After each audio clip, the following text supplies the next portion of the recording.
what's up, everybody? Welcome back. We're back. I told you that we might be back, and we are back. I just saw this posted by Democracy Doc. I wanted to take a look at it with y'all. A first time reaction. You guys can hear me, no? Oh, Rob Noor. Oh. Oh, wait. We never got the crash out, did we? You can't hear me? Let me try. It's so low. Hang on now. Let me get to this amount. Better now? Is that a little better? Testing 1, 2, 3. Is that doable? Okay. Everything good? Sick. All right, I kind of want to do the crash out. It is an 11-hour stream. Fuck. What was the timestamp about this? What was the timestamp for the Rob shit? You still can't hear me, or you can now? There's always something, huh? I should probably just like start doing a little mic test before I start stream.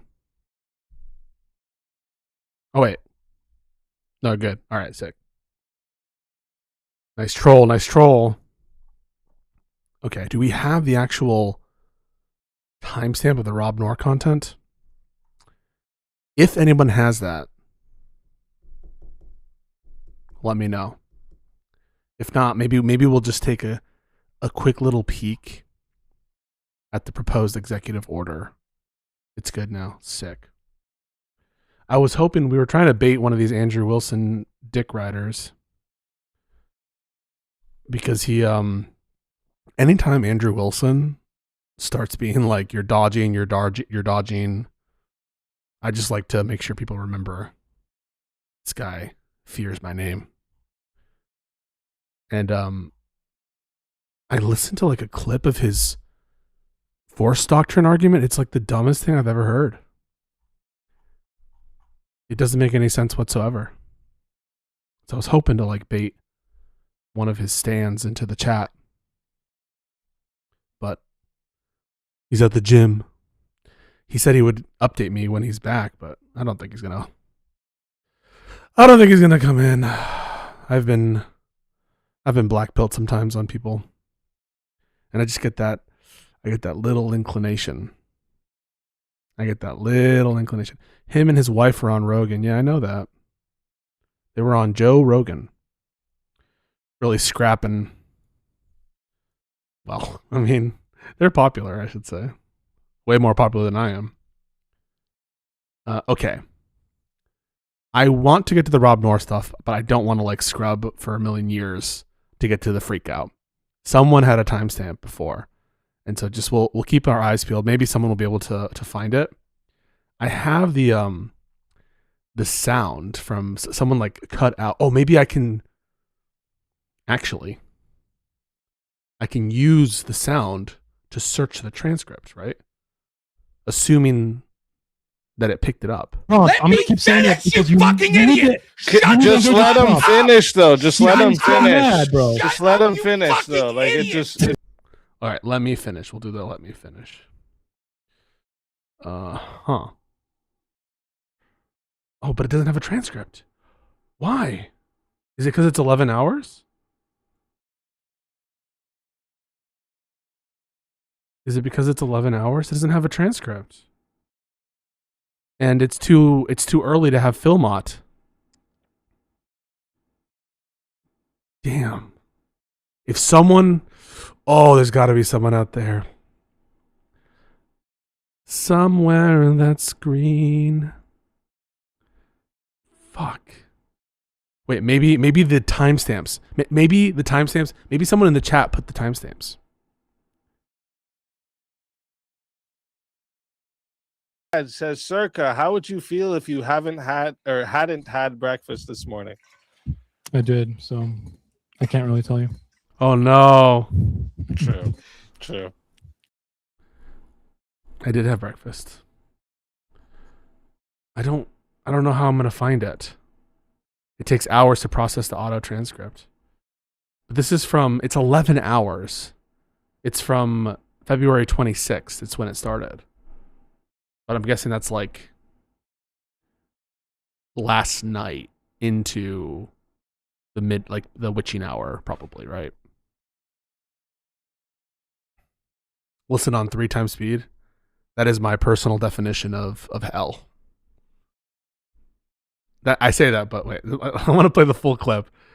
This is what we're this is what we're looking for, okay, folks? Oh, I'm gonna keep saying it because you fucking idiot. Just let him finish, though. Just let him so finish. mad, bro. Just let him finish, though. Like it just.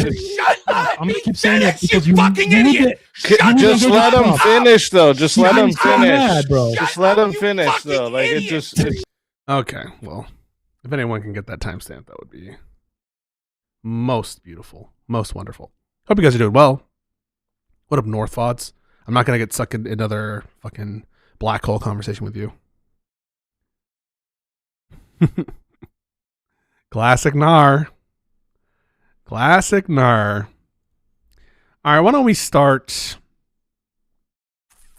Let's start with the title. Let's start by taking a look at this bullshit. So it is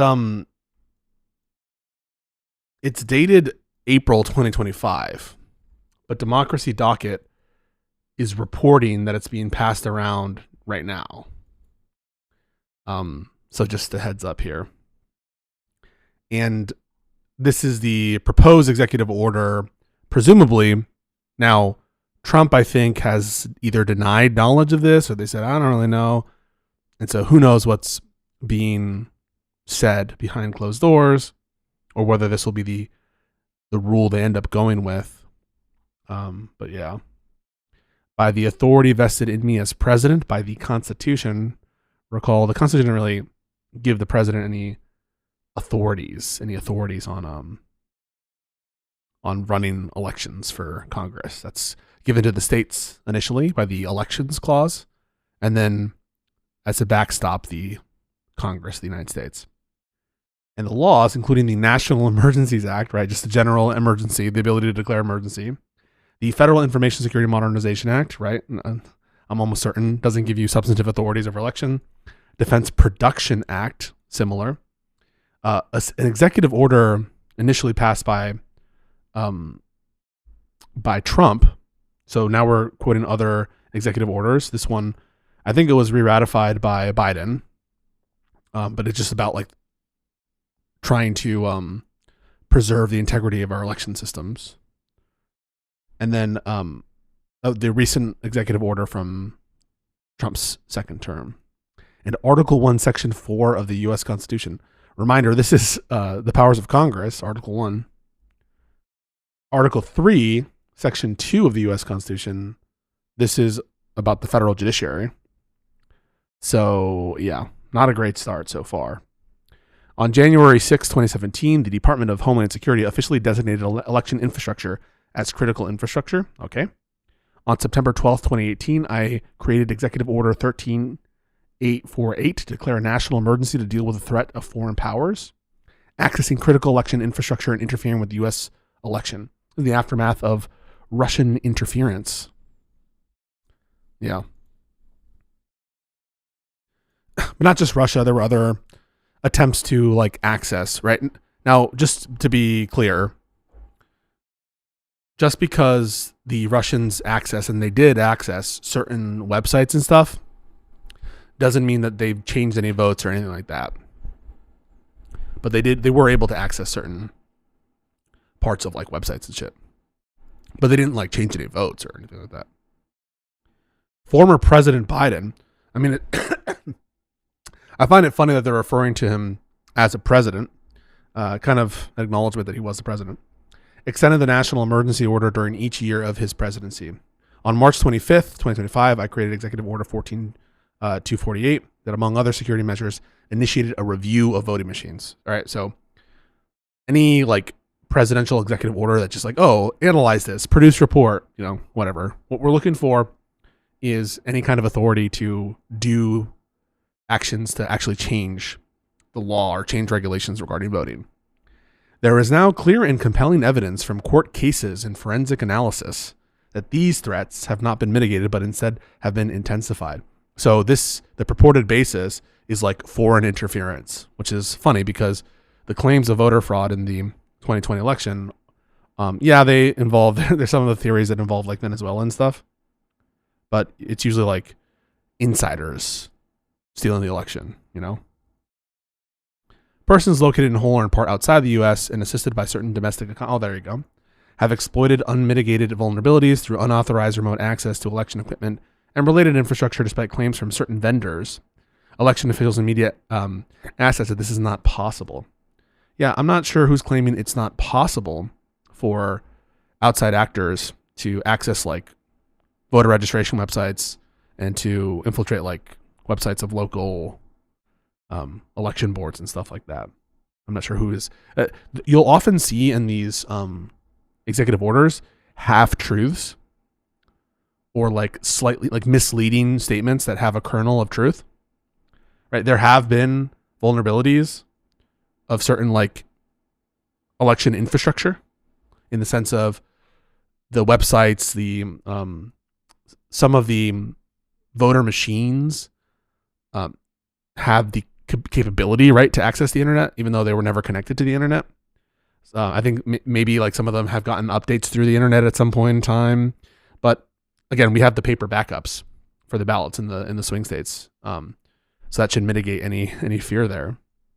But even putting that aside, there definitely is attempts to interfere, but they're keeping it purposely vague and trying to make it emphasize its bipartisan nature to try to be like, oh, this is not a big deal. Everyone recognizes this, even though what they're claiming, which is like election fraud in 2020. Remember, this is all to steal the next election. This is all done to steal the next elections. So this is the opposite, right? It's kind of Orwellian in that sense. This is about establishing security, integrity, and transparency. No, it's about stealing the next election, right? This is about stealing elections, and it's the counter interference executive order, which is obviously designed to interfere. Moving on. Sufficient evidence indicates that in some cases, United States elections have been victimized by manipulation of tabulated results and the casting of illegitimate ballots for ineligible voter registrations that should not exist in voter registration files. Again, they're repackaging the same claims that have failed so often. And many of them involve the claims of like, oh, the voter registration doesn't match. And very often that is a result of them misreading the voter files or people with the same name who they're misconstruing as someone else. Or it has to do with like, in the case of Arizona, I think the number they compare to, there's like a cutoff for when the election ballot is sent out versus when it's received. And so the number that they compare to, it's almost always just the wrong denominator or the wrong statistic that they're using to try to gin up this fear. Or they'll say something like the number of votes exceed the registrations, which has never been shown. Many questionable registrations. Look out for any typos because we love those.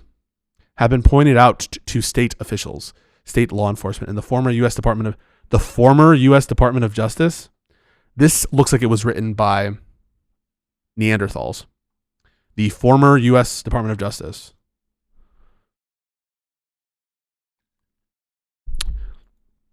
There's a missing comma here. You can't just have a conjunction between two independent clauses. These evidence violations are routinely ignored and the reporting parties harassed.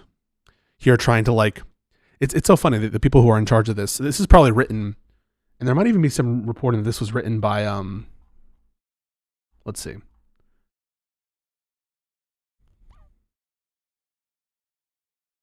Peter Tickton, a Trump ally and a leader of the effort, provided the April version to Democracy Docket, a social media account affiliated with the Maryland chapter of the Election Integrity Network, the anti-voting coalition led by conservative lawyer and Trump ally Cleta Mitchell, originally posted this the April 12th version last spring. The Washington Post reported Thursday it obtained an early version of the order, but it did not publish it. The Post additionally referred to what might be a more recent version of that order. Okay, so this is like the central thrust of it, even if it's not the most updated one. Tickton, who attended military school with Trump, is an attorney for Tina Peters, the former GOP Colorado County clerk who is currently serving a 9-year prison sentence for her role in a 2021 voting system breach.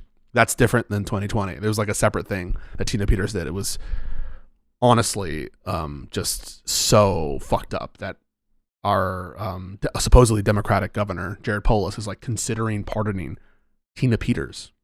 Like, why do we have these Democrats? Envy. But anyway, yeah, this is at least partly drafted by psycho lawyers who represented Tina Peters and the usual suspects. This constitutes an unusual and extraordinary threat to the national security and foreign policy of the United States. Since the inception of this executive order in 2018, excuse me, sorry. This like capitalization shit, I'm not sure, like, is this right? Just looks wrong. State law, state officials. I think this is wrong. Since the inception, federal and state oversight, including the judiciary, has been unable to effectively mitigate these remote election threats and secure the electronic election infrastructure to ensure the laws of the United States are upheld. Furthermore, the lack of election transparency, exacerbated through overt interference by state election officials, facilitates the ability of foreign actors and domestic accomplices to compromise our elections. This has undermined public confidence in the election process and created severe divisiveness within our country. Again, it's like written by a toddler. It's created severe divisiveness just because of your lies, because you guys are like liars, spread lies. The threats are heightened by inadequate controls to ensure that votes are being cast by qualified eligible voters and the unnecessary extension of time for voting. And by unnecessary extension of time, I mean following the laws of the state. Accordingly, in my constitutional duty to defend America from in my constitutional duty,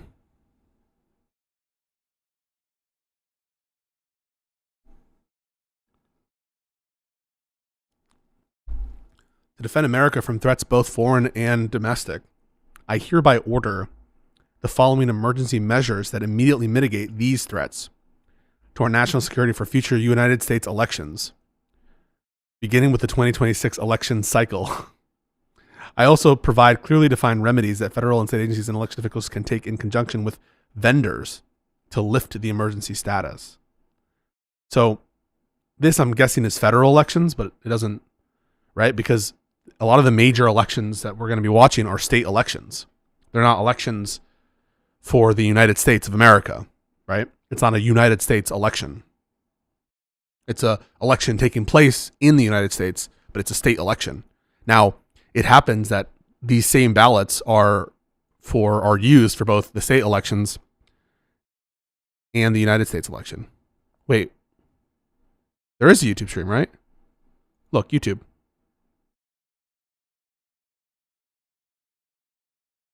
Do do do do do do do do do. What up? All right, chill. So like unclear that to the extent that the federal government has authority over US elections for federal office, unclear if this will apply to state elections. Especially since most states will combine, if not all states, and just have one ballot. I think that's right. Section 3, Emergency Threat Mitigation Measures. I hereby order the following nonpartisan... It's like a child is writing this, right? It would be like saying, I hereby order the following very fair, incredibly awesome, Like when someone has to tell you so many times that it's nonpartisan and it's so fair, it makes you start to wonder whether it is. To help ensure the security, integrity, and transparency of future United States elections. These measures are to remain in place until such time that Congress and these states and do, can and do, sorry. Until such time that they can and do enact legislation to comply with these measures and the remedies defined in Section 4 of the order. Okay, so Section 3 are the measures, and Section 4 are like the remedies to lift whatever, I guess. Ballot creation and casting. All ballots shall be full-face paper ballots containing all candidates for all contested federal elections. Okay. And allow voters to select one candidate for each race by hand marking one bubble for that candidate. So there is just no citation of authority for what gives the president the authority to do this, right?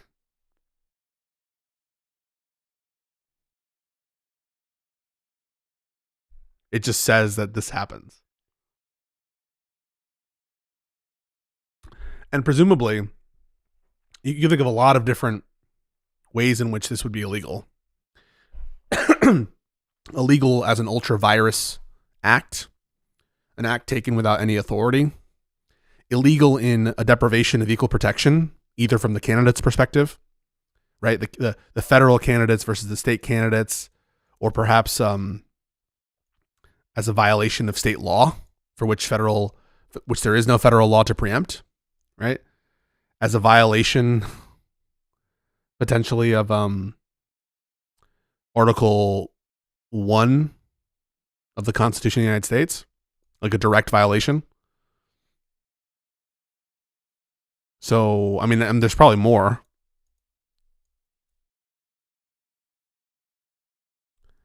All votes, and obviously like no cited authority for where the president drives this, right?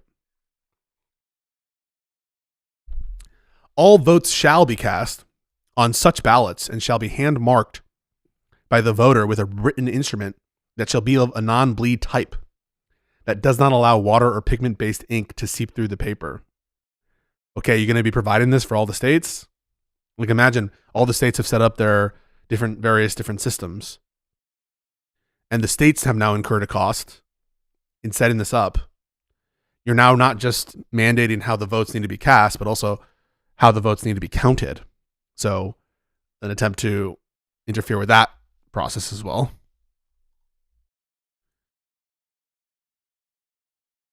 Is this pencil? Yeah, I don't even know. A writing instrument that shall be of a non-bleed type that does not allow water or pigment-based ink to seep through. Yeah, I'm not sure. Disabled voters shall vote with the assistance of a person of their choice in accordance with F52 USC Section 10508. Okay. They must, right? They shall vote with that person? What if they're disabled but they don't want to? I don't know. This is the first citation provision of law for one of the actual things that is being done, as opposed to this like generic list of things at the start. And it's just about like, actually, let me actually look this up. If we're gonna be sticklers, and we are.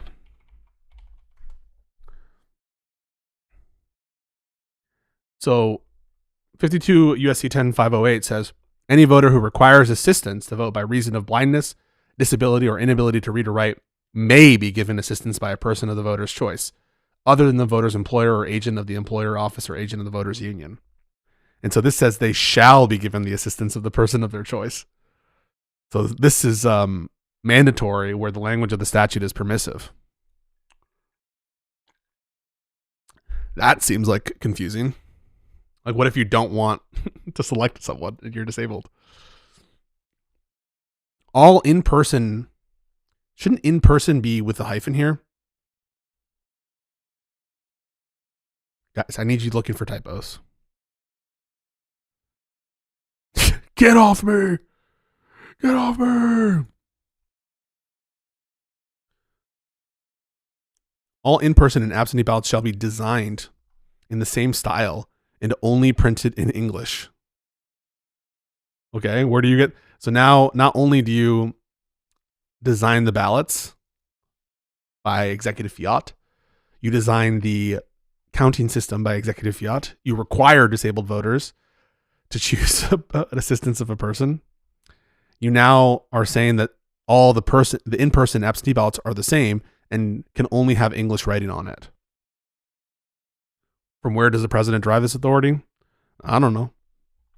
Such ballots and corresponding absentee envelopes shall be created on domestically supplied paper and printed by American-owned vendors located in the United States, imposing additional costs on the various different states that run it. Now you have to source domestically supplied paper and domestically owned American vendors who sell the paper, I guess, including the envelopes. Each ballot used in an election shall be printed on security-grade paper with a unique ballot identifier and include microprinting, a watermark, a mylar hologram, or comparable security features to detect and prevent duplication. So now there's ballot identifiers. Are the ballot identifiers going to be like tagged with individuals? Because that might be a problem if that's what's being implied. Though I don't necessarily see that.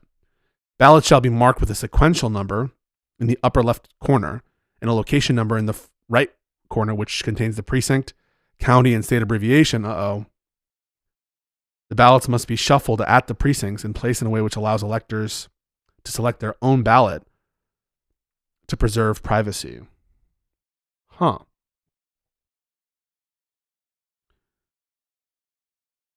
Okay. Oh, to preserve who they are. Got it. All right. So they're not saying anything. I was concerned for a second there. So there's a bunch of like numbered ballots, but they're all randomized. So it's not like we're trying to track you. Don't worry. Absentee ballots shall be mailed to the voter with secure tamper evidence inner and outer return envelopes, pre-printed with a barcode for USPS tracking. The outside of the outer return envelope. So like a bunch of requirements for how to mail them.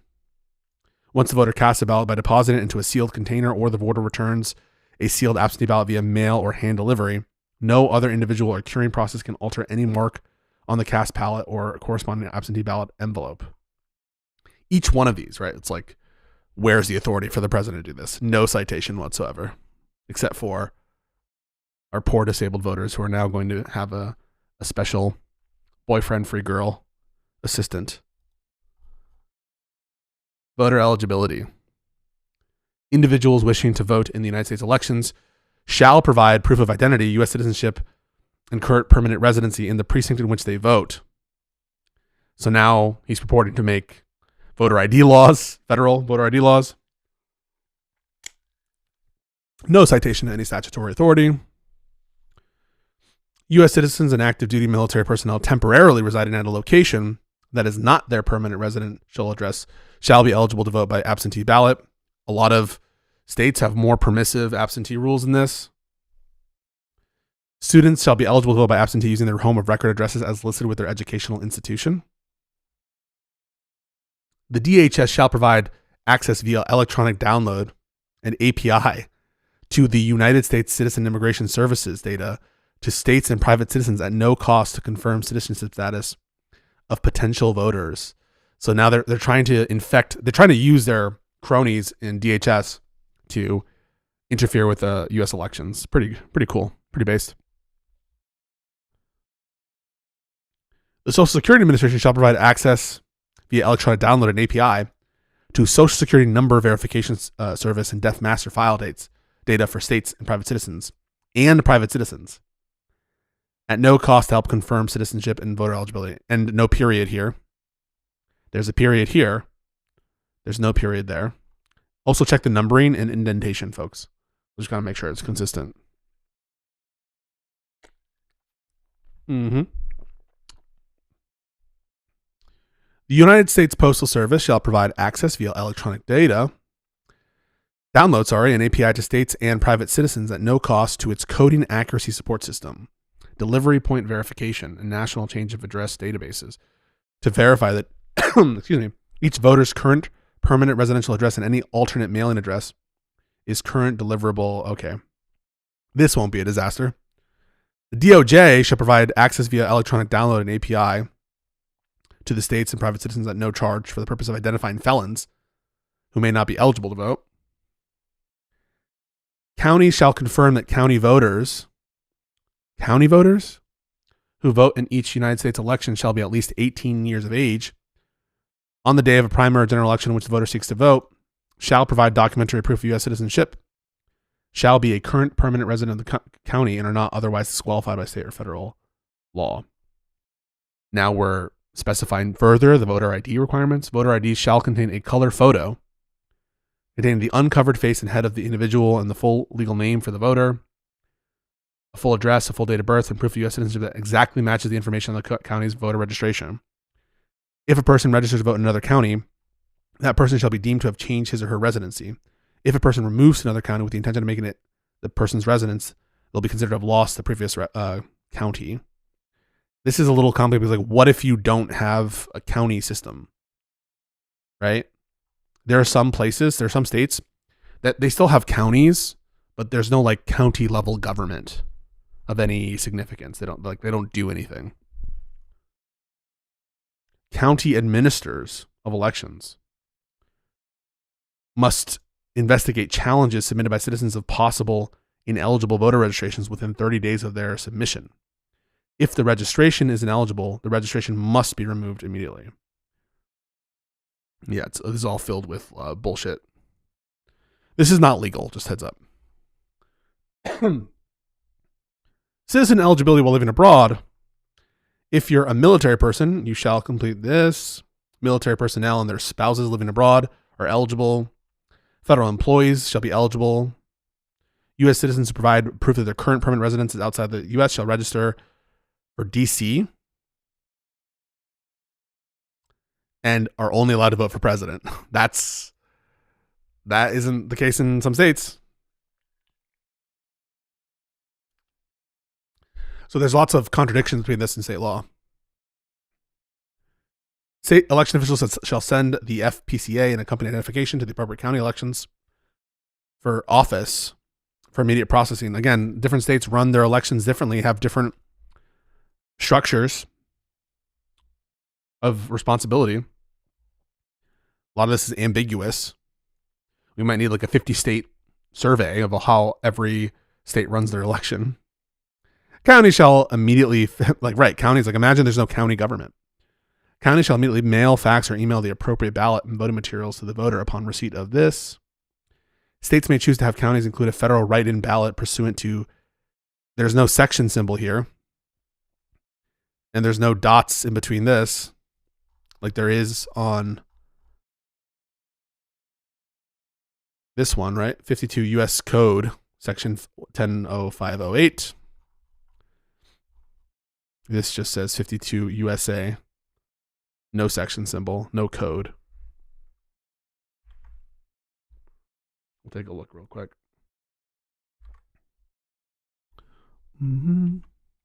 52 USC 20303. Yeah, and this should say USC, by the way, not USA. Federal write-in absentee ballots in general elections for, okay, this is just referencing the absentee federal law. Okay. U.S. government shall pay for overseas military personnel and citizen ballots to be returned via express delivery to help ensure they are received by the deadline. All completed absentee ballots must be notarized. Must be notarized? Is that normal? Is that required?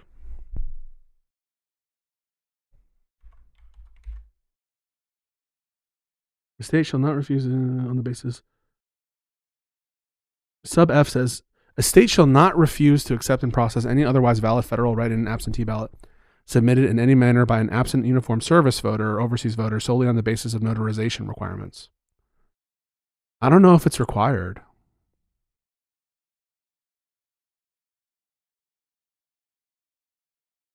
All overseas ballots have to be notarized. Maybe that's true. It was normal to notarize in Oklahoma. Okay, maybe it's a real thing. I don't know. I claim ignorance.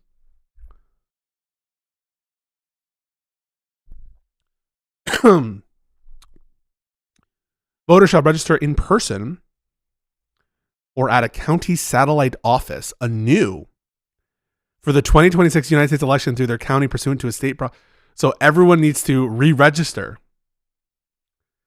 in a county satellite office. Their registration shall include a national unique voter number, full legal name, full date of birth, full proof. Counties shall provide bipartisan mobile registration service to the disabled.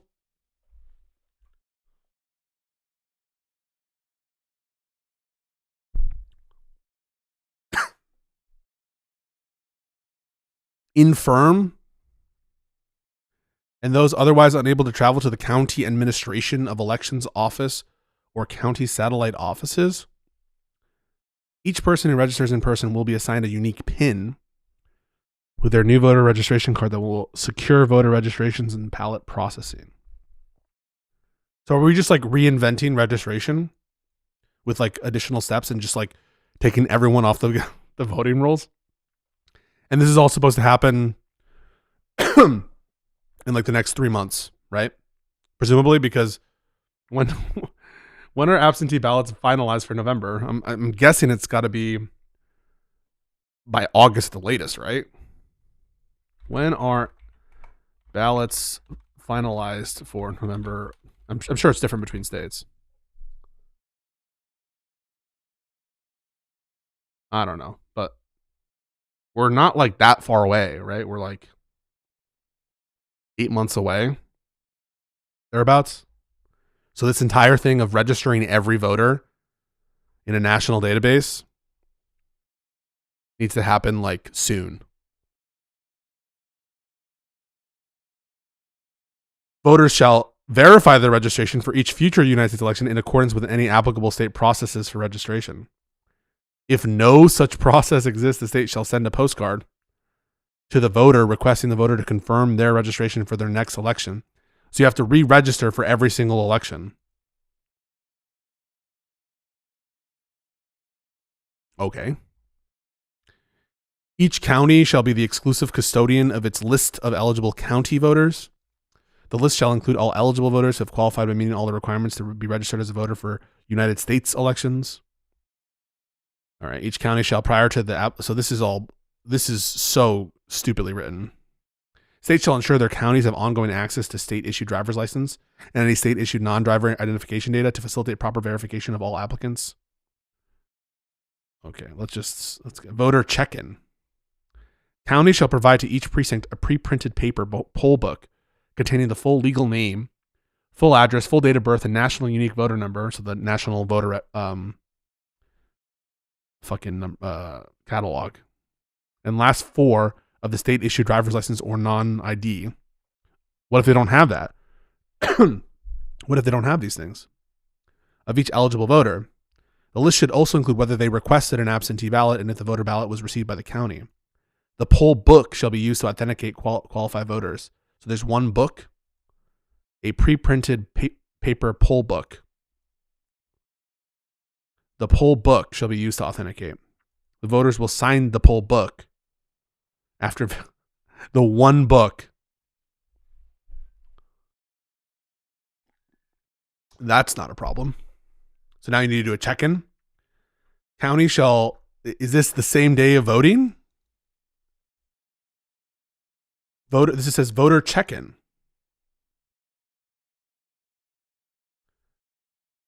County shall provide to each precinct a blank voter check-in roster form that contains columns for a poll worker to record the voter's name and check-in time of each voter. Each precinct shall be responsible for validating that voter ID information presented to the voting person matches their full legal name, full verified address, full date of birth in the poll book. Precinct shall also confirm that the voter photo ID contains a reasonable likeness of that voter before providing the voter with a ballot to cast. Okay, so maybe it's just one process.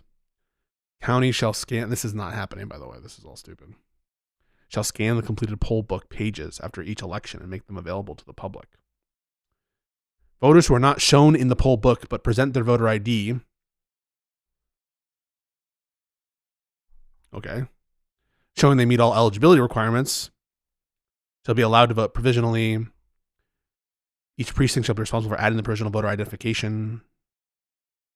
Okay. This is all stupid shit. Let's see if there's any other citations to things.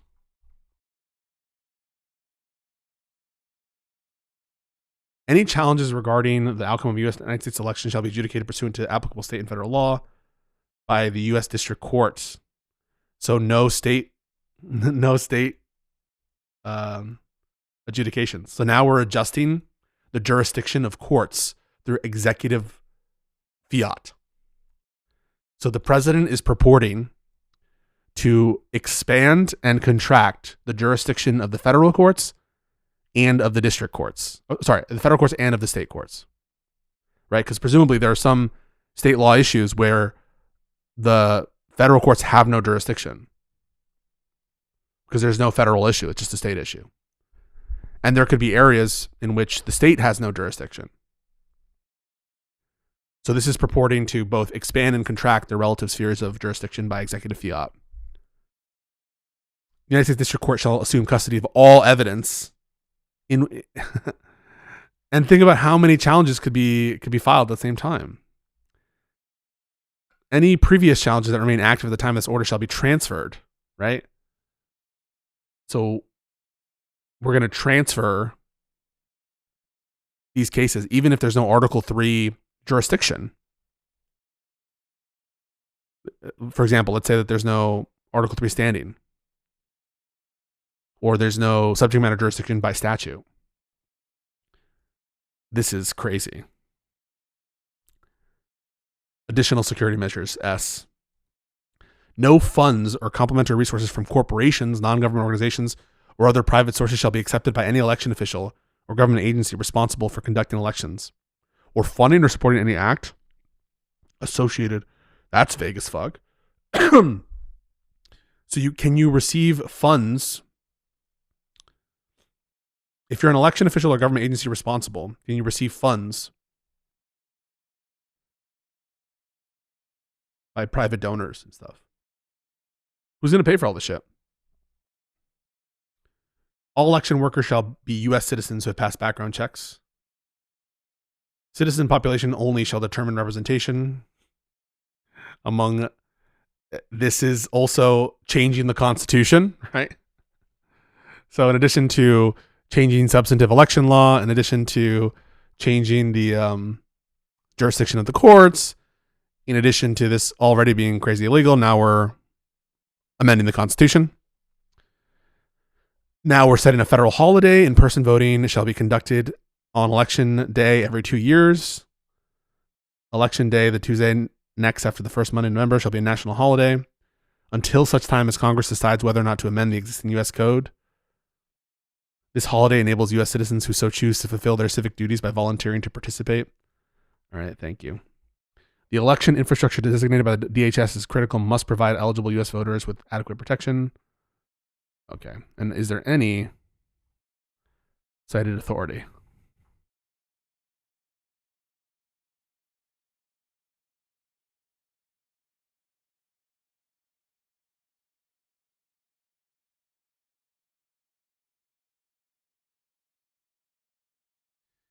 Look at this. This is like a Marbury thing. The U.S. Supreme Court shall have original jurisdiction in all cases arising under this executive order in which a state shall be a party. But that's expanding the original jurisdiction of the Supreme Court. Right? Because you can imagine a state being sued by a particular individual. And this is like a Marbury thing. Marbury decided that you can't expand the original jurisdiction of the Supreme Court. You can't make it more or less. Or at least you can't make it more than what it is. Any other lawsuits, either civil or criminal, arising under this executive order shall be adjudicated by U.S. District Court. I hereby proclaim that any legal actions arising under this executive order are of such imperative public importance as to justify immediate U.S. Supreme Court review under the.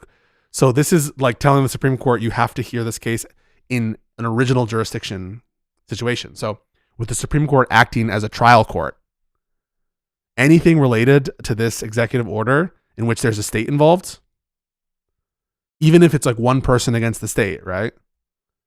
The Supreme Court needs to immediately take original jurisdiction as a court of first instance, as a trial court, to adjudicate it.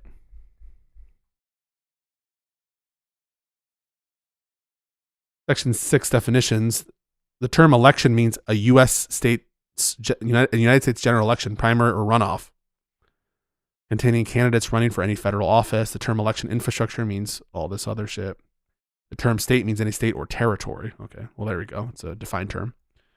The term foreign interference with respect to an election includes any covert, fraudulent, all right, blah, blah, blah. Voter ID means a state-issued driver license or non-driver's ID card. That's the only thing it means. What about a passport? The paper poll book. Nothing shall be construed to impair or affect the authority of the states. You sure about that? Okay. So this is like a lolcow. He might try something like this. Just like rest assured that this shit is illegal. I don't want you to get scared by these people. They have guns, right? They have control of the military. But there are many more of us. And you can't be scared. This is just lolcow shit. Even the Republicans don't want this bullshit. That is to say, like the state level Republicans. Because this is just going to be an absolute disaster to coordinate. From a sheer coordination aspect. Remember Doge, right? Remember Doge? Remember the attempts to try to implement these like Elon Musk rules. Their incompetence is one ray of sunshine. Now, will they try to do something like this? I almost guarantee they'll try to invoke the Insurrection Act or do something like this. And like, I mean, Trump has already signaled he's going to do something because Congress sure as fuck isn't going to do it. But this is not going to pass muster under the courts, and if he tries to force the hand, I mean, that would really be a stupid standoff, in my opinion. Yeah, just to be clear, he has not yet endorsed this, but you know, this is what's been like floated according to Democracy Docket. It's just stupidity. By the way, even if this was the situation, Democrats might still win, even if all this was the law, because who the fuck is going to do this shit? It's going to be all the highly motivated people. And right now, everyone who's motivated enough to do this bullshit are Democrats where there's a huge like enthusiasm gap. And it's still relying on state officials to run it, right? County, state, they have to go through like federal stuff and shit, but it's still ultimately falling on the backs of state officials. So just be aware of that stuff. This shit from a legal perspective, this is like garbage tier, stupid garbage. All right. Do we have any, I know this is a fucking hope and a prayer, a wish and a prayer, just a little hope, but we don't happen to have the timestamp of the Rob Moore freak out yet, do we? We wouldn't happen to have that, would we? I only ask because I really want to watch it. That's the only reason I ask. It's the only reason I want to know. Maybe I can refresh it and there'll be a transcript. Nope, no transcript. What a shame. What a goddamn shame. All right, we're not done, folks. Not by a long shot. We're going to talk about our based as fuck Mark Kelly situation. If you guys remember, try to remember. Trump went after these people. The moniker for them was like the Seditious Six or something, who were basically like, make sure you guys follow the law. And Mark Kelly was one such person. This is an opinion from a few weeks ago admonishing the government. It was filed in a case brought by Mark Kelly against the government where they're like proposing to censure him or otherwise take action against Mark Kelly for what he said in that like ad. You guys remember this? So it's always important to follow up, make sure we have a good understanding of where the court is at. The United States Senator Mark Kelly, a retired naval officer, has been censured by Boozy Drunky Hegseth E for voicing certain opinions on military actions and policy. In addition, he has been subjected to proceedings to possibly reduce his retirement rank and pay, and threatened with criminal prosecution if he continues to speak out. No.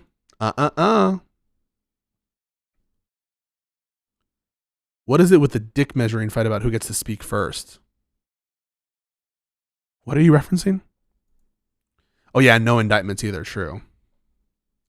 Hegseth relies on the well-established doctrine that military service members enjoy less vigorous First Amendment protections given the fundamental obligation for obedience and discipline.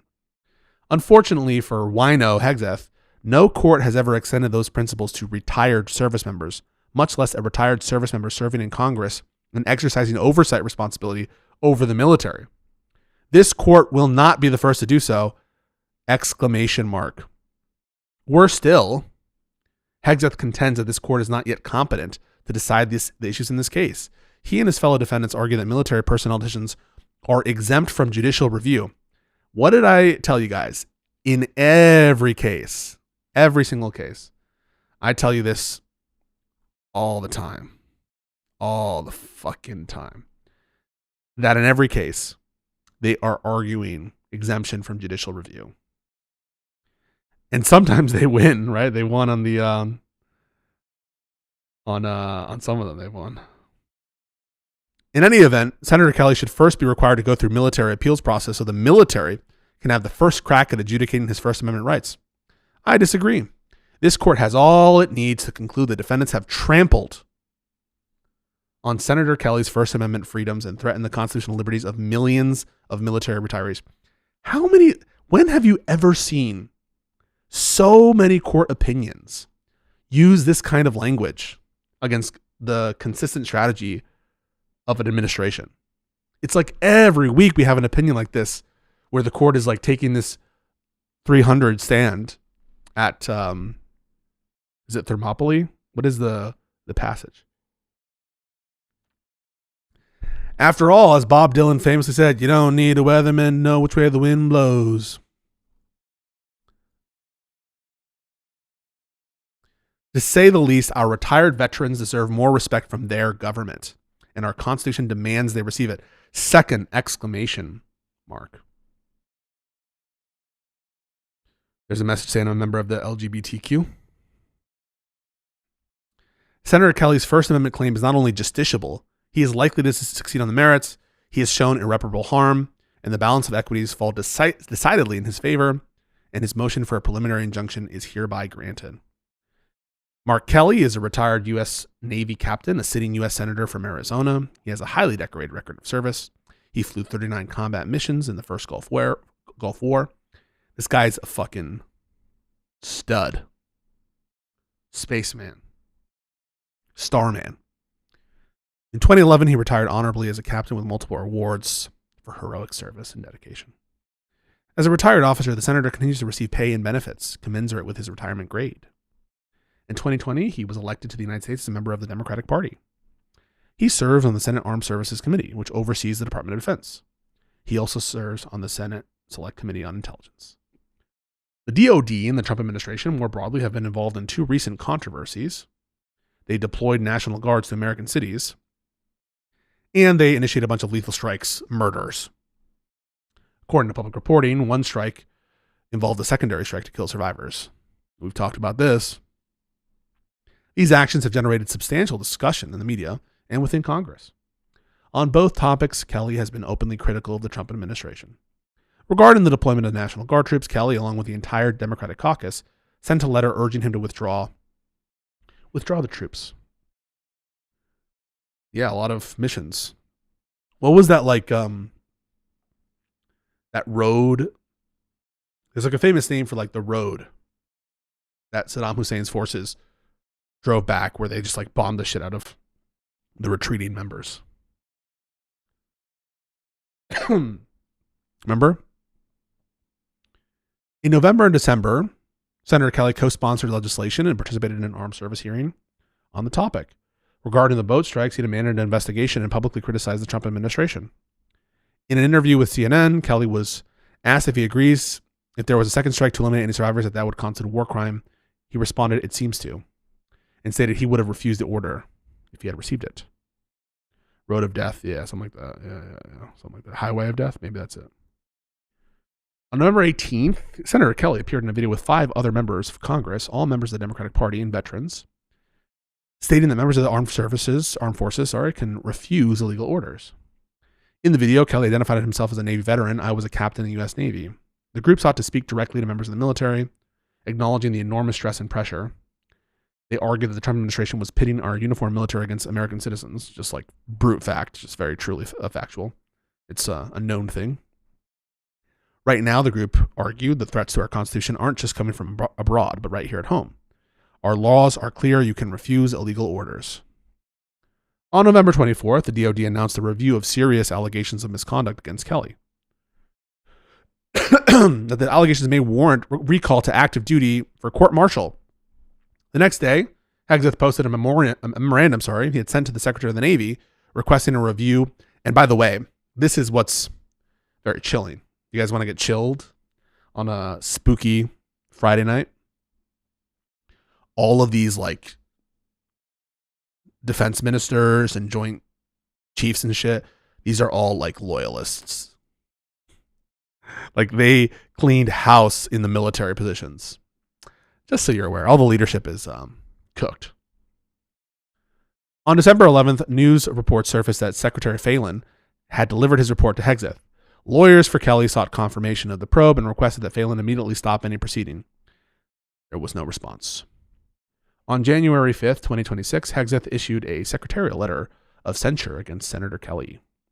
Hegseth found that between June and December, Kelly engaged in a sustained pattern of public statements that characterized lawful military operations as illegal and counseled members to refuse. Hegseth concluded that Kelly's statements undermined the chain of command, counseled disobedience, and created confusion about duty and brought discredit on the armed forces. Accordingly, the secretary formally censured the senator for conduct prejudicial to good order and discipline in the armed forces and conduct unbecoming. Hegseth also determined that good cause existed to reopen the determination of his retired grade, and maybe we should take your money, dude. Hegseth further warned that he may subject himself to criminal prosecution or further action if he continued to engage in this kind of conduct. Kelly may submit a written rebuttal, but he has no right to appeal, so says Hegseth. The same day, Kelly received a letter from the Chief of Navy Personnel referring the senator to retirement grade determination proceedings, retirement grade proceeding. The notification confirmed that Kelly's retirement pay grade will be revisited, with the sole factual basis supporting the action being the Secretary of War letter of censure. The notification instructed Senator Kelly to respond within 10 days and advised that failure to respond would constitute waiver. Is it the very next day? 2 days later, Kelly's lawyer sent a letter arguing that the letter would violate the Constitution and the law. The letter requested that Secretary halt immediately any further proceeding pending judicial review. Counsel advised that if no substantive response was taken, the senator would take appropriate action. DoD acknowledged receipt, but no response was given. Kelly says this violates the First Amendment. It violates the speech or debate clause. It violates the separation of powers, violates due process, violates the law, and it violates APA action as being in violation of the law and arbitrary capricious under the APA. So a bunch of claims saying basically, in sum and substance, this shit is super, super illegal. Alongside his complaint, Kelly filed an emergency motion for a TRO and a preliminary injunction, which the court is reviewing now. On January 14th, the parties proposed an expedited briefing schedule. They converted the TRO order motion for the preliminary, the PI. Defendants agreed to delay all this shit. The judge held a status conference, and then they construed the motion for a PI. The motion has been briefed, and now we review. We know the standard for PI, so we're not going to get into it. So this is the juicy stuff. Likelihood of success on the merits. It's one of the requirements of the analysis of preliminary injunctions. Although Senator Kelly brings 7 claims, he need only show a likelihood of success on 1. The merits on which Senator Kelly must show a likelihood of success encompass not only substantive theories, but also whether or not it's justiciable. For the following reasons, I find that Kelly had made the requisite showing as to justiciability in the merits of the First Amendment claim. I reserve judgment on everything else. So there's a bunch of other stuff waiting in the wings, right? But at a bare minimum, the First Amendment claim is meritorious. The First Amendment claim is justiciable. Defendants, not surprisingly, and this is a kind of inside joke. You wouldn't understand this if you didn't understand the broader pattern of the Trump's administration's like posture in all these cases, which is courts can't decide what the president does is illegal, bro. You can't review it, bro. First, they argue, that is the government, that the challenged actions are non-justiciable military personnel decisions. Second, that Kelly must exhaust, right? So the one is like, you can't even touch this because this right here, this is military, bro. The second is, well, maybe you can touch it, but even if you can't touch it, you need to exhaust administrative remedies within the DOD. Third, it's not ripe. Unfortunately for defendants, none of these arguments pose any impediments to reaching the merits of the First Amendment claim. How so? One is the availability of judicial review. Justiciability of a claim is not a question of subject matter jurisdiction, but rather of the court's competence to address a particular claim. Justiciability turns to the propriety of the subject matter for judicial consideration, whether the duty asserted can be judicially identified and its breach judicially determined, and whether protections for the right asserted can be judicially molded. Speaking broadly, federal courts grant substantial deference to the military when it acts within its sphere of authority. Courts are rightly wary of second-guessing professional military judgments as to the composition, training, equipping, and control of the military forces. These kinds of discretionary personnel decisions regarding who should be allowed to serve are typically non-justiciable. After all, judges are not in charge of running the military. Military personnel decisions, however, are not entirely exempt from judicial review. For instance, courts have generally hear constitutional claims arising from military personnel matters. So any kind of constitutional claim. See Dilley versus Alexander from the DC Circuit. Courts have shown no hesitation to review military cases in which a violation of the Constitution, statutes, or regulations is alleged. See Brown v. Glines, this is a Supreme Court case, reviewing the reserve officer's First Amendment challenge to Air Force regulation regarding circulation of petitions, right? The court was actually reviewing it. Emory versus Secretary of Navy, another DC Circuit opinion. The military has not been exempted from constitutional provisions that protect the rights of individuals. Likewise, reviewing. Likewise, while the underlying merits of military personnel decisions are typically left to the discretion of the military leadership, courts may review challenges to the procedure the military employed in its decision-making process. In such cases, judicial review is limited to whether the Secretary's decision-making process was deficient, not whether his decision was correct. So courts are allowed to get involved if there's a claim violation of the Constitution or statutes of the United States. And you're even allowed to get into the merits, into personnel decisions to the extent that you're reviewing procedures as opposed to the merits, okay? In short, when a case presents an issue that is amenable to judicial resolution, as opposed to controversies using discretionary powers or the exercise of professional military judgment, courts will not withhold jurisdiction. After all, it is the duty of the federal courts to inquire whether an action of the military agency conforms to the law. My colleagues and I have taken a similar approach in other cases stemming from discretionary executive branch decision-making. While courts generally may not review the underlying decision merits of a decision to grant or revoke a security clearance, we have held that courts may hear constitutional claims arising for the clearance revocation process. And this Jenner and Block case, we reviewed this as well. This was, and by the way, these cases all relate to the fuckery that Trump was doing with the law firms. And even in areas of high discretion, they granted the relief sought by the law firms here. So, and these are all Trump cases where they tried to revoke clearance because they wanted to extract, fealty from the big law firms. Israel struck Iran. Seriously?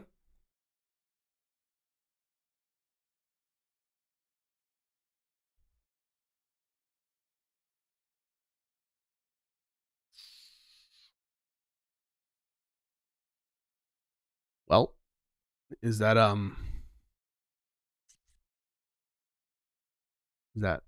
true? Okay. Here we'll just wait for our update from Exel. Here, Senator Kelly's First Amendment claim presents a justiciable controversy. Third exclamation mark. While the senator disagrees with Hegseth on whether his speech in fact disrupted the chain of command, eroded confidence, or constituted conduct unbecoming, the legal arguments do not, at their core, challenge those decisions. So he's saying, I'm not challenging the conclusions, the military conclusions over which you have discretion.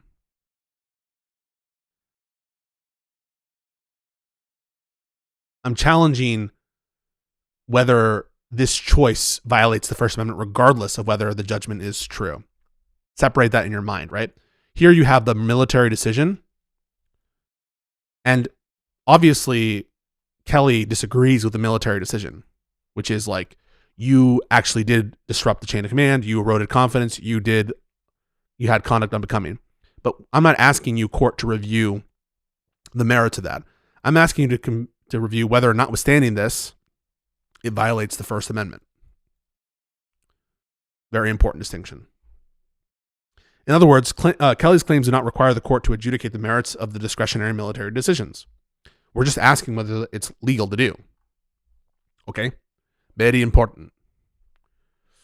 I haven't seen anything on my feed yet on Israel. Oh, Israel.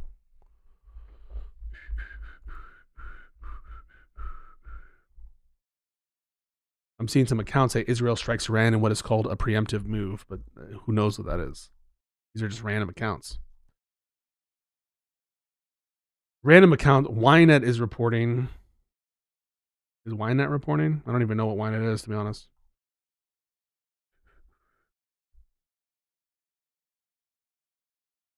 I'm seeing videos of smoke. Yeah, I'm not sure. I'm not going to confirm or deny. I haven't seen a reputable source, as I understand it. I've seen people say Ynet says it, but I'm not sure. Via Ynet Global, Israel Defense Minister, we have launched a preemptive strike against Iran. All right. So let's see if Israel forces America's hand. I think it definitely will. I think Trump definitely wants this war. New York Times reported that Israel reported that they attacked. Okay. Let me just pull up the New York Times. Israel says it has launched an attack on Iran. Explosions were reported in Tehran, according to multiple residents. Israel said on Saturday that it launched a strike against Iran. The Office of Israeli Defense Minister said in a statement.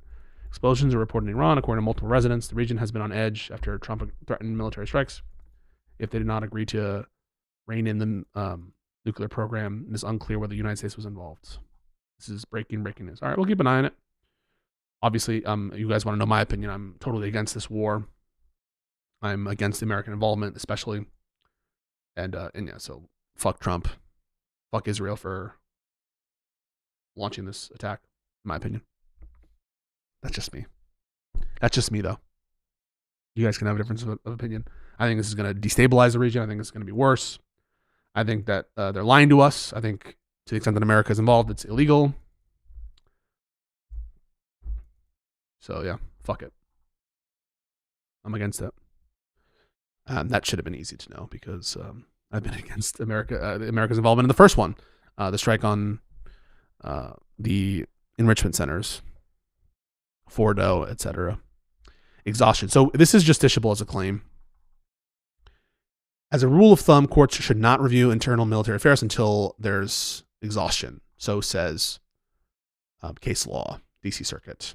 An aggrieved military officer must first exhaust administrative remedies before litigating in federal court. This requirement follows from the prudential rule that parties should exhaust prescribed administrative remedies. And this is often true of other contexts as well. However, the exhaustion doctrine has exceptions, even in the military context. Courts first consider whether there is an express statutory exhaustion requirement. If not, courts then assess whether they required exhaustion whether to require exhaustion as a prudential matter. In determining whether exhaustion is required, federal courts must balance the interest of the individual against the countervailing institutional interest favoring exhaustion. Accordingly, courts will not require exhaustion where requiring exhaustion may occasion undue prejudice, irreparable harm, or the administrative remedy may not provide effective relief. As an initial matter, Congress has not specifically mandated exhaustion. Defendants contend that is the government, right? That this section of the code, which provides for correction of any military record where necessary, does so. However, while this statute allows Senator Kelly to petition for a review, it does not specifically mandate that he go there before going to the court. So there's no express requirement here. Indeed, our circuit, in an unpublished opinion, agrees that this provision includes no express exhaustion requirement. Moreover, defendants identified no statutory requirement that he complete the proceeding prior to seeking relief. With defendants unable to identify any express statutory requirement, I turn to prudential exhaustion. And the exception here swallows the rule. First, Senator Kelly would suffer irreparable harm if he were unable to secure immediate judicial consideration. Retaliation for First Amendment, that's like classic irreparable harm, okay? And there's like very strong case law about that. The loss of First Amendment freedoms, even for minimal periods of times, unquestionably constitutes irreparable injury. So this is very clearly irreparable. Senator Kelly is alleging unconstitutional action. Accordingly, he's justified seeking federal court review before exhausting remedies. The irreparable harm done is reason enough. Second, exhaustion is not required because the board has no particular institutional competency to resolve this case. Military boards may hear constitutional claims. They're ill-equipped to remedy ongoing First Amendment violations of the kind alleged by Senator Kelly. Citing some cases here, military tribunals are not designed to handle actions seeking declaratory and injunctive relief. Moreover, agency adjudications are generally ill-suited to address standard questions of administrative and constitutional law detached from considerations of agency policies. So it's not like, oh, you lied about your credentials or something. These are like just very plain interpretations of constitutional statutory law. 3 massive explosions have been heard in central Tehran, according to the semi-official Iranian news agency Fars. Katz has declared a state of emergency in Israel. The defense minister, Israel Katz. Okay? It's from New York Times. To say the least, those issues are in the wheelhouse of Article 3 courts, not military officials, obviously. Third, the outcome of the administration process would in all likelihood be a fait accompli. Yeah, I agree with that too. Hegseth issued the letter censuring Kelly. The letter cannot be appealed. It serves as the sole factual basis. If Senator Kelly chooses to petition the board to correct his military record, the ultimate decision would lie with Hegseth. The record thus suggests that any exhaustion would be unnecessary. The same goes for everything else, because it's all ultimately up to Hegseth. Therefore, exhaustion offers no real possibility of adequate relief and would be futile. Any one of these circumstances alone would relieve him of the need to exhaust, but all 3 together constitute a very strong showing that he may seek judicial review now. The ripeness doctrine speaks to when a federal court can or should decide a case. Ripeness is partially subsumed in the Article 3 requirement of standing. For instance, declining jurisdiction may allow the challenge. So we haven't, excuse me, we haven't decided your thing yet, so you can't sue yet. But there's a real threat, right? The issues presented are fit for immediate review. The fitness prong asks whether the issue is purely legal, whether consideration of the issue would benefit from a more concrete setting, and whether the agency's action is sufficiently final. That test is satisfied. The issue presented, the extent of the First Amendment's application, and whether the retirement grade constitutes First Amendment retaliation are purely legal. And for purposes of deciding the constitutional questions, the actions are sufficiently final. After all, the letter says they all rest on Senator Kelly's public statements, which aren't up for dispute. We know everything, right? It's all public. It's all known. There's no review. Defendants argue the case would benefit from a more developed factual record. How so? They do not say. For instance, defendants do not point to any additional factual context needed. Instead, at the hearing, counsel for defendants suggested that the Senator Kelly may be permitted to submit his own evidence, but it remains a mystery how that would assist the court in its consideration of the First Amendment issues at play here. Those issues have already crystallized into a concrete legal dispute. No further factual development is needed.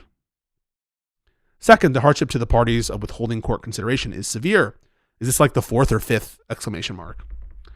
Senator Kelly faces punishment for speaking on public issues, including a proceeding that jeopardizes his retirement grade and pay. He's already faced a consequence, and he already has a risk. He's being chilled right now. Where First Amendment rights are implicated and arguably chilled by a credible threat of prosecution, which there is here, courts are especially reluctant to require parties to subject themselves to those proceedings before seeking review. Indeed, denying prompt review would impose a substantial hardship on the senator, forcing him to choose from refraining from core political speech on the one hand and risking criminal prosecution. Accordingly, given the purely legal constitutional issue, the attendant harm, the prudential ripeness factors are easily satisfied. Defendants also argue that the letter of censure and retirement grade proceedings are not final agency actions. Because I conclude that the First Amendment claim by itself is justiciable, you don't need to decide the APA viability. So now we get to the actual meat and potatoes. All right, folks, this is the meat and potatoes. I know you guys are all freaking out about Israel. See if there's any updates from New York Times. I want to keep it to just credible news organizations. We'll take a little break to check on Israel and Iran.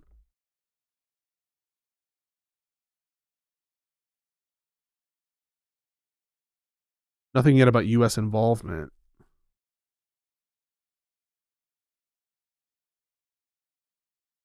Massive explosion seen in Tehran.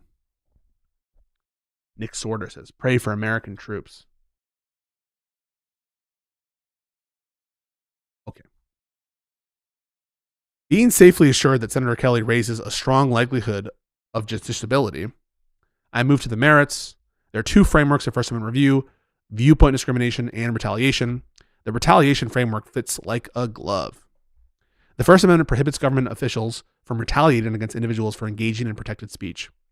To demonstrate First Amendment retaliation, Senator Kelly must show he engaged in conduct protected under the First Amendment. Okay, so let's put on our Hassan blinders. This is interview with Houthi. Alleged Houthi. This is the Rick Scott comment. This is positions on Palestine, okay? Israel-Palestine. Defendants took some retaliatory action sufficient to deter a person of ordinary firmness in his position from speaking again. That is, in my opinion, established by what's most likely, and that there's a causal link between the exercise of the right and the adverse action taken. The case largely hinges on the first prong, whether Kelly engaged in protected speech, right? Because no one denies in this case, everyone says that first thing is the reason that we're taking action against you. So unlike in the Hassan situation, again, I don't think that makes the Hassan case weak by any stretch, but here it's an even stronger case because the government even just admits it. That's what is happening. Wow, we have the Rob North timestamp. 5:38. Thank you, piece of cheese. Thank you so much for the follow.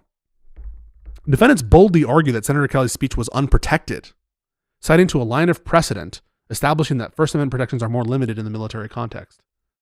Senator Kelly understandably disagrees, arguing that defendants cite to no authority extending Parker versus Levy and its progeny to retired service members as opposed to active duty service members.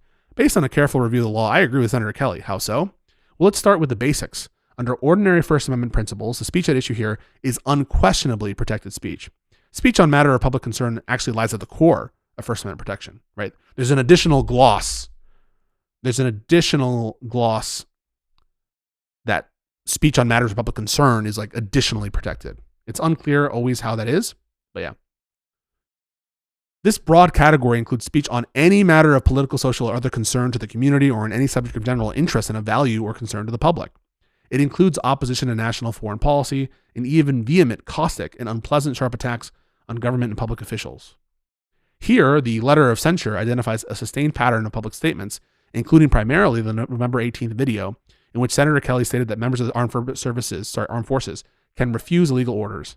It also identifies the senator's statements characterizing certain military orders as unlawful, criticizing the military, etc. Under any reading of the law, Kelly's statements constitute a speech on matters of public concern and are entitled to special protection, right? This is not even just like any protection, special.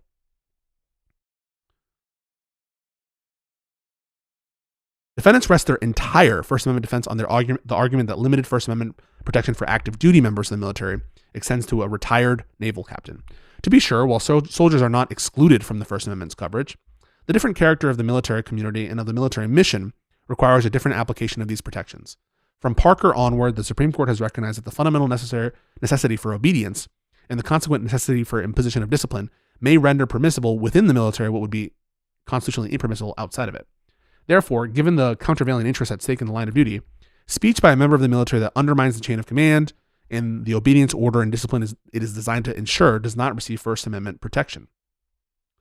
Noting that the First Amendment protects speech in the military unless the speech interferes with or prevents the orderly accomplishment of the mission or presents a clear danger to loyalty, discipline, mission, or morale of the troop. So there's a special military thing here for active duty members. However, the cases in this area uniformly involve active duty service members or speech on military bases. See Parker upholding, this is the actual Supreme Court case, court-martial of active duty captain who encouraged soldiers at his base to refuse to fight in Vietnam.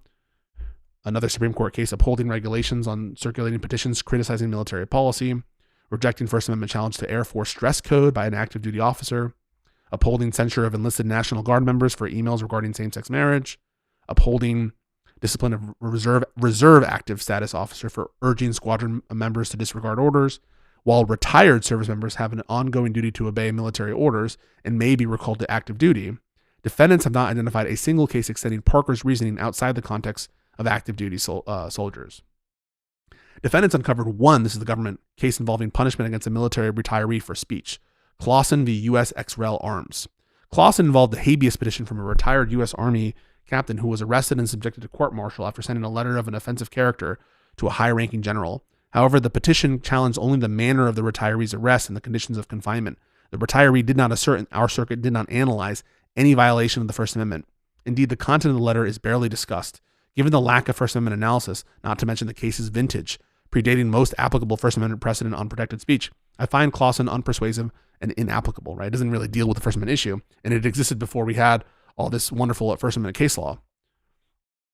This makes sense. Active duty soldiers operate in a specialized society separate from civilian society, where the law is that of obedience, lest the military's critical mission is undermined. As such, active duty soldiers urging others to disregard orders or calling into question a commander's credibility may directly undermine the effectiveness of a response to command. The military, therefore, has a legitimate interest in prohibiting such conduct to promote discipline. The same rationale does not hold true for retired service members, and certainly not those in Senator Kelly's position. While still members of the military community, retired service members are also part of the civilian community and are not fully immersed in the specialized society of the active armed forces.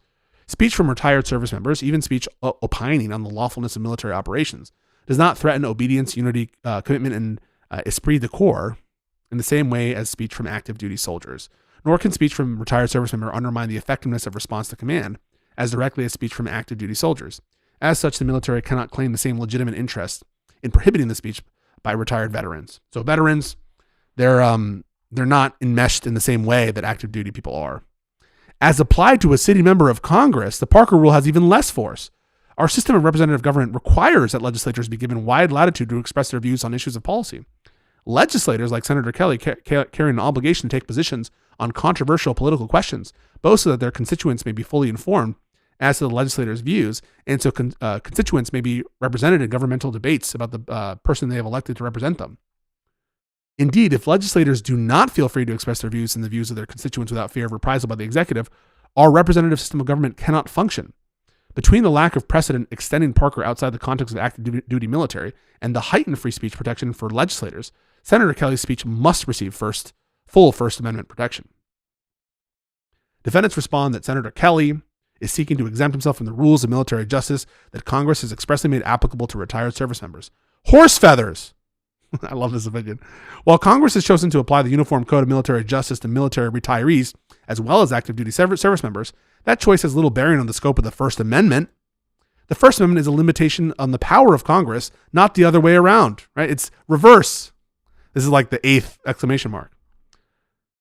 We're analyzing what the First Amendment requires. And of course, what does the First Amendment say? Congress shall make no law abridging the freedom of speech. Well, we're trying to define what the freedom of speech is. And Congress's decision to extend a certain process to retirees, that cannot define the scope of what is protected by the First Amendment, which is a limitation on the abilities of Congress to legislate in the first place.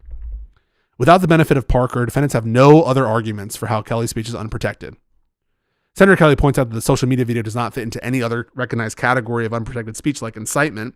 Defendants do not press an incitement argument here, and for good reason. The video was not, and in any meaningful sense, likely to produce imminent lawless action. That's the Brandenburg test. As such, Senator Kelly has shown that he has engaged in conduct protected under the First Amendment. He satisfies the first prong. Was it retaliatory? No shit.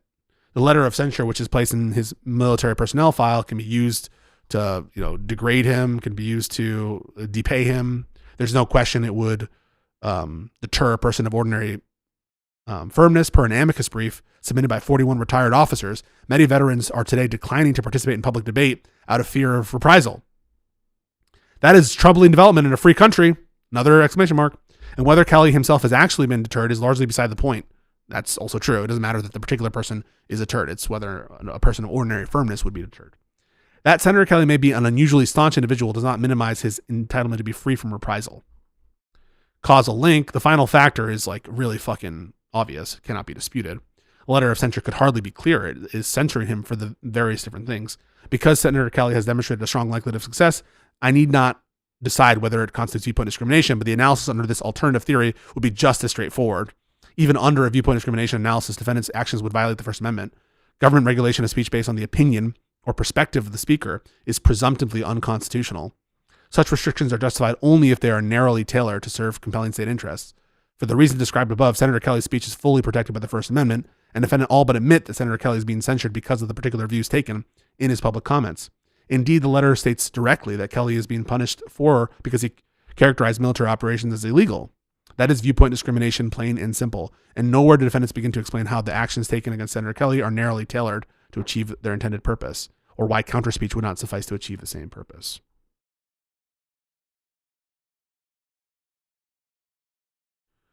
Oh yeah, I heard that one from the Supreme Court. Yeah, kind of fun. I think it's an interpretation of sovereign immunity extension to people who like intentionally don't send your mail, which they interpret, I guess, the statute to extend immunity for people, even people who intend for you not to get your mail under any like action taken against those people, the mail people. Any way you slice it, defendant's actions violate the First Amendment. Kelly has demonstrated strong likelihood of success. Irreparable injury, obviously, First Amendment stuff. Balance of equities, no doubt. Chilling core political speech. It is a particularly valuable asset for our country to have retired veterans serving on public discussions. Given their distinct perspective and specialized expertise, it is essential for retired veterans to contribute. Allowing defendants' actions against Kelly to stand would further chill the speech of those retired service members and impoverish public debate. Put simply, defendants' response is anemic. They argue that injunctive relief would interfere with the military's ability to maintain good order and discipline. However, defendant argument runs up against our nation's long tradition of retired service members, including those holding elected public office. Think about Washington, right? Hamilton. Retired service members criticizing Biden's withdrawal, right? It almost doesn't need to be argued. We all know this shit. And to be sure, there's nothing routine about defendants' actions here, punishing a sitting U.S. senator for his views on military policy. Accordingly, Senator Kelly easily has the balance of equities and the public interest on his side. Rather than trying to shirk the First Amendment liberties of retired service members, Hegseth and his fellow defendants might reflect and be grateful for the wisdom and expertise that retired service members have brought to public discussions and debate on military matters in our nation over the past 250 years. If so, they will more fully appreciate why the Founding Fathers made free speech the First Amendment in the Bill of Rights. Hopefully, this injunction will in some small way help to bring about a course correction in the Defense Department's approach to these issues. I love that shit, by the way. Don't call it the War Department. For the foregoing reasons, Kelly's motion for a PI is granted. That is some base shit. Some base fucking shit. Some super base shit. Anyway, I hope you learned a little bit today. There are exceptions to the First Amendment, and there's less protections if you're active service, but it doesn't extend so far as banning potentially all private or I should say retired military service people. And I think this is a base opinion as well. What's up with Israel? We have 3 updates whole.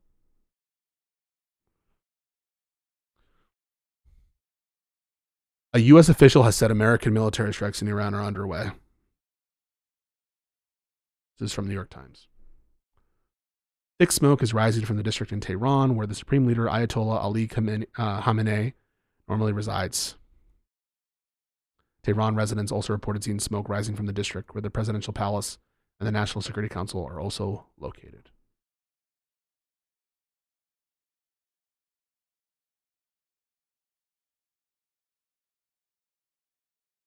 All right, folks.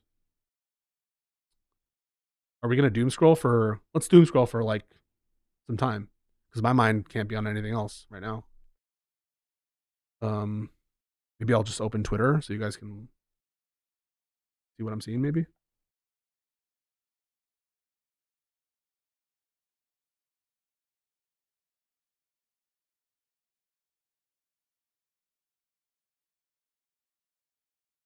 You're welcome. I'm gonna update the title. USA and Israel go to war? Question mark. All right.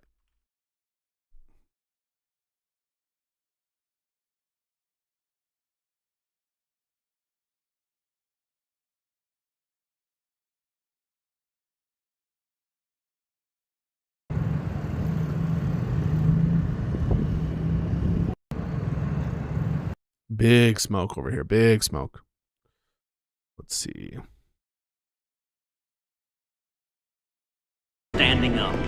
I want to talk directly to the people of Iran who are standing up, who are demonstrating incredible bravery, standing against the Ayatollah and the mullahs, standing for freedom.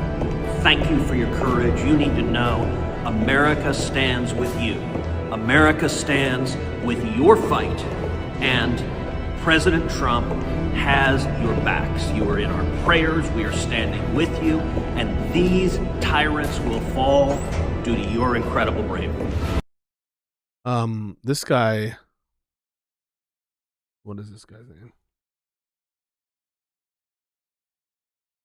Real quick.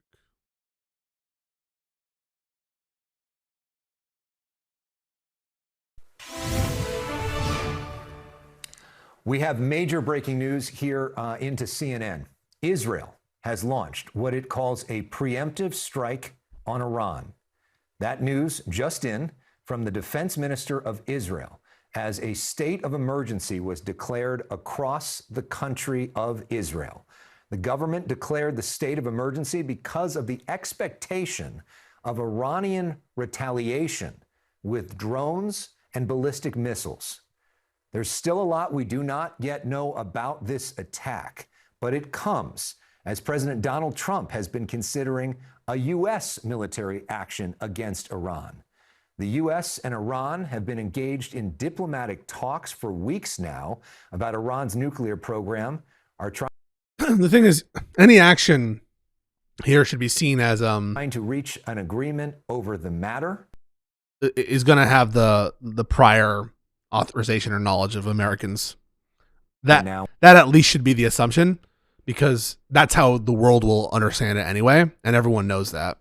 So, I mean, even though I know that we have the reporting from New York Times that says that U.S. are also involved, but we don't even need that, because like that we understand, right? The world would understand any action here as implicitly carrying the authorization, even frankly whether or not that's true. Thank you so much. Appreciate that. And obviously we've had the huge military buildup, yeah. Back to Jeremy Diamond now. We've got new reporting here at CNN. We were wondering whether the U.S. and Israel coordinated on this attack. A source now telling CNN that, in fact, the U.S. and Israel coordinated on this attack. And so we have to wonder whether the U.S. will now be attacking next. All civilian flights to and from Israel have been suspended. Air raid sirens are sounded across Israel, warning residents for impending attack. Yeah, U.S. has said I'm seeing this from New York Times. Yeah, pretty fucked up. I mean, we're anti-war here. Let's Iran.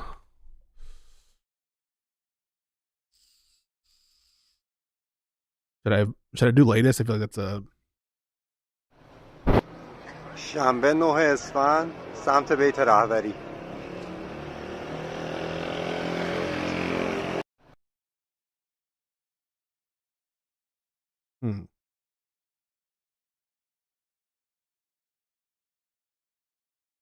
Why is my shit lagging? My whole shit's lagging. Is this Israel? Let me fix it one sec. Fucking Israel? think I fixed it.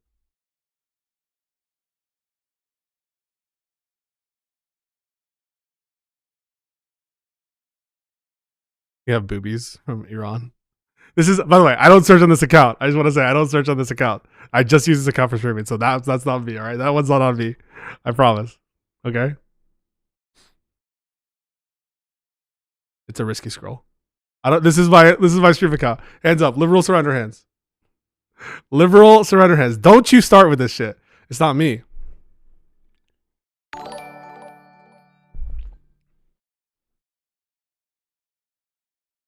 I don't, bro. Come on. Don't be crazy.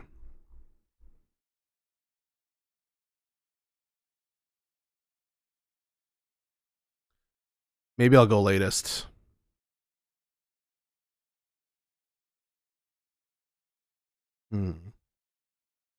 So risky. This shit is so risky, man. I feel like I'm doing something wrong. Because anything could be popping up here. I don't fucking know. It's fucked up. I'm gonna be like that guy. What's his name? That was uncomfortable to watch. Just be honest. I watched a clip or two of that guy. Update from New York Times. Let's see. Yeah, this definitely says U.S. official American military strikes in Iran underway. American. So they're identifying it as an American. Oh, pre-scroll on monitor too. Smart. Dylan Burns tweet. Well, I can just go home too, right?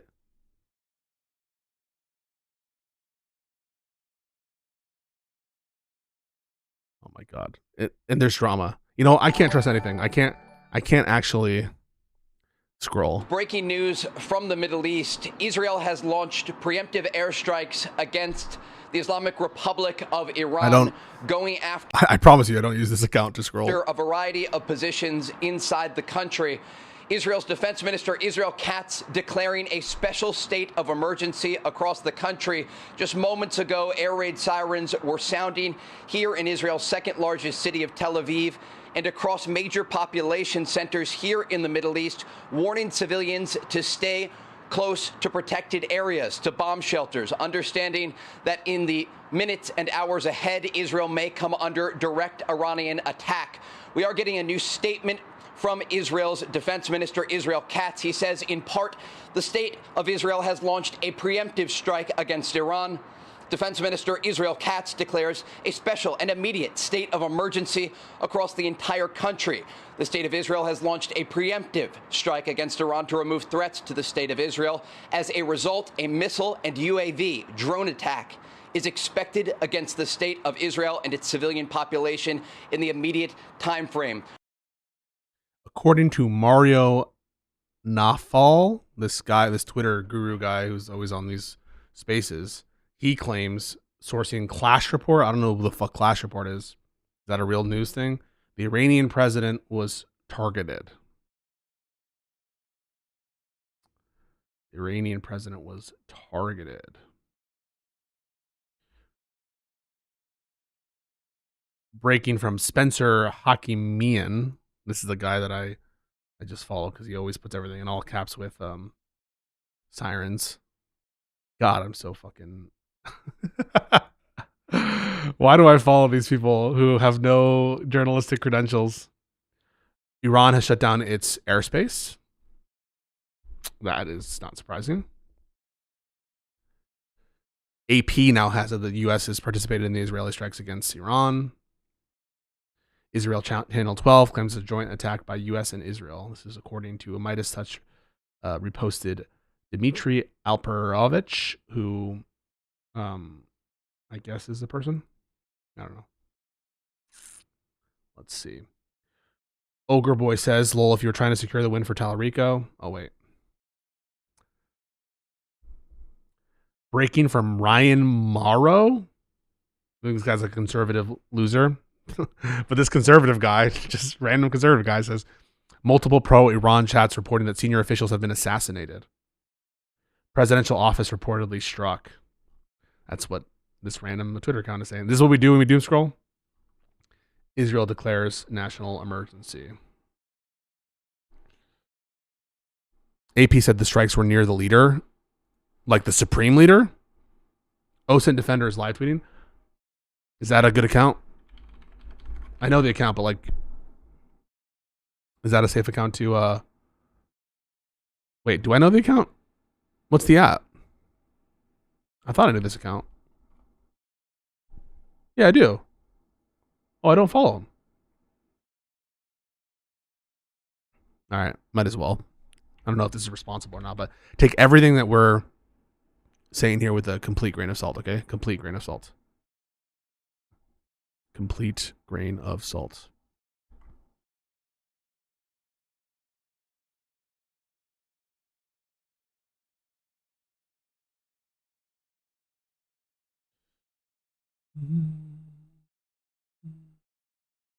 Israel's Mossad has released a call to Iranians to return Iran to its glory days in a release on its Persian language channel. Israel media outlets have now reportedly said that several assassination strikes were carried out against Iran. Key government facilities across Tehran and Iran are being targeted by a reported second wave of U.S.-Israeli strike. Target intelligence headquarters, the presidential palace, other key facilities. Per Reuters, Iran's supreme leader has already been moved to a secure location. Per Reuters. The targets of the strikes and recent reports from Israeli media that assassination strikes were carried out do indicate that at least the Irish ways of strikes were decapitation strikes. I don't know what that means. These guys need to fucking fact check and spell check all their shit.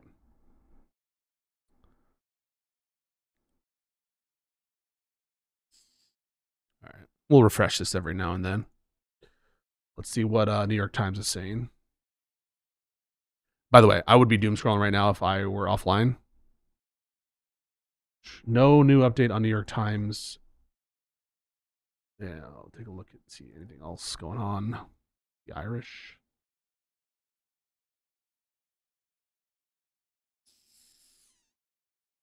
Let's see. IDF tweet. Following a situational assessment, it was determined that as of today, immediate changes. Okay, that seems unrelated. Key Hassan tweet, Hassanabi, if there's any terrorism that happens on U.S. soil now, you will never be able to convince me nor millions of other Americans that it wasn't Israel and America conducting it together to rally the masses to support an insanely unpopular war. Okay. Pre-setting up the theories. So tell or multiple other countries in the Middle East. And I do have some breaking news for you as well now, Alex, which is that the United States is also striking Iran. I'm told this by a U.S. official who tells me that the United States is indeed carrying out strikes against Iran. This is not solely an Israeli action. And this official also tells me that it is not a small strike. So we can expect that the United States military is currently bringing massive air power towards striking Iran at this stage. We don't know the extent of those strikes as of yet. Oh, I'm just going to hit him. I'm going to hit him with the no new wars quote. I bet this tweet, no bullshit, will get 1,000 likes. Probably not. but yeah, no. U.S. This is an update from New York Times. U.S. officials say they expect the attack to be more extensive than the American strikes last June against the Iranian nuclear facilities. This is the quote-unquote 12-day war, another illegal war, by the way. You predict 40 to 50 likes? Already has 2. Just go for like the lowest effort shit. Tweet out Kamala would do the same thing. Oh, true. Do all the tweets that we're going to see tomorrow morning. Sources say U.S. bombing of Iran will not be small.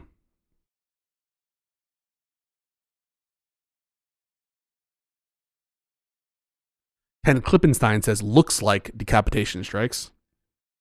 Always keep in mind the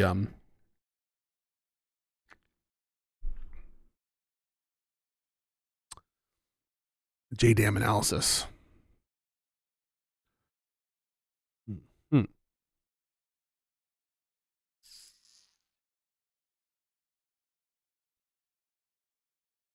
Let's see.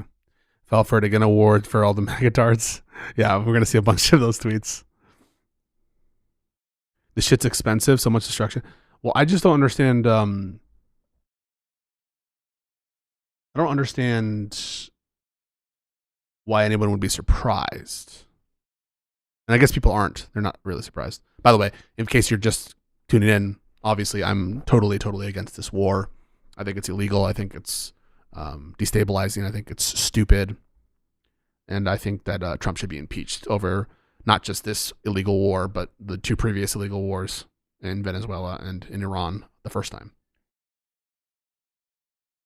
So I hope it's clear to me that, or to all of you guys, that I don't support this kind of shit.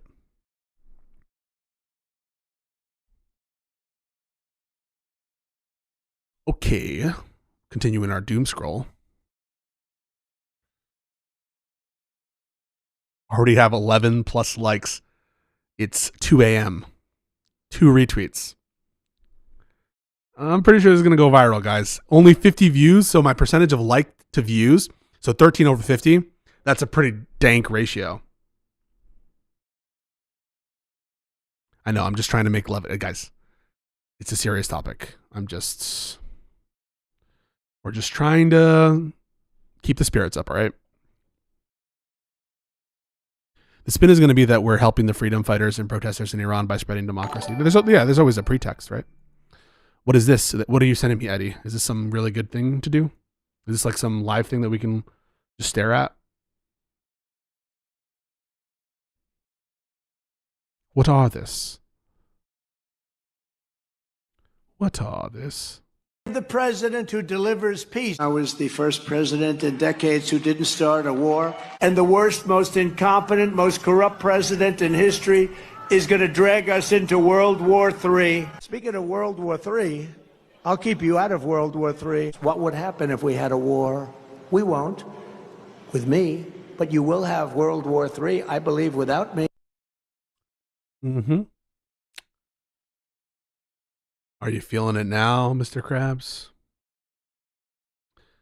Are you feeling it now? Don't forget your video. Oh, yeah. Sorry. Is it? We will take a look at it on stream, okay? Chill. We'll get it. Unconfirmed. This is from OSENT Defender. Unconfirmed. That Iran's defense minister, Amir Hatami, may have been targeted. Fox News is now also saying that sources tell them that Iran's supreme leader has been moved out of Tehran, out of the capital. I see.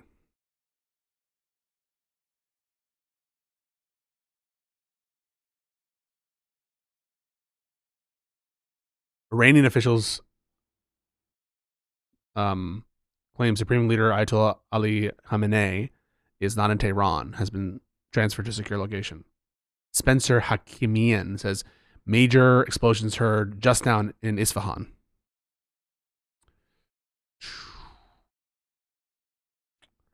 Huh. All of the populist Groyper types are malding. They're like, send Ben Shapiro to the front lines.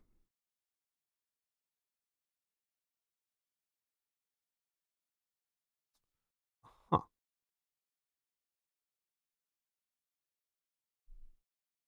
I don't fucking know. I don't know shit about this. I don't know shit about fuck. I'm just doom scrolling. I don't have any expertise in the specifics here.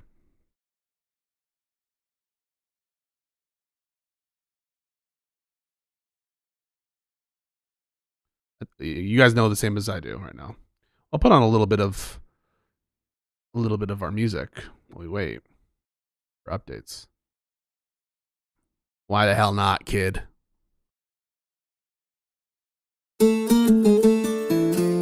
Little loud.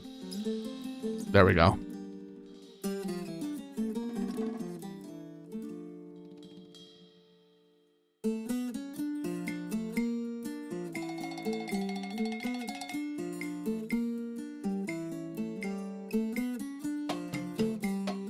We were gonna watch it, but I'm doom scrolling.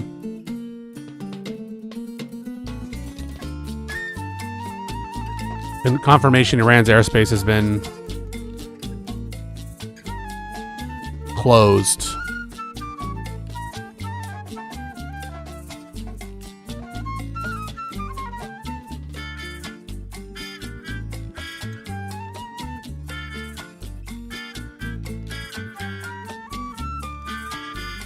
They're going big league.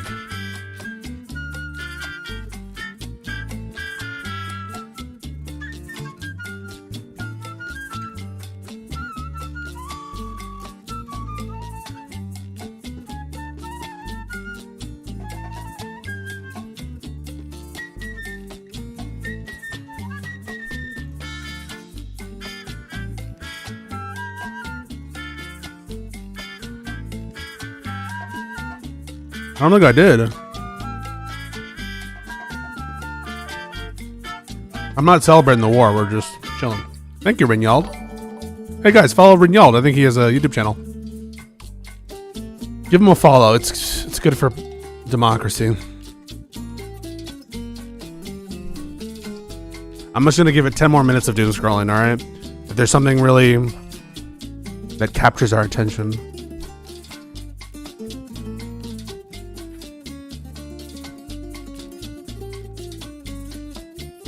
Yo, what up? Yo, we're doom scrolling. New war. Israeli media has said that unnamed sources close to the matter tell them that the entire senior Iranian command structure is the target of ongoing strikes. They are preparing for several days of war.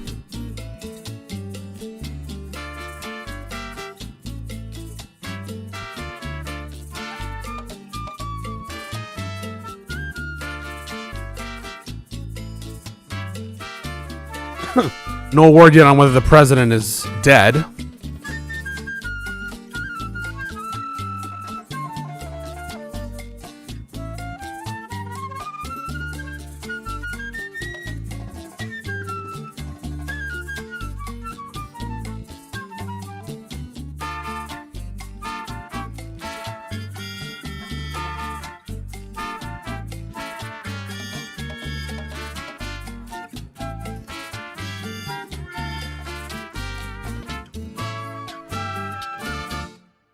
Oh, yeah.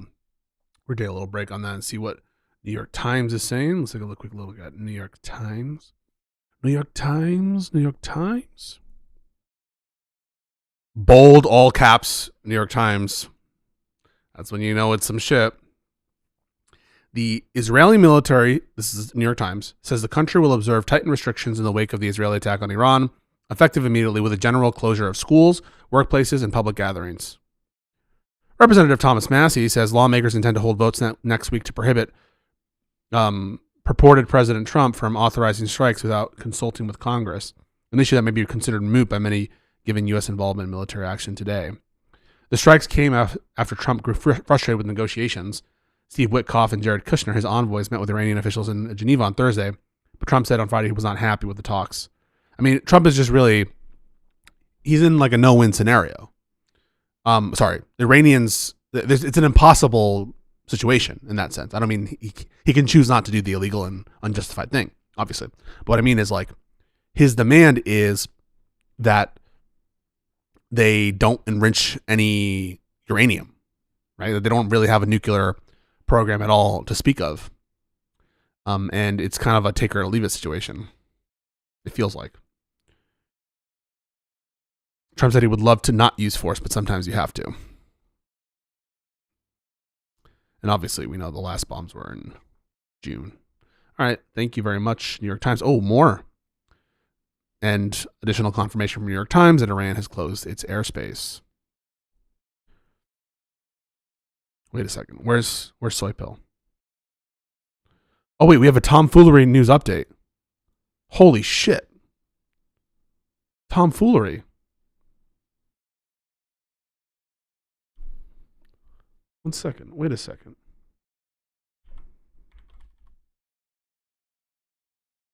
Wait a second. I didn't know tomfoolery was a fucking OSINT guy.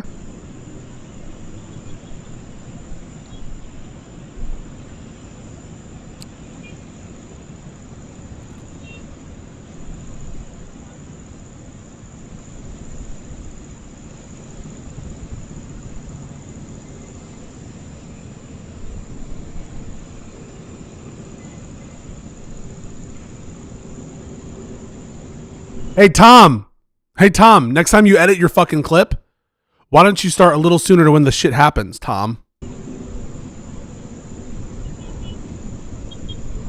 It's fucking dead air. We just watched this for 32 seconds. 32 seconds of him just fucking staring at nothing. Like, what was the thought process here, dude?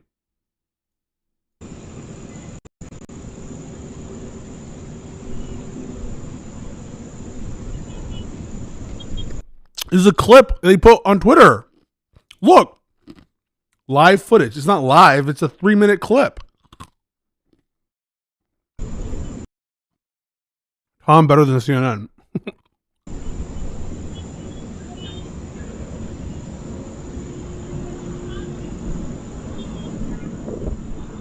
$40. Nothing has happened.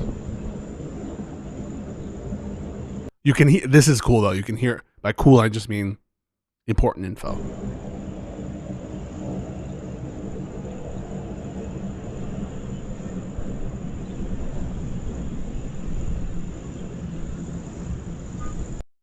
Apparently the speed up is not working. No. Tom, you don't post this shit as a clip. You don't post your fucking technical difficulties. We're a minute in. The description is live footage of the bombs being dropped on Tehran in Iran. Let's give him a like. We'll retweet. Oh, God. Okay, there it goes.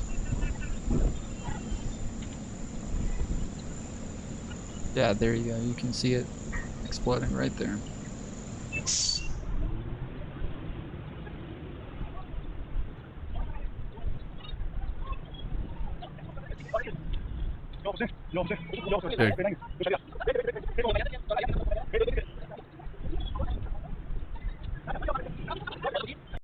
And then same here on 5.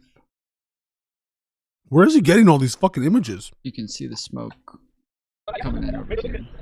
So.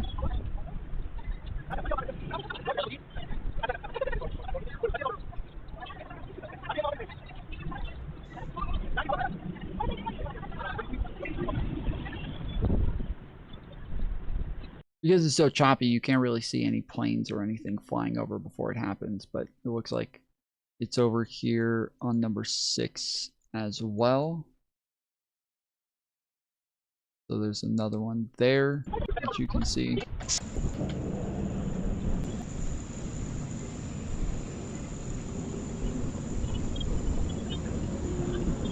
This feed does seem to be a little bit better because you can see the cars driving by here.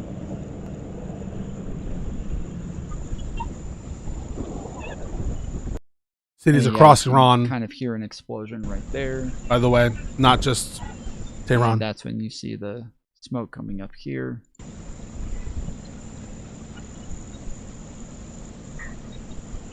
Listen, Tom. And then smoke billowing out over here. Sorry. And then you start to see it come out over here as well.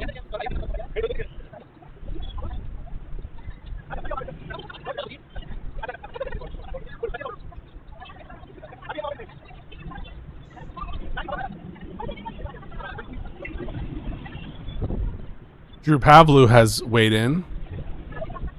He says, let's fucking go.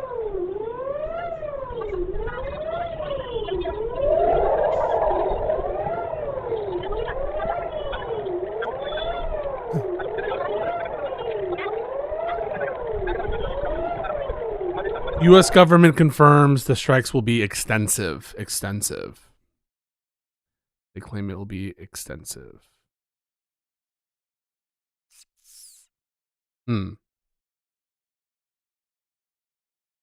Dozens of U.S. strikes are being carried out by attack planes based at bases across the Middle East and from one or more aircraft carriers, a U.S. official has said. From New York Times. New York Times. Let's see if there's any updates here. I'm going to refresh my feed. According to Reuters, the planned date for the strikes was decided on jointly by Israel and U.S. weeks ago.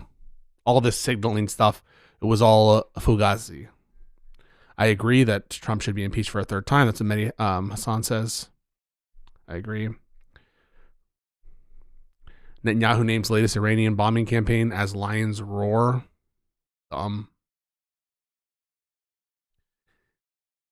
According to Clash Report, Israel officials say that Tehran will not look the same the day after.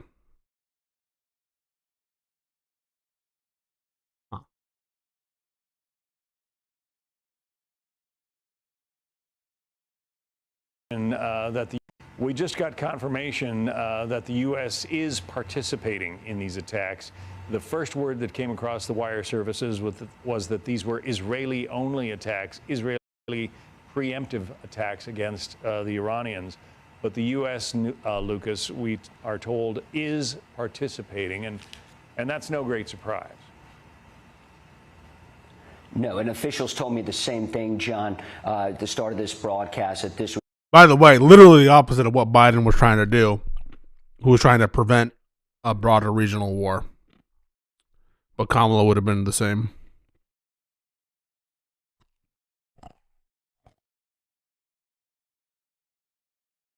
Let's see, anything else? Last I heard, Mehdi was out of the coalition now.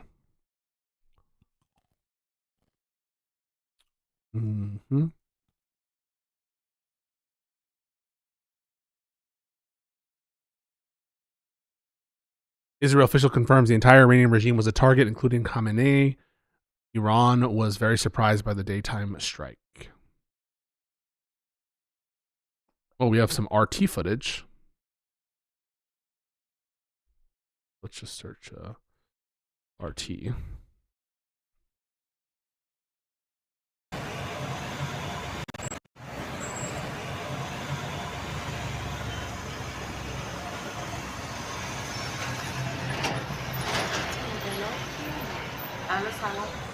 The Russian news network, RT, says multiple Iranian commanders have been killed. RT says all this shit too. 4 days. We're preparing for 4 days of powerful combined strikes. 4 days of strikes. Airstrikes on Iran aim to dismantle this Al Jazeera. Of course, Al Jazeera.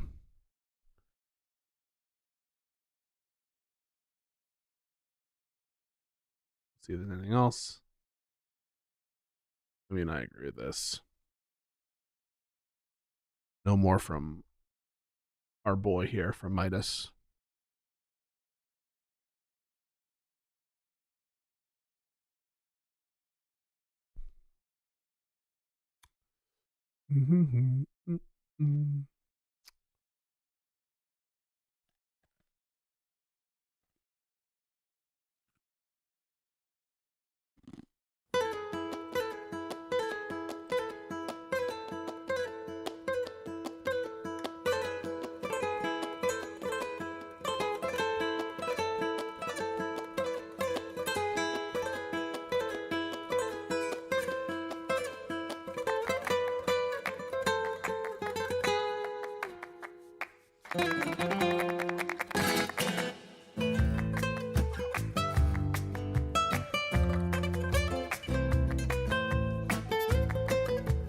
The focus of the strikes is Iran's military apparatus, U.S. officials said.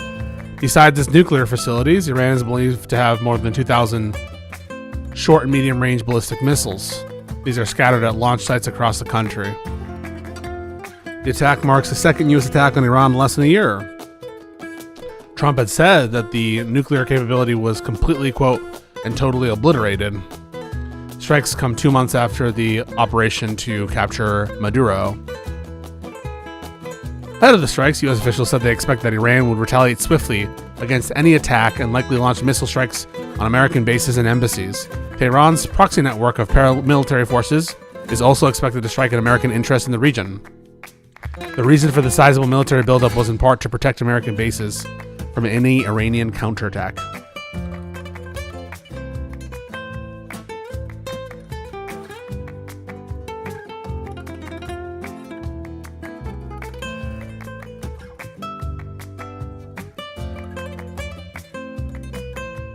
Mehdi Hassan says, where are those Muslim imams and community leaders who did a rally for him, calling him the peace candidate? I think that's a bit prejudiced, assuming that Muslim people support the Iranian regime.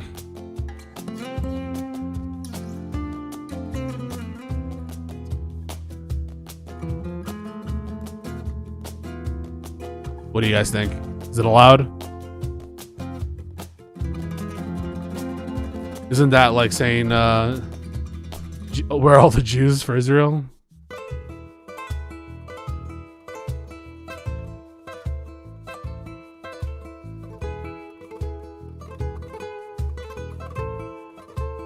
It's okay if he hates every religion. Okay.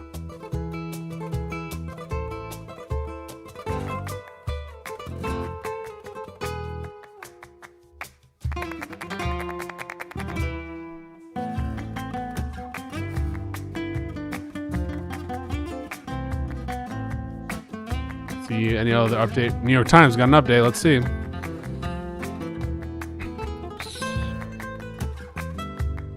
Experts have warned that an attack on Iran could potentially draw the United States into a protracted conflict because Iran's leadership oversees extensive military abilities and a network of regional proxy forces that could help sustain a resistance. Iran has one of the biggest and most varied missile stockpiles in the Middle East. Its arsenal includes drones and anti-ship weaponry, though the current volume of Iran's missile inventory remains unclear after its 12-day war. Iran's medium-range ballistic missiles are capable of traveling more than 1,200 miles, putting them in range of American bases as far away as western Turkey and across the broader Middle East, including in Israel and the Gulf states. The Gulf states, which are home to a number of American bases, are anxious that any American military strike could lead to blowback against them in an Iranian counterattack.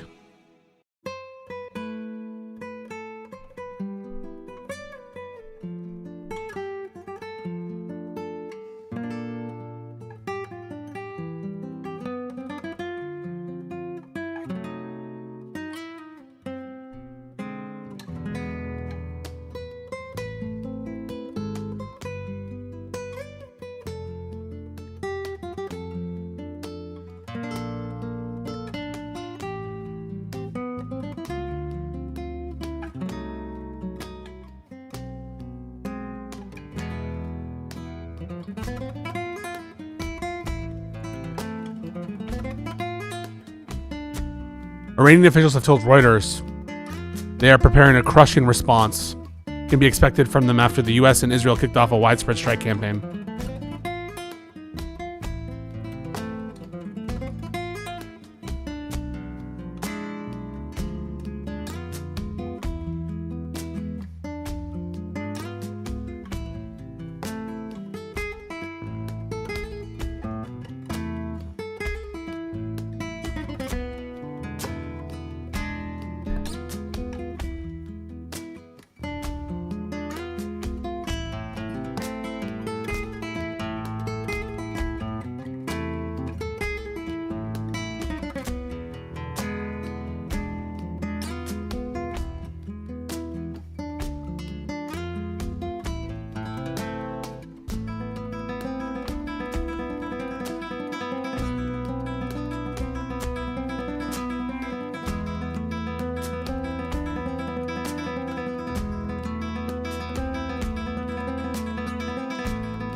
Thanks, bro.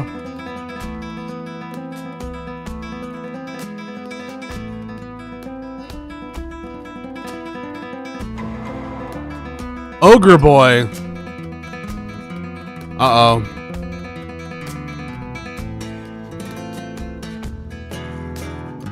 Welcome, Ogre Boy. Thank you for the raid. Ogre Boy viewers.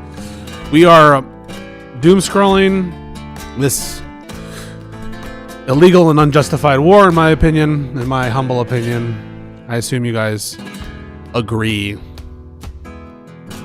Agree with that, huh? Yup. Yup. Any yups in the chat?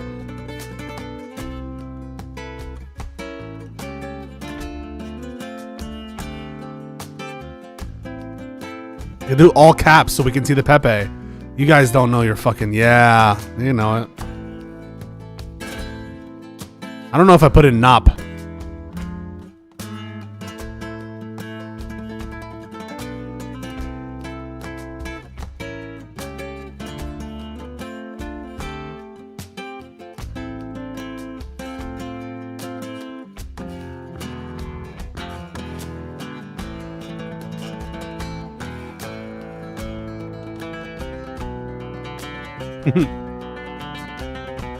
Have they declared war? Who are you talking about?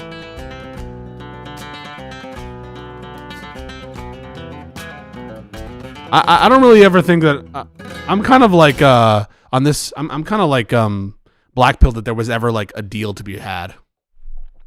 I'm kind of the opinion that for some weeks now, they maybe even longer, they've kind of had like an ultimatum kind of approach to what's happening, where it's demands of unilateral denuclearization that have never been accepted by Iran and that they know weren't going to be accepted, and that everything else was kind of just like pantomime. That's just kind of that's my gut. I don't know that that's true, but yeah. Because the positions have been made clear for a while, it feels like, of the relative countries.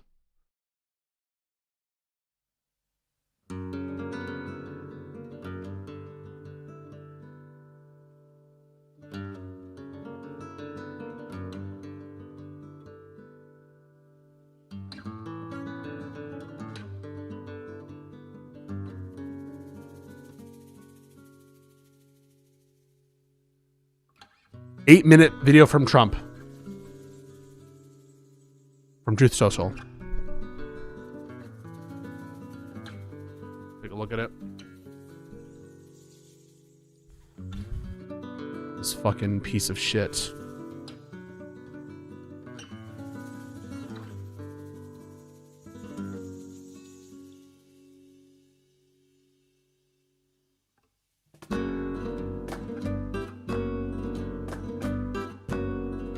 Look at this old fuck. His website fucking sucks.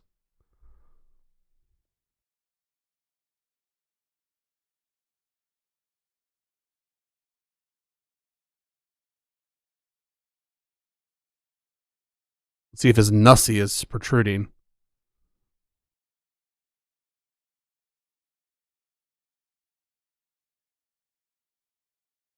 How can this be worse than Twitter?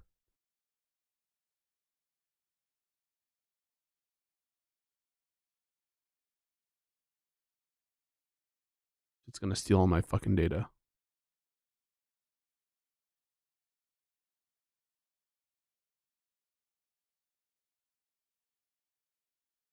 It was so disrespectful at the State of the Union. His nussy was just like clearly protruding, clearly on display. Very disrespectful.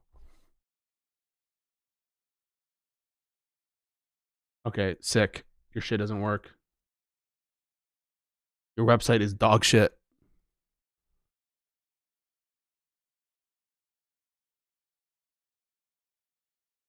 A short time ago, it works on United this. States military began major combat operations in Iran. Our objective is to defend the American people by eliminating imminent threats from the Eminent threats? Iranian regime, a vicious group of very hard, terrible people. Its menacing activities directly endanger the United States, our troops, our bases overseas, No, and this is allies throughout. This is not AI. This is real. I just can't. I use Edge for this browser, and it's not working on Edge for whatever reason. But it's working on my personal browser, which I'm not going to show you guys. Activities directly endanger the United States, our troops, our bases overseas, and our allies throughout the world. For 47 years, the Iranian regime has chanted death to America and waged an unending campaign of bloodshed and mass murder, targeting the United States, our troops. He's like out of breath. This guy's not looking good. Just heads up. Like, imagine just the most decrepit looking guy. I mean, you can hear it in his voice. Innocent people in many, many countries. Among the regime's very first acts was to back a violent takeover of the U.S. Embassy in Tehran, in the holding 70s. dozens of American hostages for 444 days. In 1983, Iran's proxies carried out the Marine barracks bombing in Beirut that killed 241 American military personnel. In 2000, they knew and were probably involved with the attack on the USS Cole. Many died. Iranian forces killed and maimed hundreds of American service members in Iraq. The regime's proxies have continued to launch countless attacks against American forces stationed in the Middle East in recent years, as well as U.S. naval and commercial vessels in international shipping lanes. It's been mass terror, and we're not going to put up with it any longer. From Lebanon to Yemen and Syria to Iraq, the regime has armed, trained, and funded terrorist militias that have... Okay, I got it on Twitter. Finally, some motherfucker, some good clipper puts the shit on Twitter so you can see it in its full glory. In its full fucking glory. A short time ago, the United Oh my God, the quality is so bad. States waged an unending campaign of bloodshed and mass murder, targeting the United States, our troops, and the innocent people in many, many countries. Among the regime's very first acts was to back a violent takeover of the U.S. Embassy in Tehran, holding dozens of American hostages for 444 days. In 1983, Iran's proxies carried out the Marine barracks bombing in Beirut that killed 241 American military personnel. In 2000, they knew and were probably involved with the attack on the USS Cole. Many died. Iranian forces killed and maimed hundreds of American service members in Iraq. The regime's proxies have continued to launch countless attacks against American forces stationed in the Middle East in recent years, as well as U.S. naval and commercial vessels in international shipping lanes. It's been mass terror, and we're not going to put up with it any longer. From Lebanon to Yemen and Syria to Iraq, the regime has armed, trained, and funded terrorist militias that have soaked the earth with blood and guts.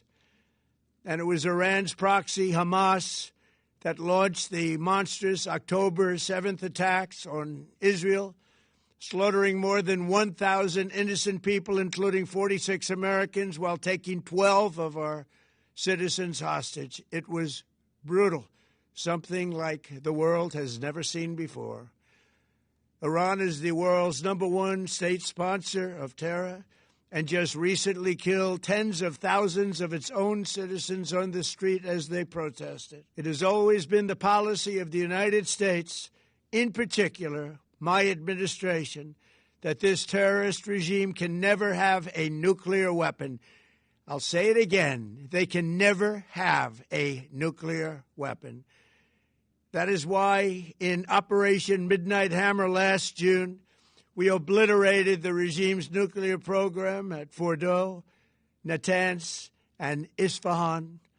After that attack, we warned them never to resume their malicious pursuit of nuclear weapons, and we sought repeatedly to make a deal. We tried. They wanted to do it. They didn't want to do it. Again, they wanted to do it. They didn't want to do it. They didn't know what was happening. They just wanted to practice evil. But Iran refused, just as it has for decades and decades. They've rejected every opportunity to renounce their nuclear ambitions, and we can't take it anymore. Instead, they attempted to rebuild their nuclear program and to continue developing long-range missiles that can now threaten our very good friends and allies in Europe, our troops stationed overseas, and could soon reach the American homeland. Just imagine how emboldened this regime would be if they ever had and actually were armed with nuclear weapons as a means to deliver their message. For these reasons, the United States military is undertaking a massive and ongoing operation to prevent this very wicked, radical dictatorship from threatening America and our core national security interests. We are going to destroy their missiles and raise their missile industry to the ground. It will be totally, again, obliterated. We're going to annihilate their Navy. We're going to ensure that the region's terrorist proxies can no longer destabilize the region or the world and attack our forces and no longer use their IEDs or roadside bombs, as they are sometimes called, to so gravely wound and kill thousands and thousands of people, including many Americans. And we will ensure that Iran does not obtain a nuclear weapon. It's a very simple message. They will never have a nuclear weapon. The Republicans fell for it again. Trump comes in and says, you know, the Iraq war was a big mistake. Weapons of mass destruction, my WMDs, my nuclear weapons. And doggone it, they fell for it again. It's always the ones you most expect to fall for it again. This regime will soon learn that no one should challenge the strength and might of the United States Armed Forces. I built and rebuilt our military in my first administration, and there is no military on earth even close to its power, strength, or sophistication. My administration has taken every possible step to minimize the risk to U.S. personnel in the region. Even so, and I do not make this statement lightly, the Iranian regime seeks to kill. The lives of courageous American heroes may be lost, and we may have casualties. That often happens in war. But in war, we're doing this not for now. We're doing this for the future, and it is a noble mission. We pray for every service member as they selflessly risk their lives to ensure that Americans and our children will never be threatened by a nuclear-armed Iran. We ask God to protect all of our heroes in harm's way, and we trust that, with his help, the men and women of the armed forces will prevail. We have the greatest in the world, and they will prevail. To the members of the Islamic Revolutionary Guard, the armed forces, and all of the police, I say tonight that you must lay down your weapons and have complete immunity, or, in the alternative, face certain death. So, lay down your arms. You will be treated fairly with total immunity, or you will face certain death. Finally, to the great, proud people of Iran, I say tonight that the hour of your freedom is at hand. Stay sheltered. Don't leave your home. It's very dangerous outside. Bombs will be dropping everywhere. When we are finished, take over your government. It will be yours to take. This will be probably your only chance for generations. For many years, you have asked for America's help, but you never got it. No president was willing to do what I am willing to do tonight. Now you have a president who is giving you what you want. So let's see how you respond. America is backing you with overwhelming strength and devastating force. Now is the time to seize control of your destiny and to unleash the prosperous and glorious future that is close within your reach. This is the moment for action. Do not let it pass. May God bless the brave men and women of America's armed forces. May God bless the United States of America. May God bless you all. Thank you. So now our brothers and sisters in the military, American blood, needs to be spilled for an illegal and destabilizing war. What are the odds of success here? That a persistent bombing campaign without boots on the ground will achieve the aim of getting rid of the Iranian regime? What are the kind of humanitarian disasters we should expect as a result of the chaos that Trump has just unleashed? If you're going to be fooled, and I know that people in this chat probably are less likely to be fooled by this man, you'll fall for anything, man. You'll fall for fucking anything. Fuck this war. Fuck Trump. And fuck Israel.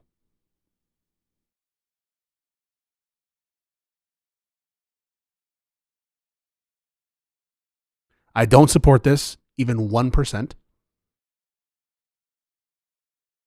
I don't support the Iranian regime, but this action is reckless.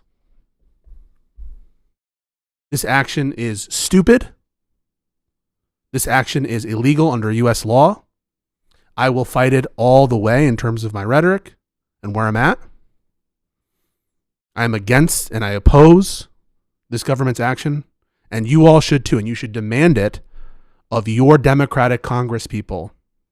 If they come out weak and say, oh, I don't know, I don't really know, you're going to let Trump take an illegal war? You're going to allow this brute, this monster, to waste American lives in this pursuit without any good chance of success?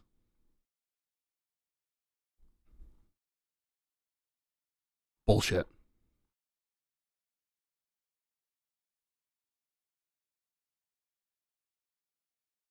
Anyway. Just despicable. Just fucking absolutely despicable.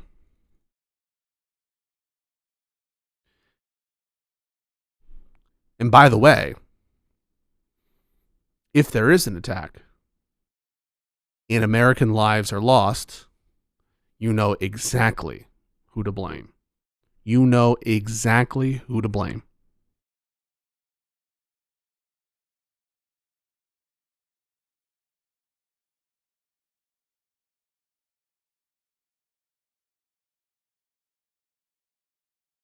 There should be, though my guess is there won't be, absolute unanimity from the Democratic caucus against this illegal, unjustified action. Do you know what he's going to do? What he's already done? He's going to use this pretext, just like any other tyrant, to try to squash your liberties here at home from your neighbors and from yourself and your family. I say try to because he's not going to win. And there are many more of us than there are of them. And so, peacefully and patriotically, I want you guys to stay based. Stay based. Stay hating Trump. Stay hating these MAGA elite scum who want to turn you into fucking widgets for their AI empires. And fuck every Democrat who is going to support this shit. You're going to let Trump just like totally disregard the Constitution? Trample, I should say. Trump trample. You're going to let him just do illegal shit? You're going to not invoke your authorities? Jared Moskowitz? I'll tell you right now, if Jared Moskowitz maintains his position on the War Powers Resolution, I am going to support anyone who challenges him in the primary. It's about a structural issue. Even if you supported this action from a policy perspective, it is a structural issue. It is a institutional competency issue. It is a corruption issue. And if you can't see that, you're lost. If you can't see that, you're lost.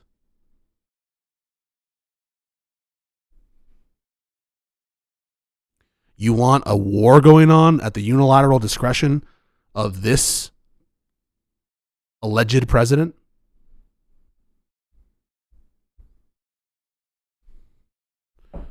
Watch, he'll invade Canada next, and you'll be like, oh, I didn't know.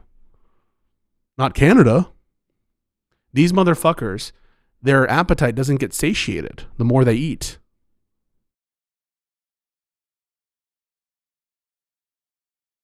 If they get a taste for it. You think Greenland's off the table? Now I think we're going to win because I believe in our base patriots, but don't ever lose sight of what we're up against. We're up against fascism in this country. And the fight here is more important than the fight over there.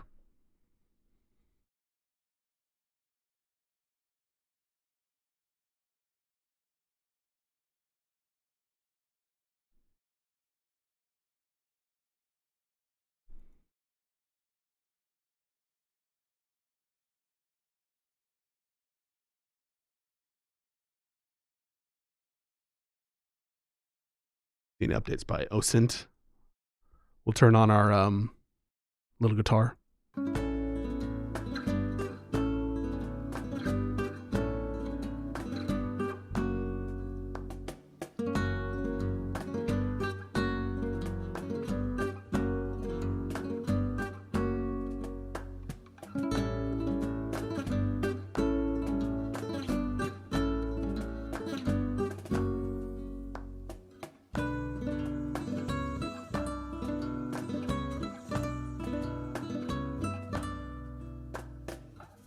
Some rumors, some important people are dead.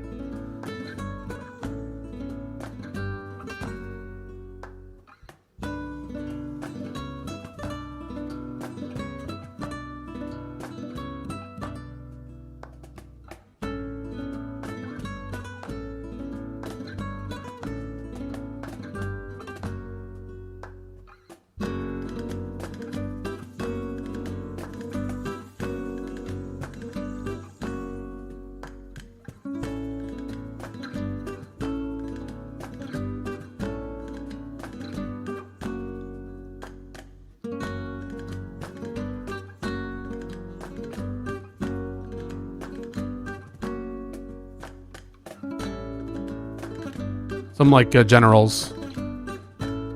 I'm trying to confirm.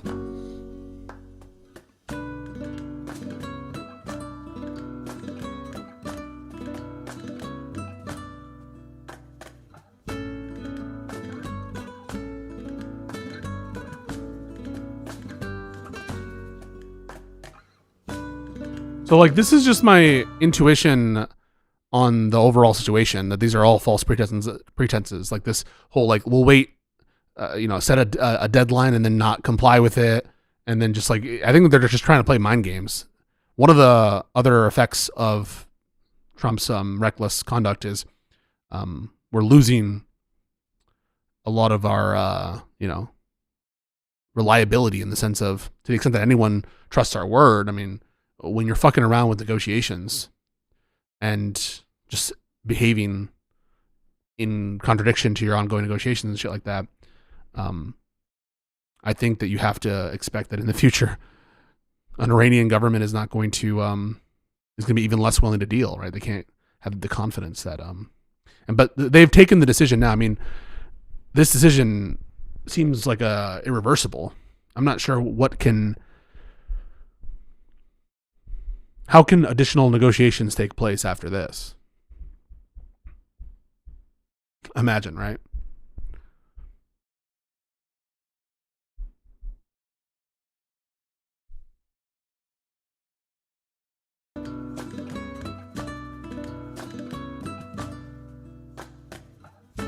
Thanks for the coffee fund, guys. Appreciate you.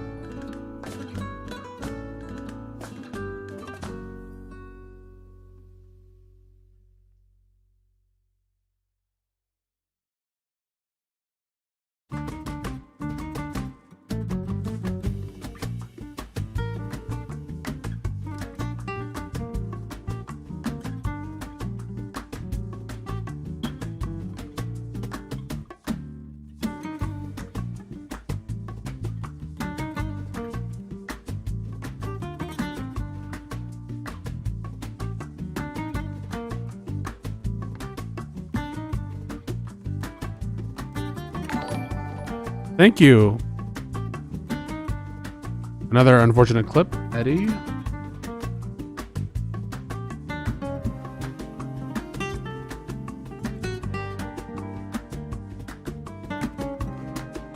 Does this Parker get a job? All right, Parker, get a job. One sec. Thank you for the bits. Listen Can here, I finish, young please? man. I have twin boys, okay? And I tell you what, if we go into some bull crap because my children did not sign up. Yeah, I just need to set it up. I would definitely do it. I think I'd love to do that. I just need help setting it up. To go fight into the military for any freaking reason. They wanted to live their own lives. I understand. I'm not advocating for your kids to go fight a war. What I'm advocating... Well, it sounds like it, and that's how all these Democrats are starting to act like it. Can you stop They need screaming to at me and stop. listen to what I'm saying? They need to stop. Okay, There are people's lives and children that are on the line because you guys want to go over there across the world and go fight a war that has nothing to do with the United States of America, sir. Okay, we're not gonna go into. You think we're gonna go into World War III with Russia because of Democrats? So Yes. There's no evidence of that. Okay, whenever it's time, you just give me a call, big boy. Okay, What are you talking you just about? let me know. How am I supposed Whenever to give you a it's time call? for you to Who start are going over you? there. Who are you? How am I supposed Whenever to give you you a call? go collecting panhandling money, I'm you know, panhandling? but Okay, so in terms of Ukraine, it will be Russia if we do not help defend them. We I do not don't have to send care. troops. My children's lives are more important than sending them over there to a fight that we did not start. Okay, listen, we signed an agreement with Ukraine called the Budapest Memorandum, which is an agreement that if Ukraine gave up their nuclear weapons, that we would defend them. Okay, they gave up their nuclear weapons. Now it's our turn to defend them. Awesome, Parker. Guess what? I heard that Zelensky was asking for American soldiers to go over there to fight his war. Why don't you get off this TikTok shop and go over there and start fighting in the war for Zelensky? If you're so important and wanting to fight and protect all these people over there in Ukraine, get off your ass and go over there and start putting your boots on the ground then. I gotta find these people. They're all over on TikTok. Because that'll be one less life before my children have to go over there. That's what the fuck JD Vance sat there and fucking started getting mad for. Gonna send I our need this troops content. over there because The he only can't way get we his would send the shit under troops there, control. the only way we would send troops there is if they join NATO the same way Finland joined NATO. Finland joining NATO didn't facilitate like a war between Russia and Finland. So like that would actually be like a meaningful thing that Ukraine can do to like actually ensure that like they can stay a country. The fact that you don't care about their children, I think is kind of crazy. Oh wow! Like, are you a Christian? Thank you, Raging Tomato. Much love, ever guys. We're doom scrolling on this Iran and Israel thing. We're against the war. At least I am against the war. I can't speak for everyone in my audience, but I really do appreciate the. I imagine it's a raid. I don't know. I get like alerts for the YouTube stuff, but very much appreciate you, Sarah the Raging Tomato. Sarah the Raging Tomato, appreciate you. Thank you. Yeah. We got to do these TikTok debates, man, because sometimes the people who come to Discord are just like all ass kissers, or like people who want to talk about what Destiny said or what Hutch said or something. It's never like the red-blooded Americans who want to wave the American flag and start talking about Trump. That's the people I want to talk to. Thing is, did I give birth to those kids? Did you like tell your kids not to go into the military? Yes, sir. Then what do you, We do not do I'm stuff sorry, like that then in my what house. What are you f***ing screaming about? Wait, so she's like mad her kids are going to be sent somewhere, but she like forbids her kids to join the military. What do you think Her kids are like 40 probably. is going to happen if we go into war and freaking Russia gets involved? We're not going to war. Blindsided. I'm sorry. You We're guys are not sitting going to there war. Fucking thinking, oh, Putin, we love Putin. We don't love Putin. We don't want our kids to die. I think that person is real. I'm going to put it out there. That's a real person. That was a real thing. We just saw that. Let's see. This is in English or no? Okay. This is a translation by Mario Nafal that is being attributed to exiled Iranian Reza Pahlavi. This is the son of Reza Shah Pahlavi, right? That's the last Shah of Iran who was overthrown in the Iranian Revolution. I think this is the son of Reza Shah. Is that right? Is his name Reza Shah? I think that's right. Oh no. Reza Pahlavi, right? Fuck. Reza Shah's his father. I fucked up. My bad. It's all memes. It's all downhill from here, folks. You get into your late 20s, you start going downhill pretty fast. It's for the birds. It's a whole life thing. All right, this is the attributed quote to him. There is a video, but it's in Farsi, I'm assuming. Not that I can understand Farsi. My dear compatriots, moments of destiny lie ahead of us. The aid that the President of the United States promised to the brave people of Iran has now arrived. This is a humanitarian intervention, and its target is the Islamic Republic, its repressive apparatus, and its machinery of slaughter, not the country and great nation of Iran. But even with the arrival of this aid, the final victory will still be forged by our hands. It is we, the people of Iran, who will finish the job in the final battle. The time to return to the streets is near. Now that the Islamic Republic is collapsing, my message to the country's military, police, and security forces is clear. So we're going to install a dictator. You have sworn an oath to protect Iran and the Iranian people, not the Islamic Republic and its leaders. Your duty is to defend the people, not a regime that has taken our homeland hostage through repression and crime. Join the people and help bring about a stable and secure transition. Otherwise, you will go down with Khamenei's sinking ship and his regime. And my message to the President of the United States, President Trump, is this. The noble people of Iran, despite the savage repression and massacres of the regime, stood firm with courage for nearly 2 months. I now ask you to exercise the utmost caution to prevent the lives of civilians and my compatriot, to preserve the lives. The people of Iran are your natural allies and those of the free world, and they will never forget your support in the most difficult period in contemporary Iranian history. And to you, my dear compatriots in Iran, in these sensitive hours and days more than ever, we must stay focused on our ultimate goal, reclaiming Iran. I ask you to remain in your homes for now and preserve your safety and security. Stay vigilant and ready so that at the appropriate time, which I will announce to you precisely, you can return to the streets for the final action. Follow my messages through social media and satellite media. If there are disruptions to internet and satellite, I will stay in touch with you via radio waves. We are very close to the final victory. I want to be by your side as soon as possible. That together we can take back and rebuild Iran. I mean, they want to install this guy into leadership. And listen, I'm no friend of the Iranian regime. I think that it should be overthrown. But war is messy. These things don't turn out the way you think.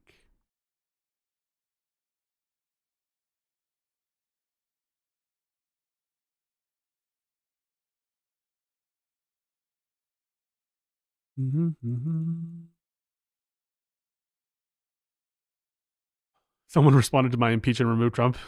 What did he do this time? Let's see. Additional updates from the New York Times. Take a look real quick here. What do we got here for us?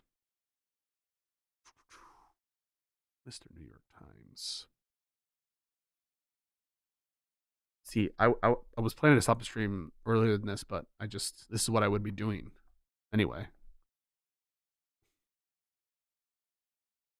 Skeptics of U.S. military intervention expressed doubt that they would ultimately result in an Iran that abandoned its nuclear program. Edward King, the president of Defense Priorities, a think tank that advocates a restrained foreign policy, said diplomacy would have been a better path. What do scholars know? Regime change in Iran would be the fulfillment of a decades-old obsession of Benjamin Netanyahu of Israel. He has long portrayed the Islamic Republic as a menace to Israel, the Middle East, and the world. Several residents of Tehran said there had been no direction from the government so far and that sirens did not sound when the attacks began. They said that state radio and television outlets were not giving people guidance on where to go and what to do. Foreign Minister of Oman, who was mediating the talks between Iran and the United States, had flown to Washington to argue that progress was being made. He said Tehran had a Gulf state went to go say that progress is being made. He said, I'm not even sure that the Gulf states want this war. My guess is they don't.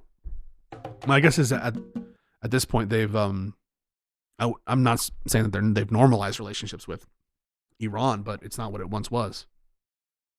He said Tehran had agreed never to stockpile enriched uranium, making the enrichment argument less relevant. But Iran had refused to discuss other reported American demands that it give up enrichment entirely, that they have never said that they would ever do that, limit the range of its ballistic missiles, and end its support to its allies in the region, including Hamas, Hezbollah, and the Houthis. So it looks like there are three pillars to the demands. No enrichment at all, and that would prevent any kind of nuclear industry, even for like civilian purposes, putting aside the issue of like highly enriched uranium for weapons. So no enrichment whatsoever. No ballistic missiles or limit them, and no support for the proxies. Iranian state Iran's state television announces that Iran's armed forces are getting ready to retaliate against Israel. War.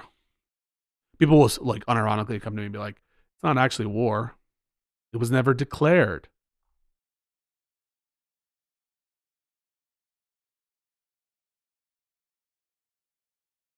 How can there be a war if it weren't declared?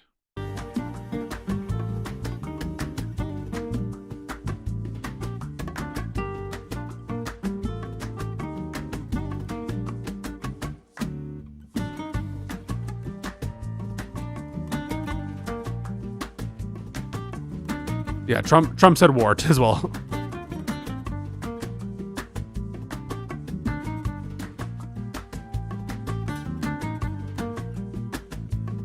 Yeah, true.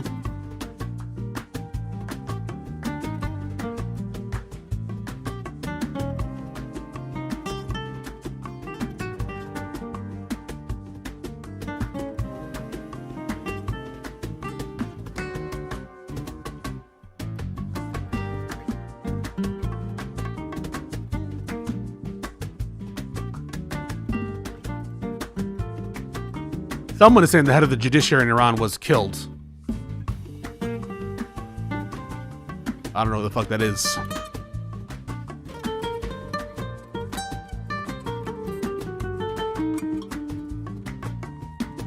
Mario Nafal says that the commander-in-chief of the Iranian army was reportedly killed.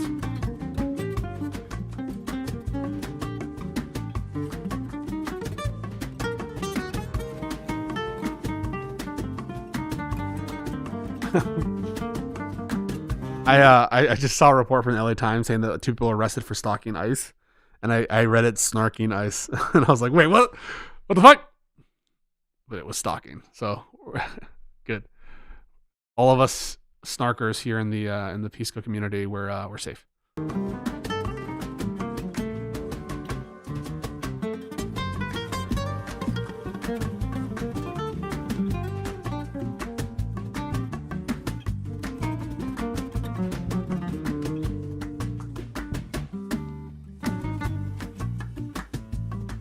The Iranians, according to Russians with Attitude, who I follow.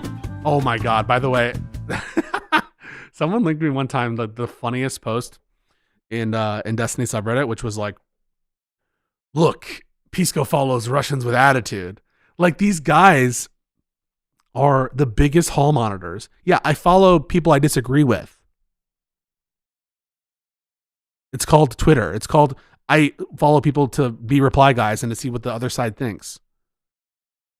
Honestly. Sorry, I'm still like... Sorry. Let's put that aside. The Iranians, according to Russians with Attitude, just launched a wave of ballistic missiles, but, you know, for what that's worth, which is, you know.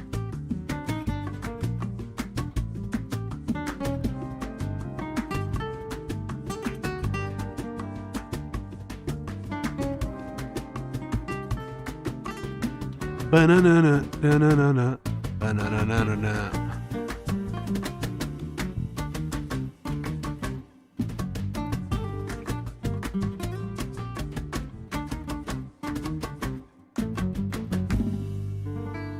I wonder what the Trump people are going to say.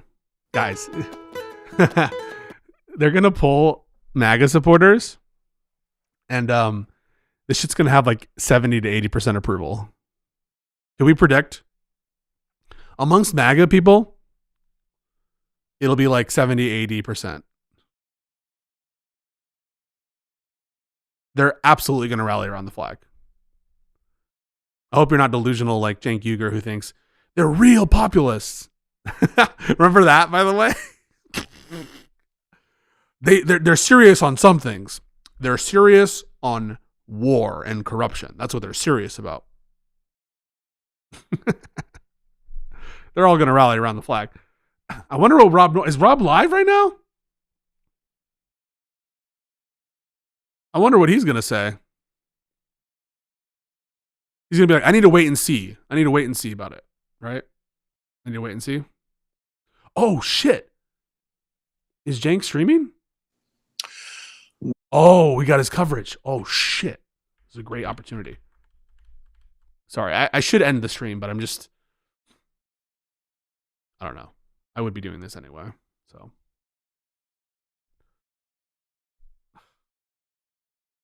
I would be doing this anyway. We'll just do the Cenk thing unless I get distracted by something else, but my plan is to do the Cenk thing and then end, but if something captures my interest, we'll see. We'll see about it. Test. Okay, cool.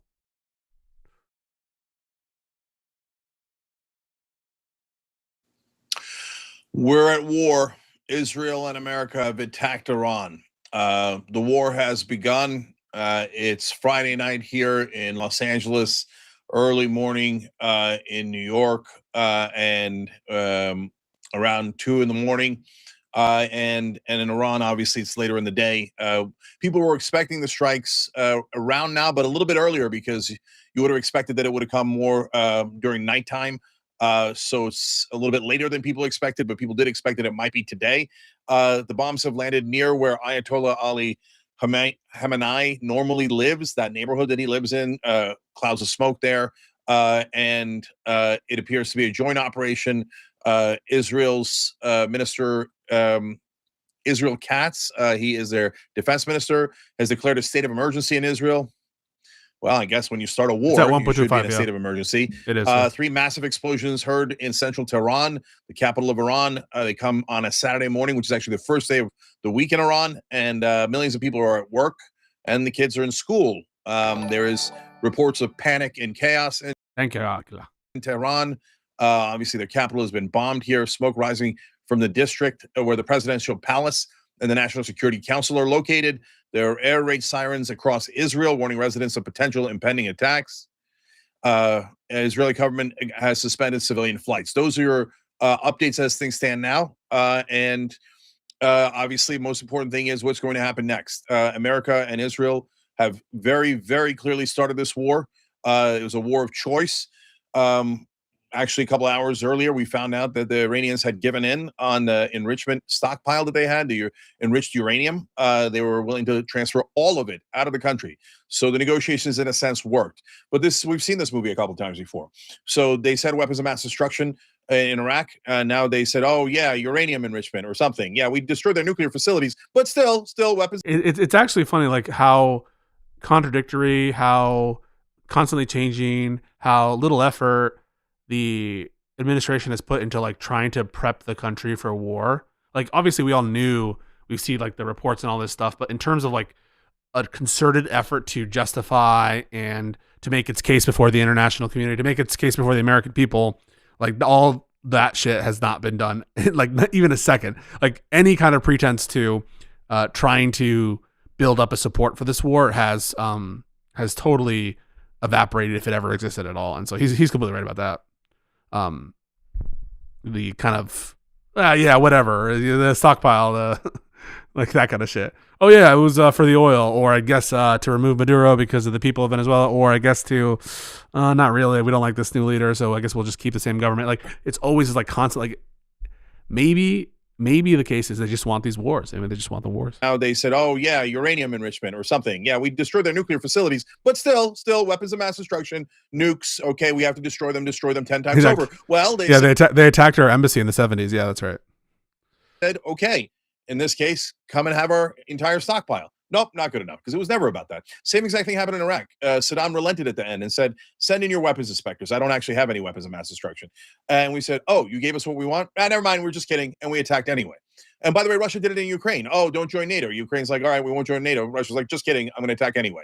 So people who are going to attack who amass their forces do it. So Huckabee said earlier in the day that the staffers in the embassy, U.S. embassy in Israel, basically should evacuate, go back home. And so it was pretty clear that the war was coming. Now in terms of the other... apparently, again, grain of salt, Israel army says identified missiles launched from Iran. Lies and propaganda. We're going to be greeted as liberators. The Iranian people want us there. The Iranian people are getting killed, which they were. So there's some truth to that. So you take the truth and you cover it in propaganda, right? So no, but I mean, like, absolutely true. They're massacring people, and fuck the Iranian regime. The Iranian regime is bad. They're, and I don't mean that in scare quotes like, oh no, just kidding. I mean it in terms of like, of course they're bad. Like Saddam was bad, right? So someone bad, we invade the country, kill hundreds of thousands of people, is not the same thing. Right. You need to like explain if your approach is going to have the effect we want.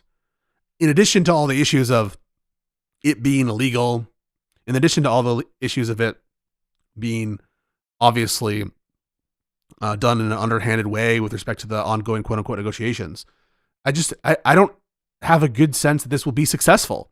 And our priors about, now obviously I'm not like in the room, but you're relying, how this is successful is the Iranian people, after a concerted bombing effort, rise up against the Iranian regime. But failing that, there doesn't appear to be a plan to install a new regime. You know, I don't really see how this would be accomplished other than through a revolt of the people that is successful against the regime.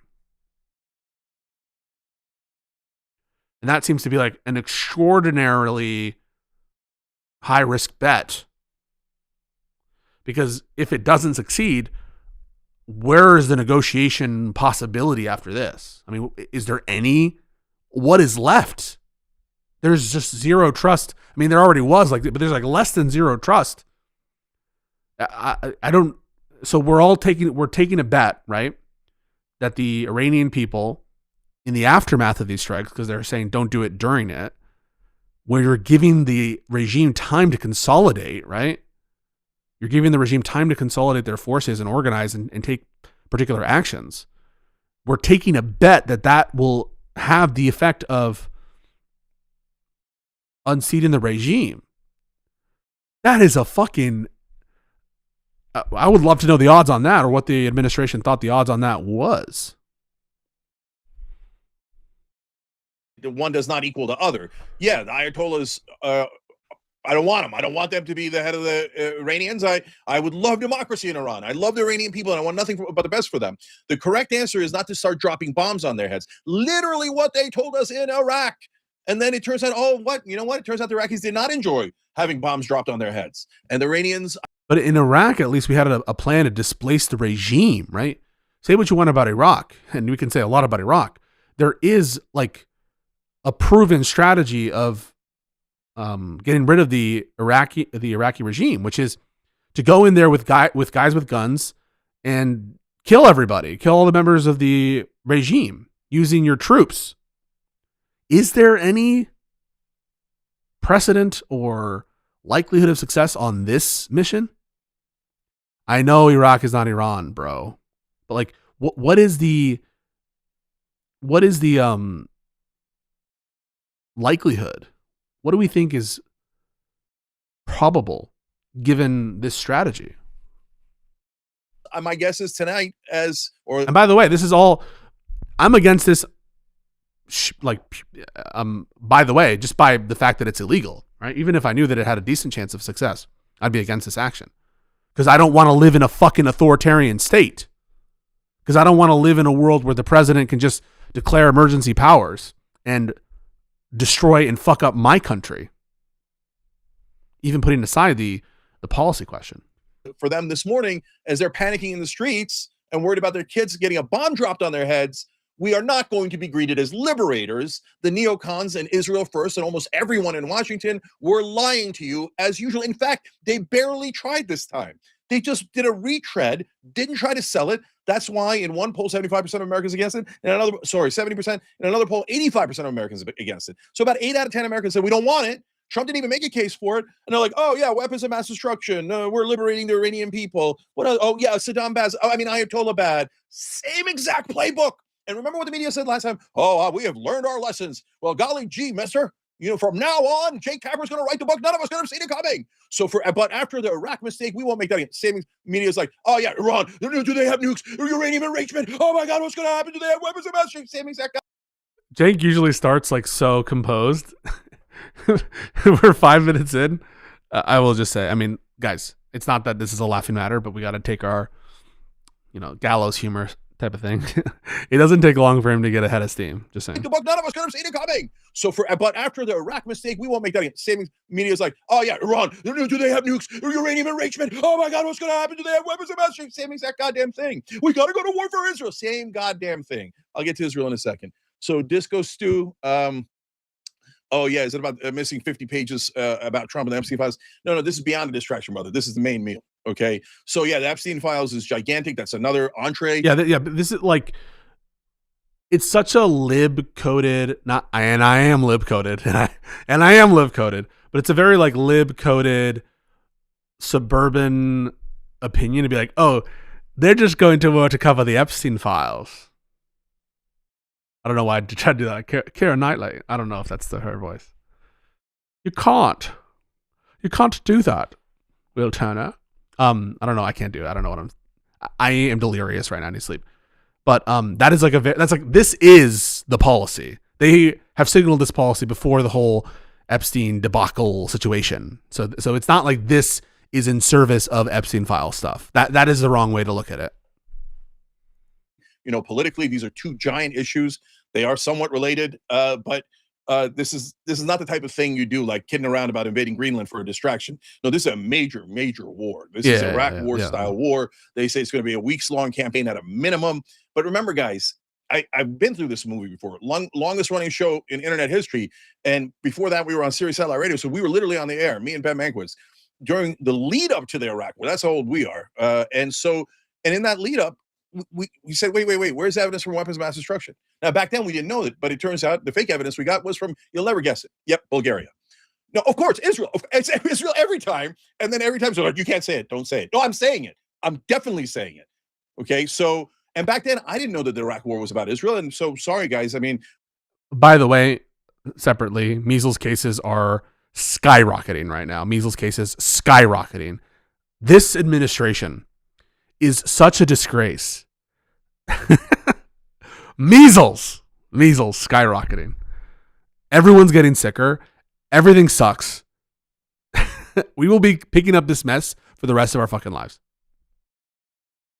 We try to inform as much as humanly possible. We try so hard to get at the truth, and we constantly get yelled at for trying to do that. In fact, New York Times today, of all the days, after I got off the air, got sent to me. Turns out they ran this whole article about, now, look, the Israel First is getting carried away too much. They're calling everybody anti-Semites, and they're turning off America, and it seems like they're bullying us into a war. I'm like, oh, that sounds pretty good. And they quote me and Tucker Carlson. They say, they have this, the Young Turks is this enormous left-wing show. I'm like, could it be that the New York Times would be fair for the first time in their life?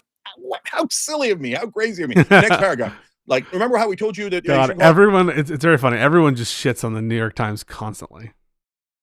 They get shit on by everybody.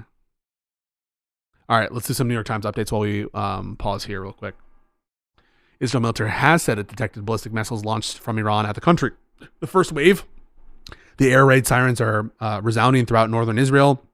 In Haifa, warning residents to enter fortified shelters. Just hours before the attacks, senior officials from Arab states and the European allies were saying that the White House was still not telling them what the objective of the strikes would be. Trump left no doubt in his video, "It's regime change. When we are finished, take over your government." Trump went on to claim that he, among the presidents who have confronted Iran since the 1979 Islamic Revolution, was willing to seize the moment. The Constitution grants Congress alone the power to formally declare war. In his video remarks, the president indicated he understood this operation to be a war. Casualties often happen in war. No president was willing to do what I am willing to do tonight, speaks to the unilateral decision-making from the White House. Absolutely true. Illegal war. He should be impeached. He should be removed. There's just no question about it. This is a major war. Absolutely a war. Impeach and remove this motherfucker. He is stealing a power, right? He is doing a form of coup. He's taking a power from Congress, taking it for himself, and using it to conduct a war.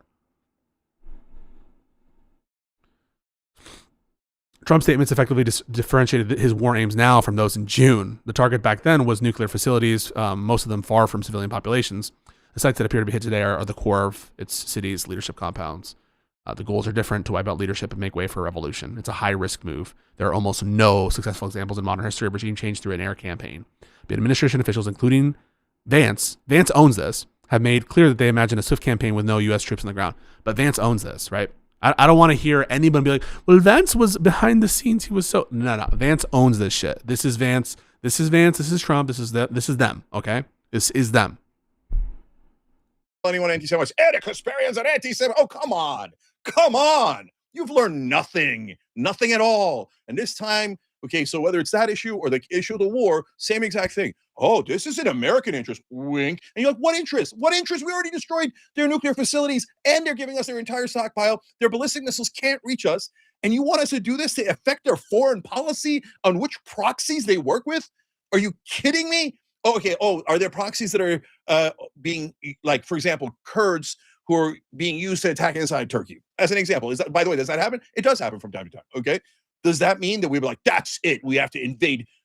Well, I think it is. I think that Trump has declared war illegally. I think that this was a declaration of war. I think this was an illegal declaration of war. Let's call it what it is. He just declared war. This is war. Right? People are going to gaslight you into thinking this isn't war. Right?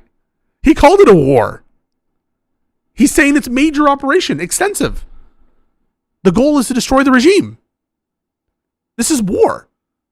Right? So, but you're going to hear in the next days, like, people are going to try to gaslight you to say this isn't war. It is a declaration of war. It's just obviously an illegal one, and one which is a clearly impeachable act. Clearly. Every part of the... And the people, yeah, exactly. The people who are going to make the argument this isn't a war, they're no better than the special military operation people, the Russian Sims, the Putin Sims. They're no better. The AUMF, guys, the AUMF doesn't cover Iran, the country of Iran. Al-Qaeda is not a friend of the Iranian Republic. Or sorry, the Islamic Republic. Foreign policy and no, brother, they're not our country, man. So, okay, the Turks got attacked by the Kurds and the Israelis got Hamas and Hezbollah, and then they pulverized Hamas and Hezbollah anyway. What is this about? So I'll tell you what it's about. It's about regime change. It was about regime change in Iraq. Why? Ariel Sharon said, prime minister at the time, that's our number one enemy, Iraq. Netanyahu said at the time, oh, you guys are going to have a great time in Iraq. Yeah, go ahead. I mean, we're not going to fight it. You crazy? That's our top enemy. And at the time, and it's in that ironic Michelle Goldberg New York Times article I just talked about how in 2001, Netanyahu's laughing at us behind the scenes saying, oh, America's so easy to move and influence. Another word for that is manipulate. Here's a language from the AUMF. The president is authorized to use all necessary and appropriate force against those nations, organizations, or persons he determined planned, authorized, committed, or aided the terrorist attacks that occurred on September 11th, or harbored such organizations or persons in order to prevent any future acts of international terrorism against the United States by such nations, organizations, or persons. Right? So none of that is what happened with respect to Iran.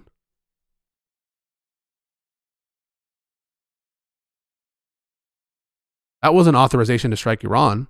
Guys, I don't know how to break this to you. I don't know if you know this or not. Now, Iran does support Hamas, and Hamas is not like a Shia organization or whatever. It has proxies that are not aligned religiously or whatever. But Al-Qaeda is like this Wahhabist organization that is not a friend of Shia, right? Like there's this whole sectarian conflict, right?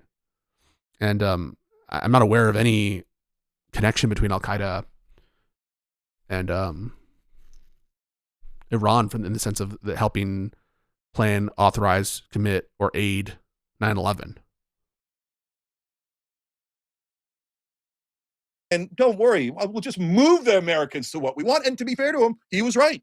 They moved us into a war with Iraq, had nothing to do with us. No weapons of mass destruction. They did not attack us. They were Al-Qaeda's enemy. But oh, wow. He just said, well, I didn't pre-watch because you've been looking at me the whole time. National media tell you that? Absolutely not. They told you they come from the same general region as Al-Qaeda. What a preposterous lie. Like, what a way to frame it to make it seem like the entire Middle East is guilty. All Arabs are guilty. All Muslims are guilty. And these are the objective reporters at the New York Times and CNN. My ass, you're objective.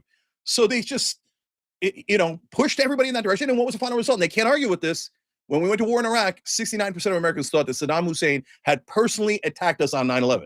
If I thought we were attacked on 9/11, I'd want to hit. Oh, I mean, he's talking about Iraq and Saddam and not Iran. But I think that's the fact pattern applies as well. Saddam too. They lied so systematically to the American people. I wonder if they high-fived each other at their cocktail parties after we got 7 out of 10 Americans to think Saddam did it. Oh, this is funny from David Sanger from the New York Times. Trump's call for Iranian Revolutionary Guard to surrender with the promise of complete immunity added a particularly unusual element to the speech because the campaign appears to be largely an air operation. There's no one for them to surrender to, no one to take them prisoner or implement Trump's offer of total immunity. It may have simply been intended to sow doubt in the ranks if they believe the government was going to collapse. Trump's statements effectively oh, we already read that. Sorry, my bad. But yeah, it was pretty like surrender. Okay, to who? We're here to surrender. Like, does everyone understand where America is geographically and Israel? You know, there's this whole country in between Iran and Israel. You guys aware? You guys aware of that? Who are they surrendering to? He didn't have anything to do with it. And then we knock out one of Israel's top enemies. In fact, their top enemy. Why, by the way, at the time, Israel said they were worried about Saddam because missiles launched from Yemen. Proxies. How dare you try to help the Palestinians? Don't you know that they are to serve under us for 58 years and another 58 years? By the way, the Israelis have voted. The Knesset has voted saying that Palestine will never be a state. So they go, we have a right to exist. Oh, they don't have a right to exist. We're enslaving them. 5.5 million Palestinians. And they're going to permanently not have equal rights. We're going to press down on them and press down on them. And if you dare complain, we're going to call you an anti-Semite. We're going to cancel you. We're going to try to end all conversation and say, everybody, you must do Israel's war for it. So they want regime change because they want a puppet leader. They have puppet leaders all across the Middle East. You don't know that, but the Middle East does. There's a lot of Arab countries where you'll be arrested. The department, this is so cringe. Their operation name is Epic Fury. The op name is Epic Fury. Guys, we are being run by the biggest Rule 2s of all time. If you say something against Israel in other Arab countries, because they put puppets in everywhere right now, everyone around them is defenseless. And what are they doing? Expanding their territory. And it's not like they're not telling us. It's not a conspiracy theory. They say it out loud. It's on tape where they talk about greater Israel. And Netanyahu himself has talked about greater Israel. We're going to keep taking more and more territory, and the entire time claiming self-defense. And they lied to us. In 48 and 67, I got told my whole life, poor Israel got attacked in 1948.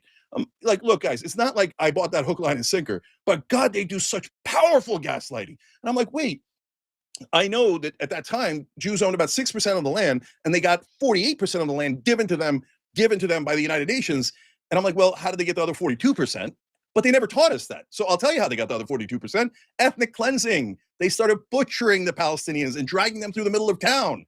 There was 3 terrorist gangs that started Israel. Irgun, Haganah, and the Stern Gang. And their leaders became the prime ministers of Israel.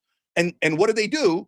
They went from 6 to 48%. Then they went to all of Israel. Then they went to West Bank. Okay, we'll let him cook for a little bit just because, listen, I think you should focus on the nature of the strikes. But, I mean, he wants to do his full Israel spiel. So Gaza Strip and Golan Heights and Sinai Peninsula. They traded Sinai Peninsula. Smart move. I love that they got the peace. I wish they'd get the peace the entire way. You'll go back to the 1967 borders. You want to have peaceful Israel? Great. Peaceful Palestine. Oh, my God, it would be a dream. It would be a dream. Will you free the Palestinians? For God's sake, will you free the Palestinians? The occupation is the cancer that causes all of this. And when anyone goes to help the defenseless Palestinians, the Israelis come in and go, that's it. Now we're going to attack you and you, Lebanon. That's it. You know, they're in Lebanon. They signed a ceasefire. And if it attacked Lebanon and bombed them over 1,000 times since the so-called ceasefire. The Israelis never listened to a ceasefire. That's a stone cold fact. And what does the American media tell you? No, they say, no, beloved Israelis, that's it. It's all the Arabs' fault. Blame the Arabs. Blame the Muslims. Constantly with our propaganda. It's sickening. And look at what it's led to. We lost hundreds of thousands of innocent people in Iraq. We lost thousands of Americans. We lost trillions of dollars. Oh, Israel knocked out someone who's helping the goddamn proxies on their border skirmishes as they grow their empire. And entire media lies to you and say, no, don't believe your lying eyes. On the map, it looks like Israel's growing and growing and growing. But no, they are the victims. They didn't get attacked in 1948. They attacked. They didn't get attacked in 1967. They attacked. They wiped out the entire air force of every one of their neighbors in a surprise attack. And then they had God, this is so creative. They said, oh, that's not a surprise attack, the worst kind of attack. That's a preemptive attack.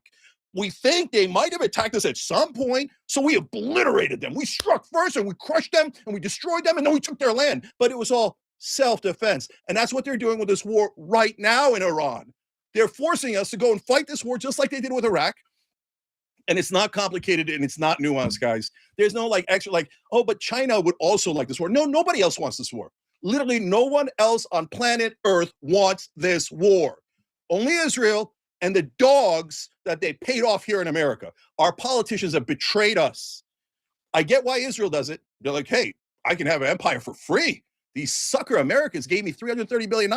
Then they killed all my enemies. We called it the global war on terror. They spent $8 trillion on that. And we keep taking and want more and more war. And then the media goes and lies to all of them and goes, no. They didn't take the $330 billion. I mean, they did. They took the $330 billion, but that was to help you. They literally say that. Oh, no, Americans get so much more out of the money we took from you. Is that right? Then give me the $330 billion back. And then you'll get a lot of benefits. Israel, congratulations. We'd love to return the favor. Oh, you want us to fight this war for you? Trump should withdraw right now. Okay, Israel, good luck. And probably Israel will obliterate them. And even if they thought there was like a 1% chance that somebody in Israel would get a finger, like a hangnail or something, they'd probably nuke Iran because they have no boundaries. They literally say they're above the law. That's not hyperbole. That's not a smear. They literally will not sign on to any of these international agreements. They say that they will not abide by international law. They're literally a lawless rogue nation, constantly starting wars in the Middle East and making us fight them and making us pay for them. So here we are again. Now we're in Iran. And guys, last thing on this, and I appreciate all of you guys watching this in the middle of the night.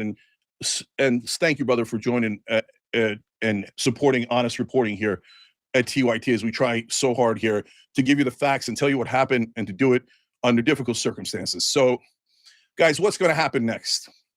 What's going to happen next is Iran is going to strike back. Now, we don't know what they have. We don't know what's in their hand. They seem confident this time around. Before, they never seemed confident. It makes me worry. They bought a bunch of weapons from the Chinese, and this is a new era of warfare where drones are an enormous player. Sirens sounding in U.S. naval base in Bahrain. Drones that they knock down a plane or they sink a ship.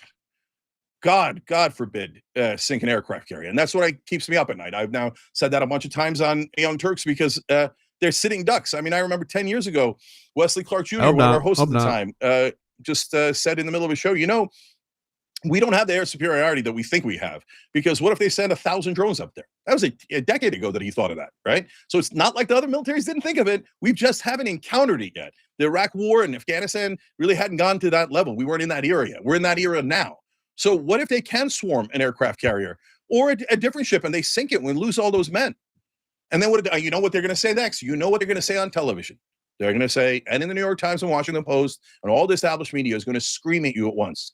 You have to go deeper into the war and deeper. Now that you lost American men, that's it. You have to hate the Iranians and you have to kill them more and more. And make sure you get rid of their leader and put in that Shah guy who works for Israel, okay? Oh, wait, did I say that out loud? Oh, my God. I mean, we get vengeance. Go deeper into the war. Spend more money. Send in ground troops. Oh, now they sunk something else. That's it. You got to go in deeper.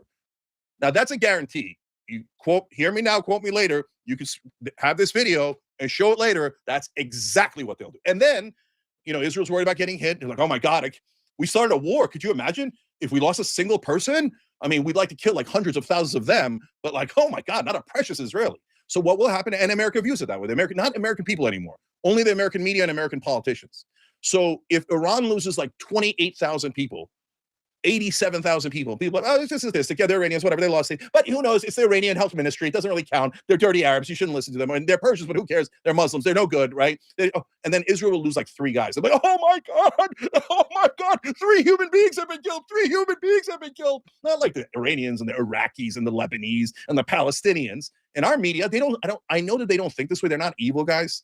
They're normal people, but everyone is in a different bubble. They're like brainwashed themselves. So they don't know they're doing it, but they have such disdain for Palestinians and Iranians and Muslims and Arabs. Almost everyone in our media. They have it in their mindset, like terrorists. Poor Israel. These terrible people are attacking them. Total goddamn lies. It's not true. They make it sound like Palestine exists and Israel doesn't exist. They make it sound like the Palestinians are occupying the Israelis, not the Israelis occupying the Palestinians. It's a topsy-turvy world when you just show them like simple things like, no, it's the Israelis oppressing the Palestinians. Obviously, they're the ones occupying them. They're the ones, as Michelle Goldberg in that article just wrote, doing pogroms of the Muslims in the West Bank. The settlers are, and the IDF is participating. And obviously what happened in Gaza was a sick, disgusting genocide. But because this fascist state that keeps growing, yes, I most definitely call them fascist. What is it when you say, no, I'm going to take a different race and I'm going to treat them like they're inferior, and I'm going to tell them that they will always be lower than us and they will never have their freedom, and we will take their land and we will grow our empire based on our race. It's not my idea. It's a terrible idea. Ethno-states are a disastrous idea, and one that is based on religion. Muslim state, Christian state, Jewish state, doesn't matter. What does it turn into? It turns into this. Where we are the right race. You are the wrong race, Palestinians. You will not be occupied forever. That's a fact. That's what they're doing. And then when you say that, they go, well, you pointing out things that are true sounds anti-Semitic. I bet you should shut up forever. And you're opposed to this war. You should shut up forever, okay? Well, we're not going to shut up. You can call the whole country anti-Semites. Israel definitely did this. We have no interest in there. Their ballistic missiles can't reach us. And we don't care about their stupid proxies. I mean, how come he's talking about, oh, we had to do Venezuela because of Hezbollah proxies in Venezuela? Jesus Christ, how much do you control this country that we're talking about? I mean, that's it. I'm not making it up. Our ambassador to Israel said it out loud about how we had to be concerned about proxies of Israel in Venezuela. And now we got Iran fleet off of Venezuela. And we got a third or more of our fleet off of Iran. Israel has tremendous interest in that. We have no interest in that. No, and neither does any other country. So this one has no nuance. I love nuance. I wish there was nuance. And I could tell you, well, the oil companies but it turns out the oil companies didn't even want this stuff in Venezuela. They think it's too expensive to get out of the ground. So who the hell wanted this? I've never seen anything like this. Iraq at least was a combination. The oil companies did want it. Defense contractors did want it. Halliburton did want it. It was definitely a combination. It was driven way more by Israel than I realized initially. But this one's like 100% Netanyahu going, you better do as I say, America. It's easy to manipulate you. He said it. Don't tell me it's a trope if he actually said it.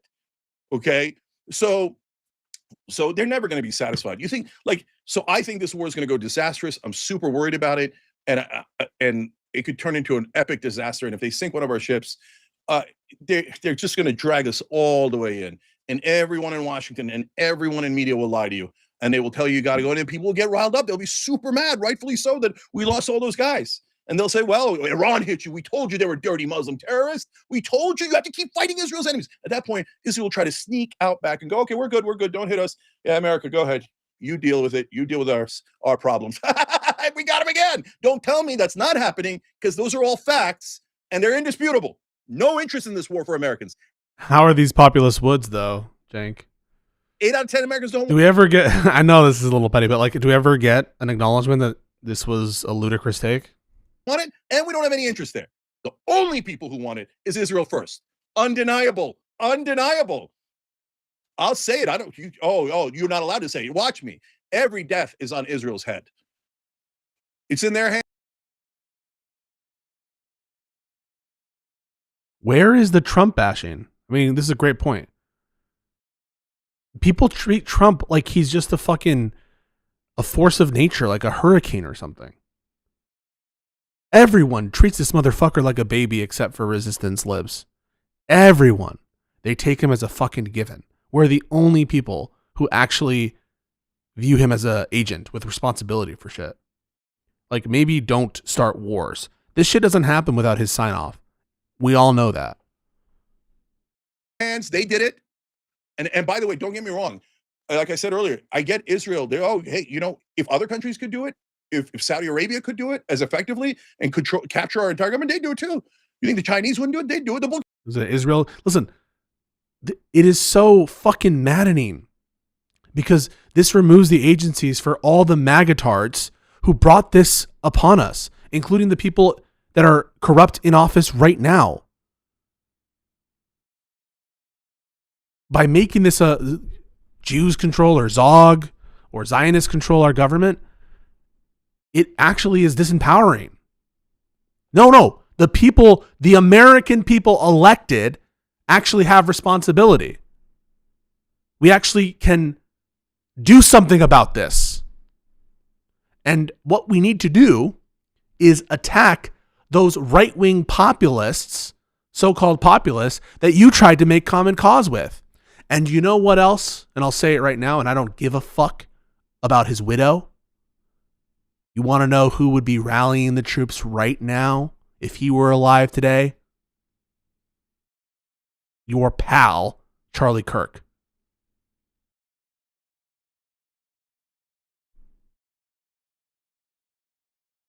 So you need to know an enemy when you see one, Cenk Uygur.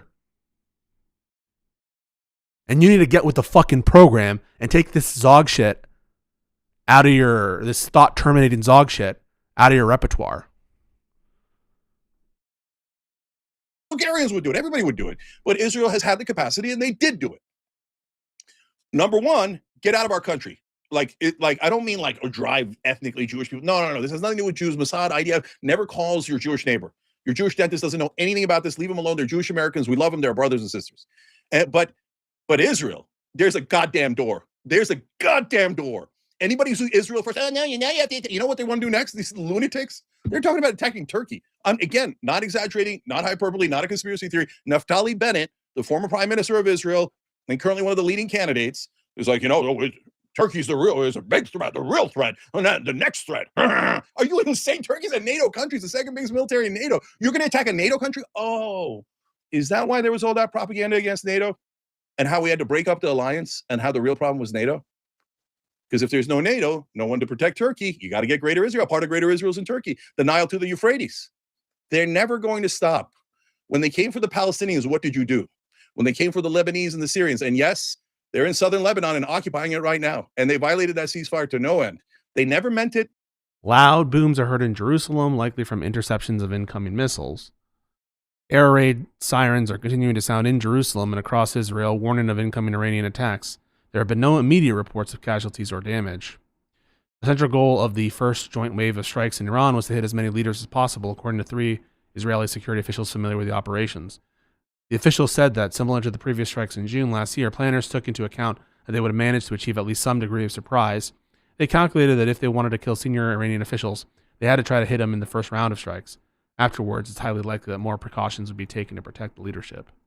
They never wanted peace. They never gave peace. You think they followed the ceasefire in Gaza? They're killing at least 5 people a day right now. They've been bombing and killing. And our American media puts you into a trance. Yeah, I said it. Oh, don't worry. There's a ceasefire. Oh, it's over. Is it? It's not over. They keep killing them. Oh, like Gaza's. They took 53% of Gaza. Did you ever tell the American people, oh, by the way, Israel stole 53% of Gaza after they genocided the Palestinians, and now they're going to build, Jared Kushner and his buddies are going to build condos on the graves of Palestinian children. Those are facts. Did you tell them that? That's their literal plan. They showed us a goddamn map and said, here's the kids are dead, and we'll put condos, and Israelis will get to live in luxury. And you're telling me that's not a fascist state? It's every textbook fascist thing there is. We need breathing space for self-defense. And what do the Germans say? We need the Sudetenland for breathing space. And we were there to protect the ethnic Germans. What do the Russians say? Oh, came to Ukraine to protect the ethnic Russians. What did the Turks say when they killed Armenians? They said, oh, they were hiding behind the civilians, the human shields. They were terrorists. Every time there's a revolution brewing, I see the women. They're the real people fighting for women's rights.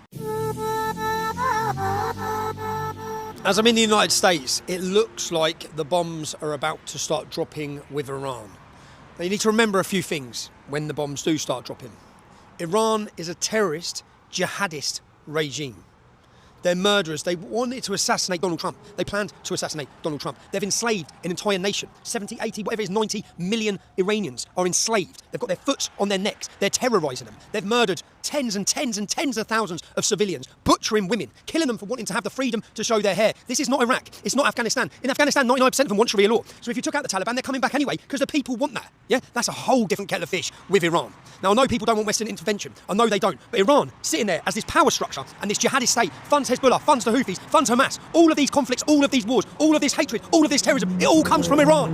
If the Ayatollah falls, and if the Ayatollah does fall and this war goes on, then democracy comes out. Because they want democracy, they want freedom. It's not the same as the rest of the countries in the Middle East. So don't think it is. It's never going to be a clean path. But if they want democracy, then they need stability. So maybe someone comes in and steps in stability, but it should be left to the Iranian people. I'm not Iranian, so I can't tell you. I do have an opinion who I think should lead that country, but that's my opinion. I'm not Iranian, so I'm not going to give you it. It's down to the Iranian people to decide who leads them. But for everyone, if the bombs do start, because so many people are against war, I'm against war. But I'm not against taking out the Ayatollah. I'm not. I'm for the freedom of those people. And also, it's for our benefit in the West. It's for Americans' benefit. It's for everyone of your benefit, okay? Because all of those proxy groups, all of those terrorist groups, do you know what they chant in schools in Iran? Death to America, death to America. It's all about death to America. And then you see certain commentators in the United States who side with the Islamic regime. It's insanity. They hate you. They absolutely hate you. They play a very good propaganda war. But that's just, as I see, I'm just reading on my phone and it looks like war's about to start. So many people are going to come out. But make sure you understand the difference between going to war with the Ayatollah of Iran and what happened previously in Afghanistan and Iraq. The entire world will be a better place. I want them to have freedom. I really want them to have freedom. I've watched every single time. Every time there's a revolution brewing. Explosions in Bahrain. Bahrain is an island nation. I believe that's correct. Oh my God. In the Gulf. And I think we have American bases in Bahrain. Shipyard in Bahrain hit. Some people are saying in my chat. I'll try to confirm. I see the women. They're the real people fighting for women's rights. Not the feminists walking around with funny hats in the United States talking nonsense. So they are the real fighters, and they're still out now on the streets. And you know the Ayatollah and the Islamic regime that's enslaved them. We in the West played our part in that. We in the West played our part. So there's a historical wrong that needs to be made right. And that's where the country's at, that's where the world's at. And I know people say, no, you want war, you want war. I want the freedom for those people, but it's also a benefit for us, all of us. The world's a better place. That'll be a Western ally. It'll be an American-loving country right there. They love the West. Iranians love the West. You won't meet better people. Meet all the people that fled the Iranian regime. Assimilated, integrated, great people. So, just my thoughts. As the bombs look like they're about to stop bombing. It's never going to be a straight path when there's a war, but I really, really pray that if this is about to go off, that they get wiped out and that the people rise up and they experience freedom. I met people since I've been here, talking to them about freedom. Think about this. I said, what's it like? And the lady described it as, it's like being a bird, and the bird's wings are tied behind their back. And when she stepped down in America, her wings opened. These women, they deserve freedom. Everyone deserves freedom. But some don't want freedom, okay? The rest of the Middle East don't want it. The Persians do. So, prayers for everyone, and I'll keep my eye on it. God bless. That was Tommy Robinson. Tommy Robinson. Yep. Defend ourselves. And hey, look at that. The Ottoman Empire wound up having a lot of land after defending itself. Okay. So we've seen this movie 1,000 times, but we've never been forced to pay for it.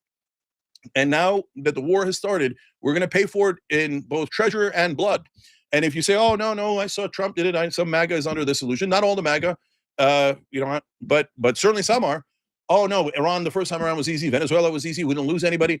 All the wars are going to be magical. We have fairy dust that protects our ships and planes, and we never lose anyone. No, man, Icarus is heading straight towards the sun. I mean, that is classic overconfidence. And we've not really had an enemy yet, a real opponent, a foe that could do any damage. And maybe Iran isn't it. And maybe I'm worried about nothing. And maybe they flop and we just annihilate them. But then what do we do next? Well, magic regime change? How do you get regime change without going on the ground? How do you get regime change without going on the ground? I don't know. So have they figured it out? I'd be shocked if they figured it out. The minute you're on the ground, the odds flip. Oh, we have superiority in the air and the water. We think, we hope. Even if that's true, and I'm now worried about it, but even if that, and it's not like we're going to lose the war, guys. Don't get me wrong. It's not like, oh my God, they're in San Antonio. Okay, we have no interest there. They can't possibly get to us, right? That's not the issue, right? The issue is, can they do serious damage? And I don't know, and I hope not.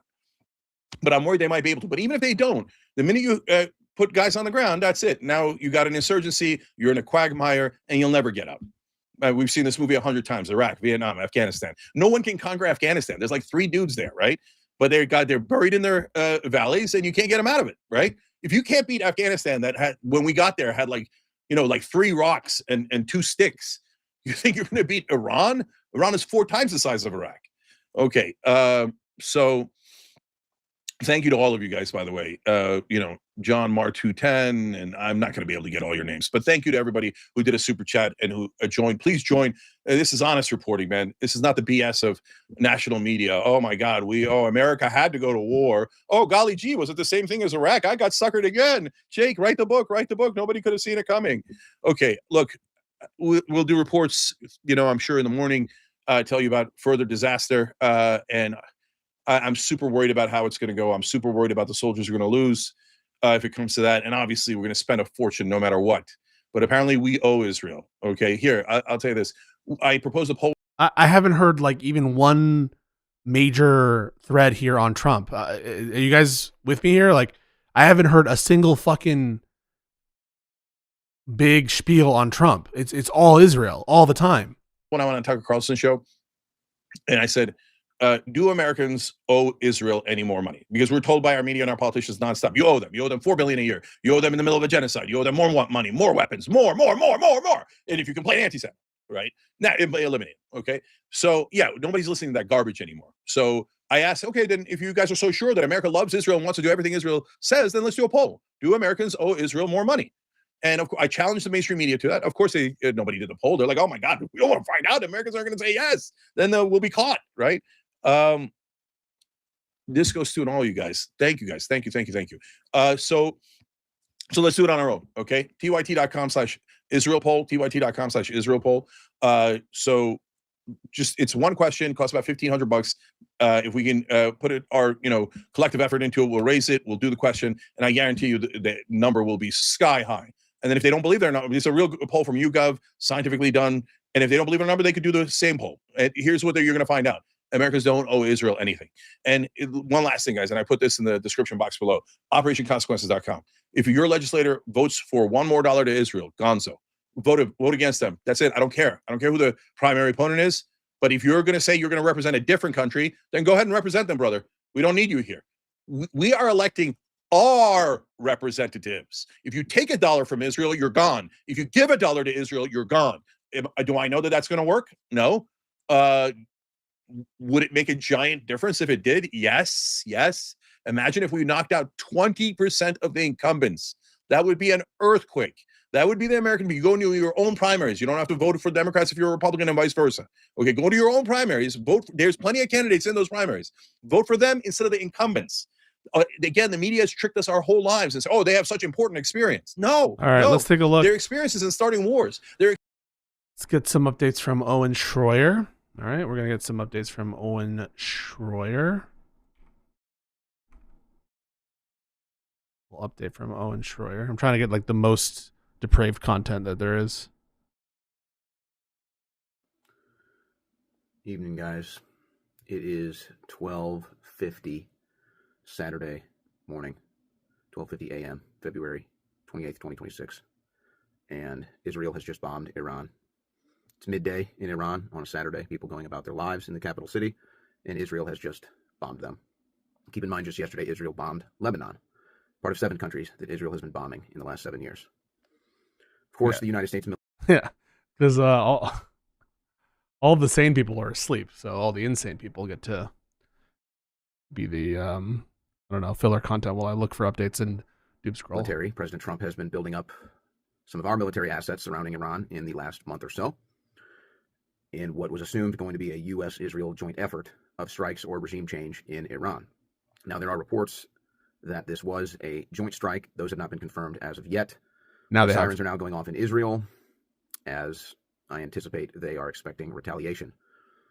And I'm sick of the way this gets couched in the media. Oh, Israel, preemptive strikes. Oh, they're the victim. Even when they strike first, they're the victim. Unreal. I'm sickened by this. I'm praying Trump keeps us out of this. Probably a long shot. Unironic. Okay. I'm praying Trump says, you know what? This one's on you. By the way, first of all, the level of cope, the level of delusion. I hope Trump gets us out of this. Can you? Oh no, he actually believed the meme. I don't know why we have RT up, but I want to. This is the Israel Defense Forces. This is unironic. Oh wait, no, IDF. This is unironic. Unironic meme. You gotta love the chutzpah. He actually believed. Can you believe this guy? He actually believed no new wars. I hope Trump gets us out of it. Oh no. It's like when you know those scam callers where it's like, you can help me. This person can finally help me. And you want to believe. You just want to believe that they're there to fix your computer or whatever. But my guy, they're there to scam you. You fucking Mark. You're a Mark. You're stupid. See, you were too stupid. You are too stupid. We all knew that Trump was a warmonger. You fell for it. You're the Mark. You're the reason everything is fucked. You're the insurrectionist that should be in fucking jail. Israel preemptive strikes. Oh, they're the victim. Even when they strike first, they're the victim. Unreal. I hope I'm Trump sickened gets us by out of this. it. I hope Trump gets us out of I'm it. praying Trump keeps us out of this. Probably a long shot. I'm praying Trump keeps us out of this. I'm praying Trump says, you know what? This one's on you guys. Good. Oh my God. They're still delusional. They're still fucking delusional. We're 10 years in. We are 10 years in to this fucking hellscape, this nightmare that we are all collectively experiencing. There was a nice little respite for about 2-3 years in between, but we've been collectively in this hellscape, and they still are falling for it. Still, it is February 28, 2026. 2026. The Great Recession was like 20 years ago. Guys, the Great Recession was like 20 years ago. Nintendo 64 is like 30 years old plus. You think that's bad? You think that's bad? Don't even get me started. I will pull out some dates that will make you feel so fucking old. But in the year of our Lord, 2026, there are still Trumpers who believe it. Good luck. But that would be a new thing for our country to let Israel deal with its own business. Was ranting on Trump? For whatever it's worth, if anybody sees this from around the world. All right, let's take a look at his States most does recent get thing. involved. Well, he's just trying to say a complete them because you just cursed them.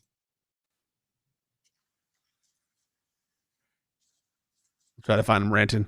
Peace and quiet of the United States of America cheering on this war. They're not in Israel. They're not. All right, that's it. The United States was tanking. The United States and Israel began joint strikes targeting political figures in Iran and the capital city of Tehran. We are getting more information as it comes in. The entire country of Israel is basically on alert. Sirens are going off. The United States and Israel have both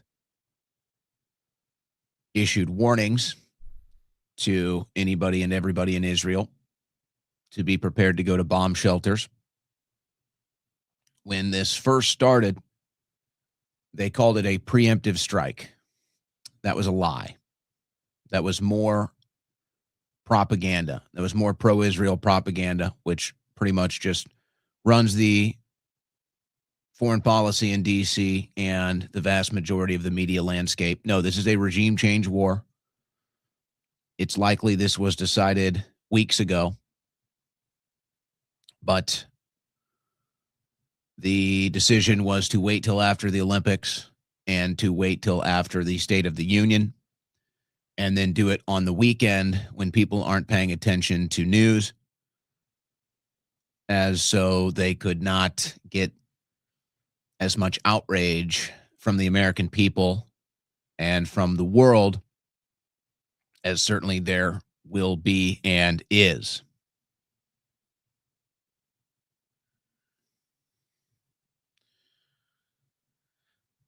And I guess for Israel, they saw that their approval rating in the West was sinking. They saw that their approval rating in the United States specifically was sinking. They saw that their political support from the citizens of the United States was tanking. And so for them,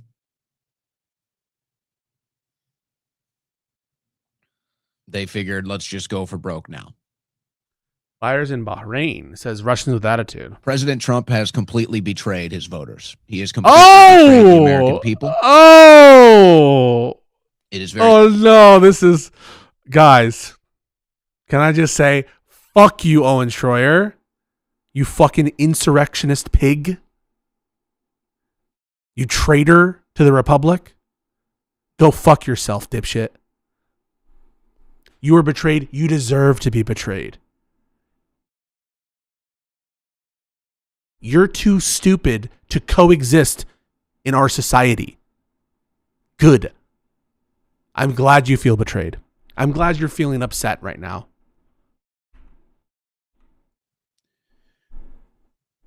President Trump has completely betrayed his voters. He has completely betrayed the American people. It is very likely he will be impeached for this. Oh, yeah? Oh, yeah?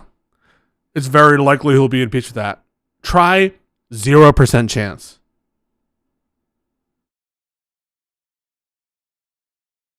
At least not with this Congress. The only way he avoids impeachment, in my eyes, is if they steal the midterms for Republicans. Wow. Oh, yeah, okay, after. If you mean after, then yes, he might be impeached for this. But I wonder, are Democrats, where are Democrats? There are some weak fucking Democrats, boys and girls.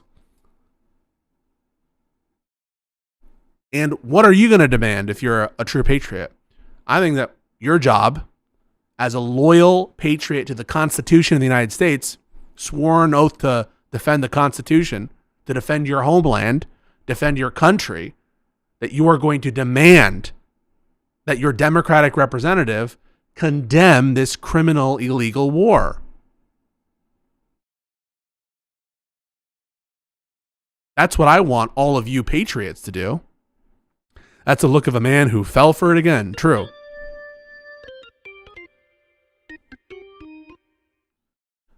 And guess what? It's been my position for a long time. I don't want any fucking money going to Israel from the United States government. That position, I mean, it's so clear that's the right position. But we need to remove this president. We need to impeach and remove this president. The only way we will get even close to that is if you are based as fuck and you pressure both, right? You go to the polls, you vote for your base Democrats. You need to be ruthless in these primaries. You need to be ruthless with any wavering dipshit. Ruthless, ruthless, ruthless. I actually don't think it's likely we'll see an impeachment over this action. I'm just going to be honest. But I do think it's possible if Democrats win. But I don't think it's likely. But clearly, therefore, Owen, you should be in favor of Democrats. Are we going to get that from you, Owen? Impeachment, in my eyes, is if they steal the midterms for Republicans, if they rig the elections to keep their friendly Republicans in power, and they don't have the votes to do it. But I'm not even sure that'll stop it at this point. And, of course, I suppose it's worth mentioning in the backdrop of all of this being the Epstein files and how that operation. See, at this point, the Epstein files is just cope, right? I actually think the Epstein files is cope for these people. The Epstein files is a comforting narrative for these people. It actually does comfort them because it lets them deflect the true ire, the true hatred, the true self-hatred, right? Because who is the uncomfortable, culpable party in the eyes of Owen Schroyer that he is rejecting seeing? It's himself. What does the Epstein narrative do? It's a blanket. Oh, it's not me. I didn't make a mistake. I wasn't hoodwinked. I didn't fall for it again. It's these Epstein files. It's a blanket. It's comforting. It's a cope. This Epstein file shit is cope. Is cope. It's a way to close your eyes to your failure as a man, Owen Schroyer. Honeypot operation and spy operation was used to influence policy in the West. This is a regime change war. I don't know how long it'll last. If it's by Israel standards, then they'll just blow up everything until everyone they want is dead. So Nick Sorter reports of massive explosions in Bahrain's Yo! One sec. Tell me that's not our base.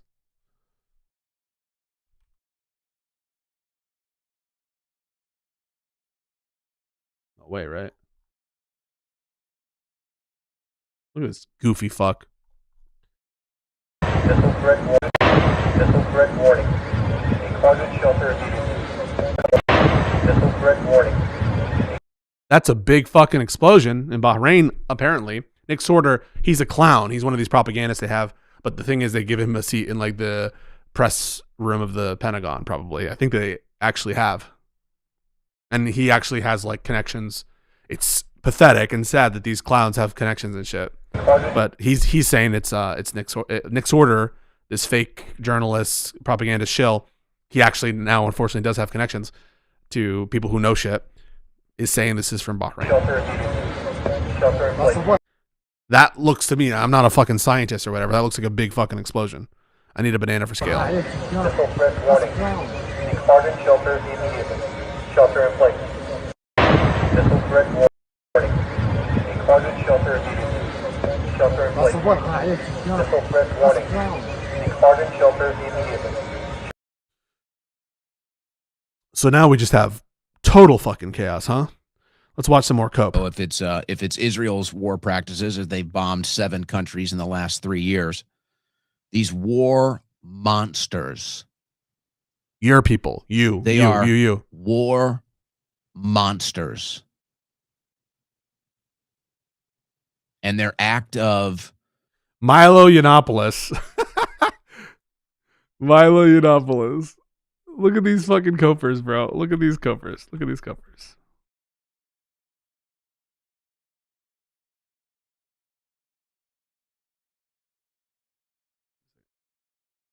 Where is it? Impeach this fat orange bitch.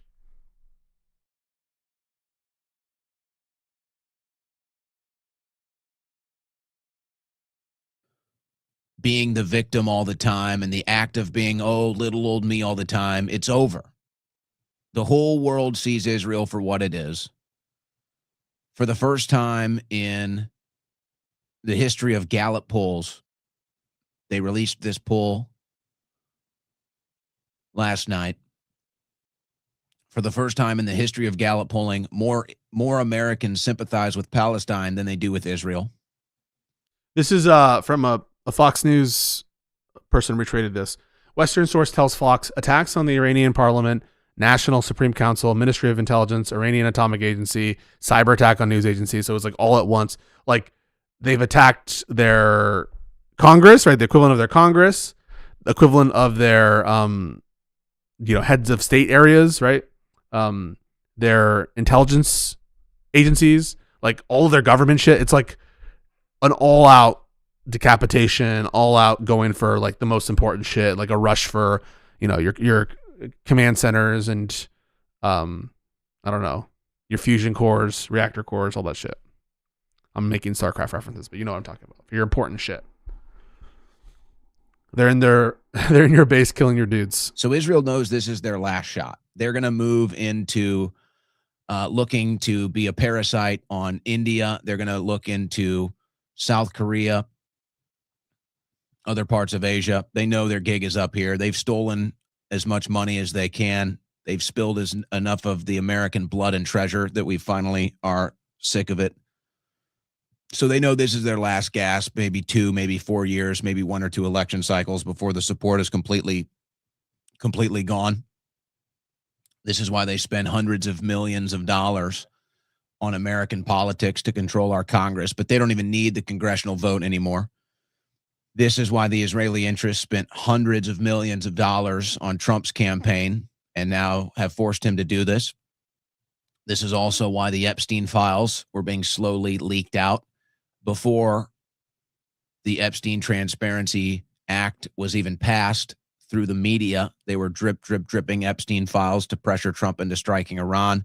My guess is they got something, and they're probably controlling the DOJ, maybe the FBI as well.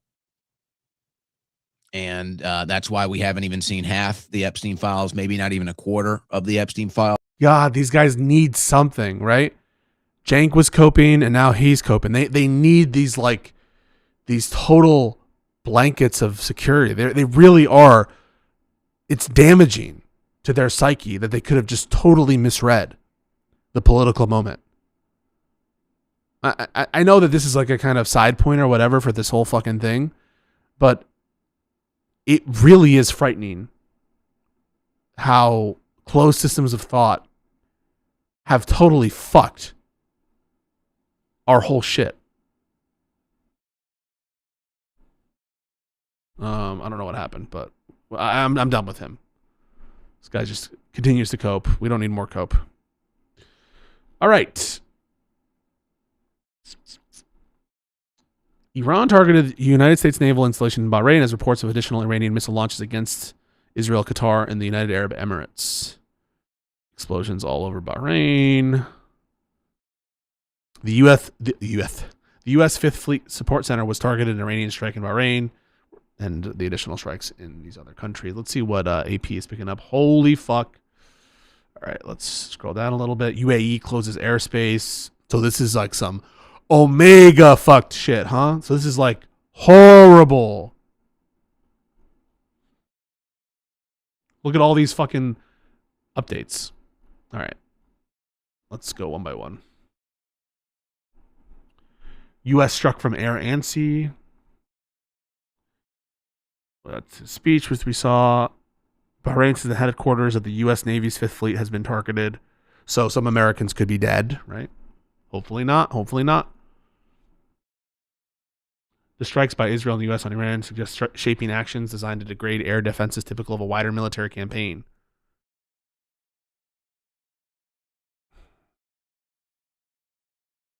I don't trust that they won't want troops to come in there. I don't trust it, man. I don't fuck. Oh. I'm like tired. I'm like hitting myself with my own things. Israel says attack was coordinated with months ahead. So everything was like fake. We fucking knew. God. We fucking knew. Witnesses heard sirens and explosions in Kuwait, home to U.S. Army Central. So now everything's fucked, huh?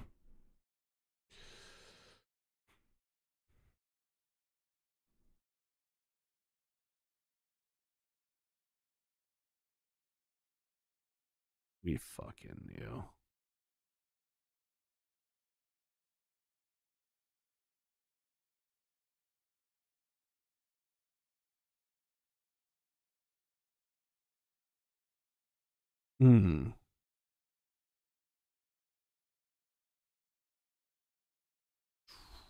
Okay. I think I've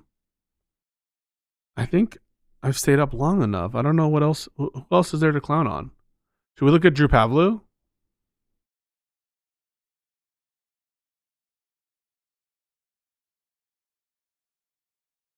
Maybe he's around.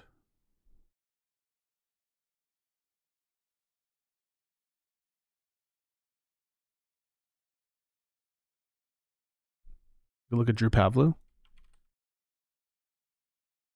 Oh, he's live.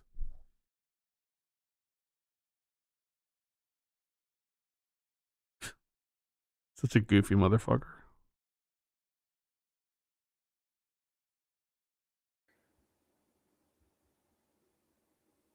U.S. Air Force has struck the Iranian IRGC naval base at Asaluya.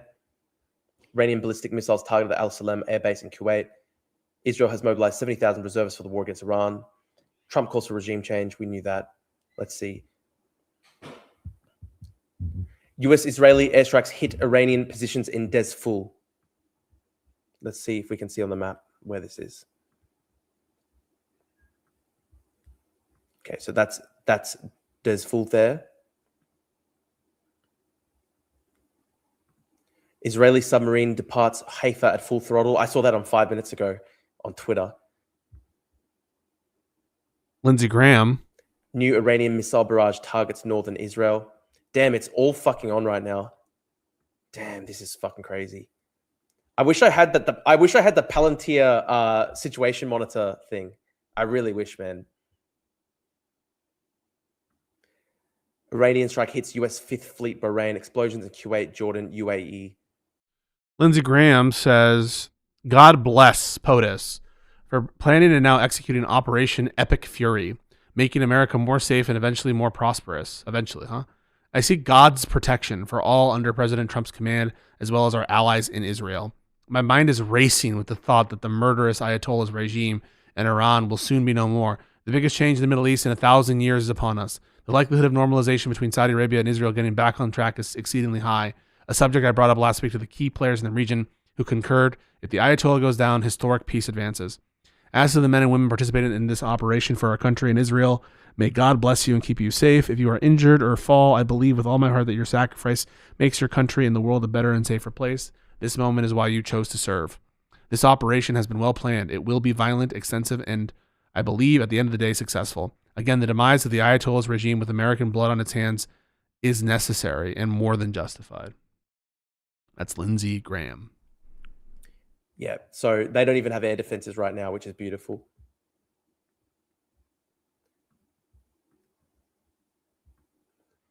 Israeli Air Force strikes military targets in western Iran. Strikes hit Qom, Esfahan, and Khorramabad in Iran. Qom is there.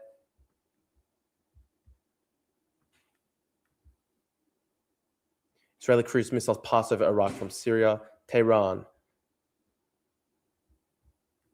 A lot of stuff is happening right now. We're monitoring the fucking situation. So that's the latest. Western Iran strikes.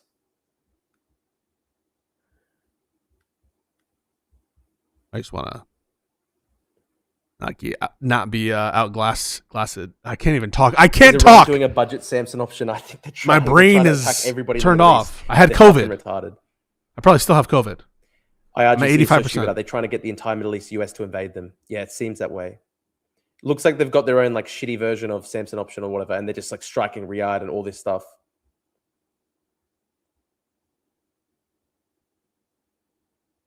Seems like they're emptying out Scott the Ritter. silos. Yes. We need True Power for president of Iran. So true.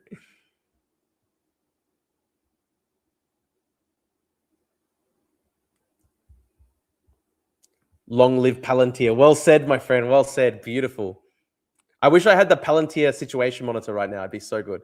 US warplanes over Daraa, Syria for third wave strikes on Iran. Wow. It's just on and on and on. USS Roosevelt is in the Eastern Mediterranean.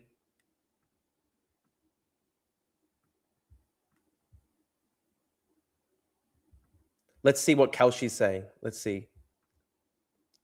Ali Khamenei out as supreme leader. 41% before April 1. Damn. Yo, this is our country. Not our country, sorry. This is our society now.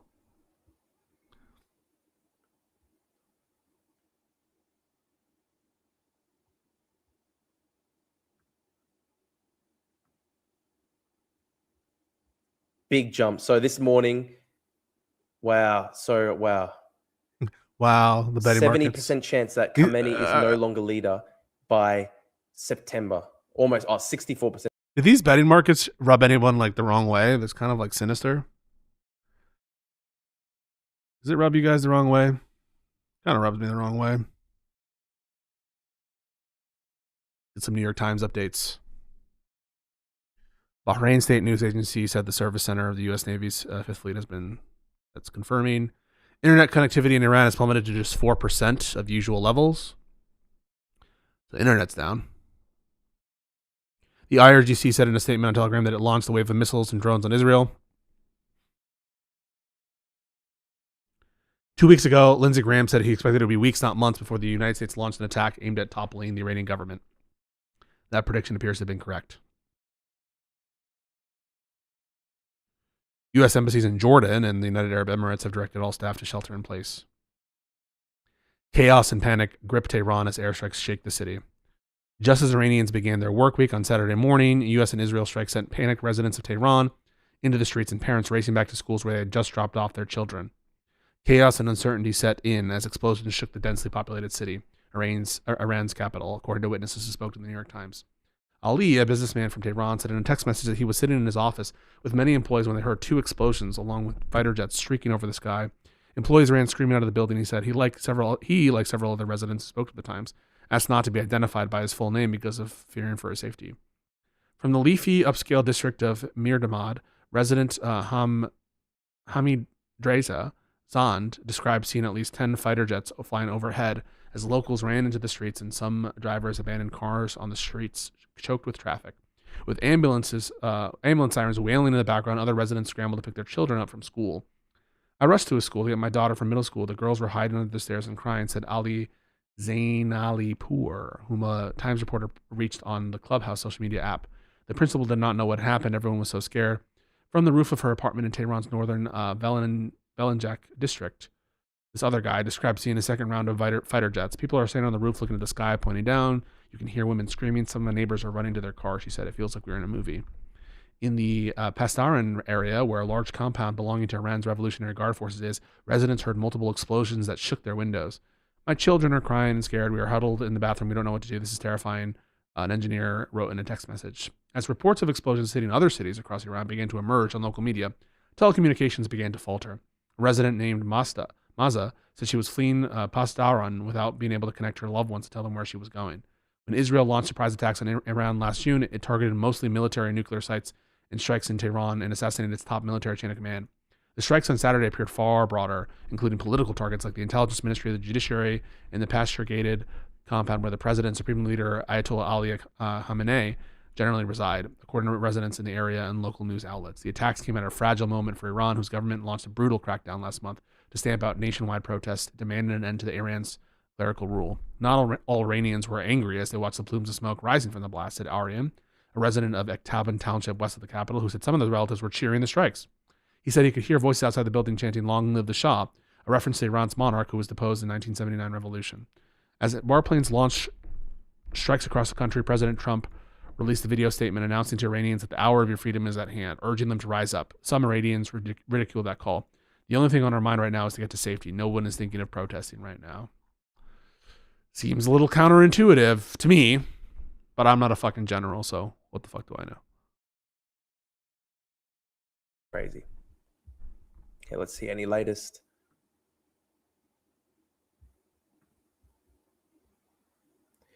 Israeli Air Force is conducting mass strikes on Iranian military targets in the west of the country right now. Osin Defender, have they got anything?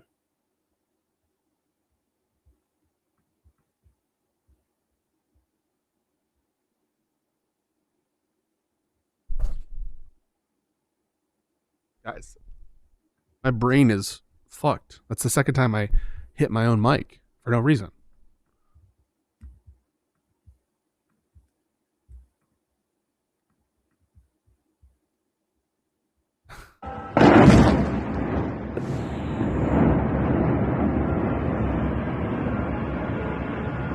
Go sleep. Just a little longer. Just a little longer. What just happened? Up 20% this morning. That's crazy.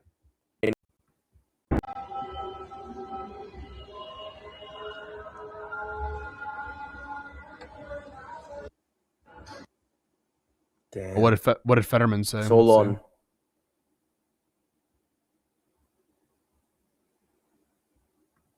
But they probably even learned this lesson earlier because they didn't bother justifying Venezuela. They did not. Richard Spencer. Let's see. Anything from Mr. Fetterman?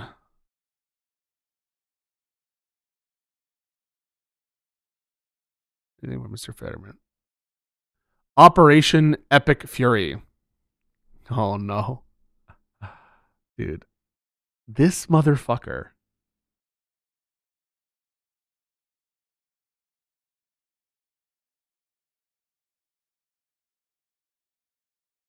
I don't think you're ready for what you're about to read.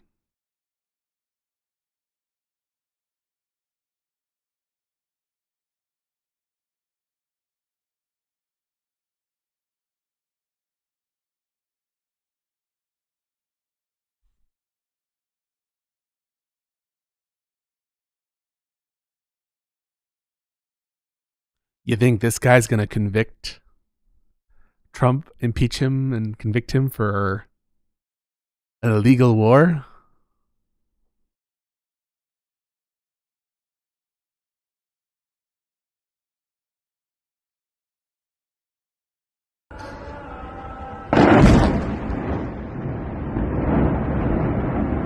Oh, shit.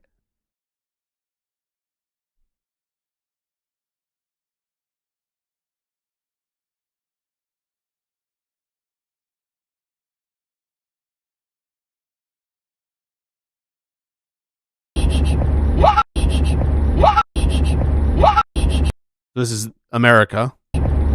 American base.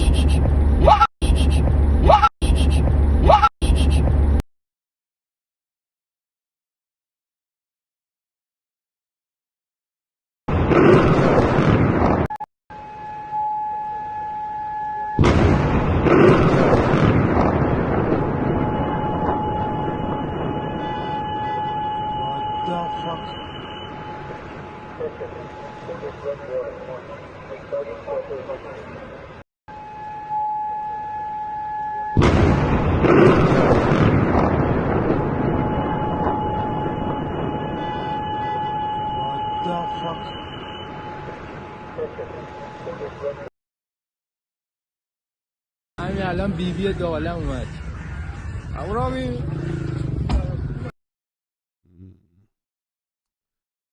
Yup.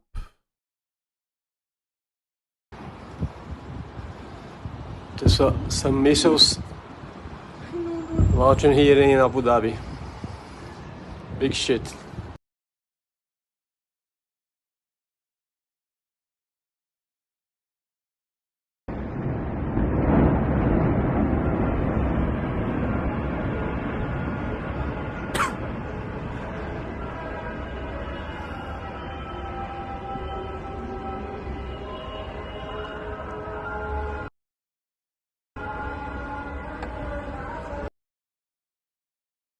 Explosions reported in Riyadh.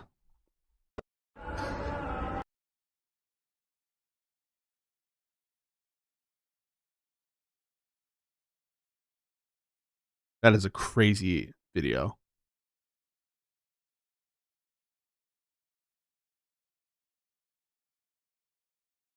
Well, I'll update the title for you, Narva, okay? I made the title when it was unclear whether or not US was involved. I'm updating it for you, you fucking nitpicking hoe. I've been up for hours.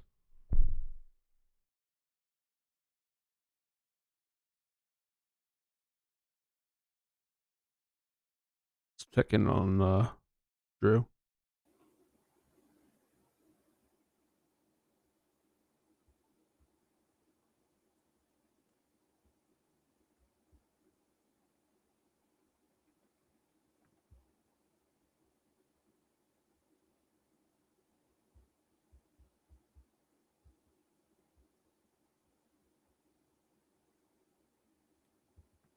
This guy's always funny.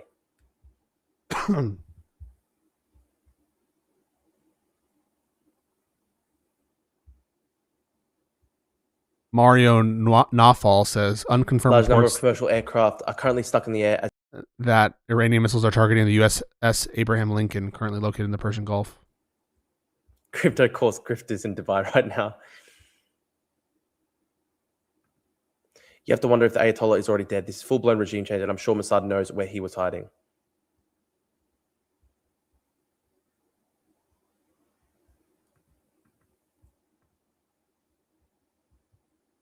Bomb, bomb, Iran. Bomb, bomb, bomb.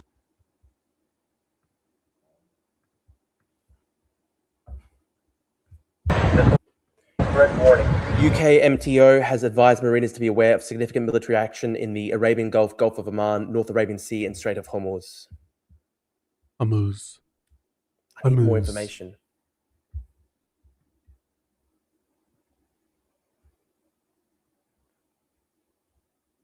Drew doesn't seem his usual self. به خصوص در منطقه I mean, gay? I don't say that. That's not said homophobically. He will oftentimes make these kinds of homoerotic remarks. In the guys, I'm sleep deprived.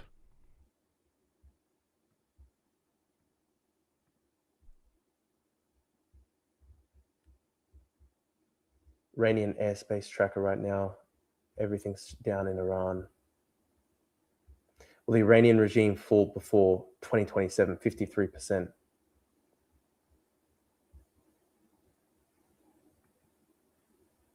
You'll be citing Tucker Carlson. So you think that Trump wants American assets to be attacked to escalate? That would be super cynical. Curious how Doobie is so anti-Israel.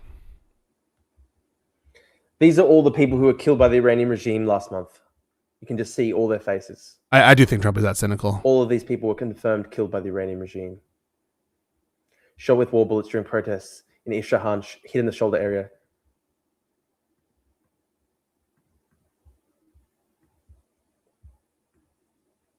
Father of 2 daughters shot directly by government suppression forces during people's protests at Kalantari Square. Chased and assaulted with cold weapons and shot and No killed way. 40 minutes later. She was one of the victims of violence that occurred against citizens during those days. Drew is not a citizen of a country of NATO. Drew is not in NATO.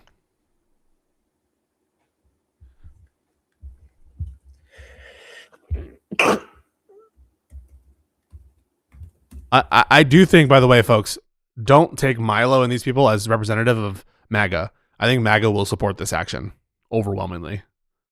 That's my prediction. Okay.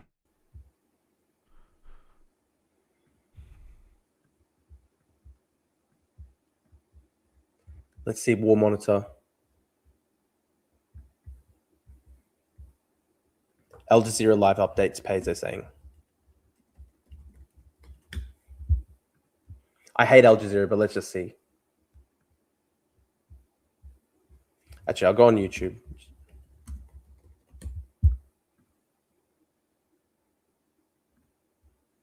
That the US was involved in stupid foreign wars, that neocons were sending children to it's just fight gonna be wars shilling that and they shilling and themselves shilling. wouldn't fight. And of course, famously, he said that if you voted for Kamala Harris, you were voting for World War III. And as we're hearing news of attacks in Bahrain, in Qatar, and elsewhere in the region, there are people that are saying Donald Trump has ignited a small regional war, and they are deeply concerned, all done under the title of Operation Epic Fury. Remember, this is a man who just over 2 weeks ago launched the Board of Peace in the United States, saying that this would be a force for good, working alongside the United Nations. His own vice president in early January said that there was no intention of regime change in Iran. What they wanted to do was limit their nuclear ambitions, to stop them pursuing a nuclear weapon. And of course, we saw Operation Midnight Hammer in June, and the White House still has this on the website, that Iran's nuclear program was obliterated at that point. Now, we know that Donald Trump has come under pressure from Benjamin Netanyahu to take action against Iran. He has consistently pushed the idea that Iran was just weeks away from a nuclear weapon. Okay, this is Abu Dhabi just before. Wow. Apparently this is Abu Dhabi. Shelter in place. Missile threat warning. Target shelter immediately. This is Abu Dhabi right now, the UAE. So, some missiles launching here in Abu Dhabi. Big shit. Wow, it's all on.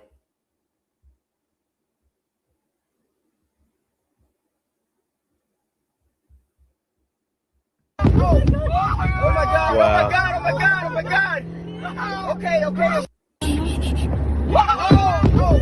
Wow, so this was an Iranian ballistic missile slamming into the headquarters of the US Navy's 5th Fleet at Bahrain. Look, it's horrible. It's horrible. I hate to see it. I hate to see it. This is unfortunately the reality of war. The West will win. They will revenge this attack. Oh my god, oh my god, oh my god, oh my god. They will revenge. Oh my god, oh my god, oh my god, oh my god. They will revenge. They will revenge. That's what he says.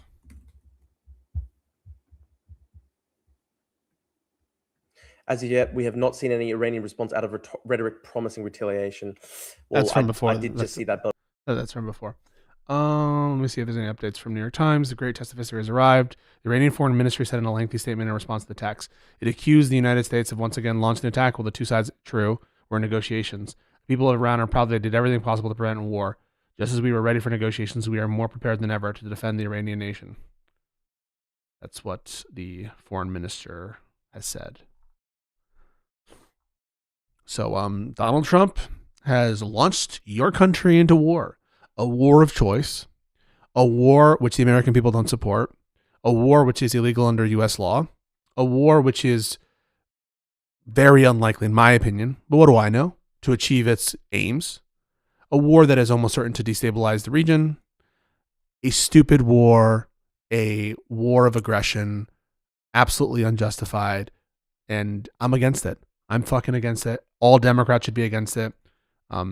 It is disgusting to me. This whole shit is fucking disgusting. Everyone cheering on this oaf, this piece of shit in office, and Israel, the government of Israel, which I find deplorable, the government of Israel, which I find disgusting, and I find what they're doing to be just totally shameless, aggressive, just like all of their actions with respect to their encroachments on other people's land, other territories that don't belong to them.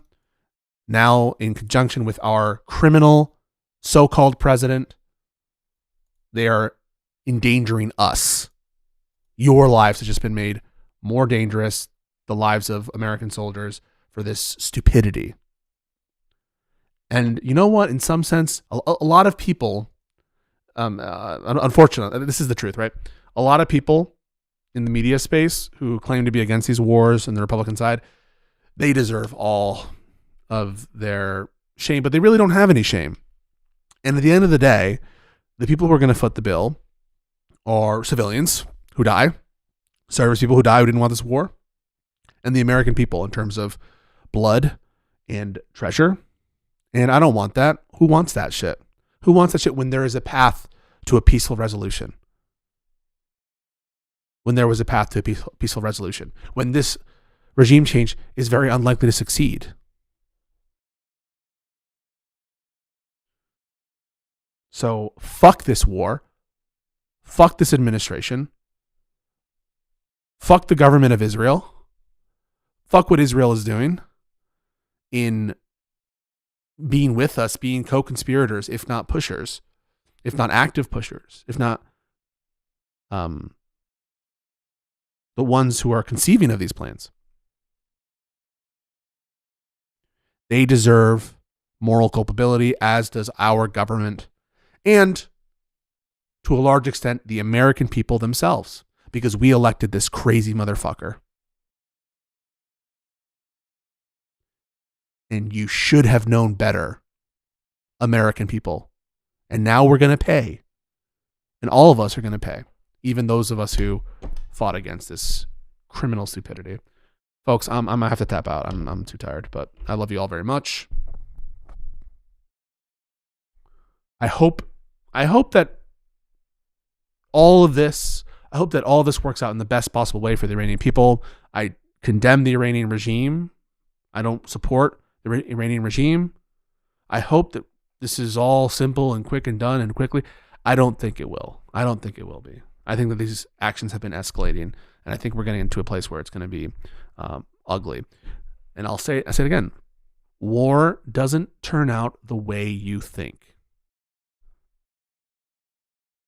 It's hard to predict in that sense. In my opinion, that's just my opinion. But maybe Trump will win.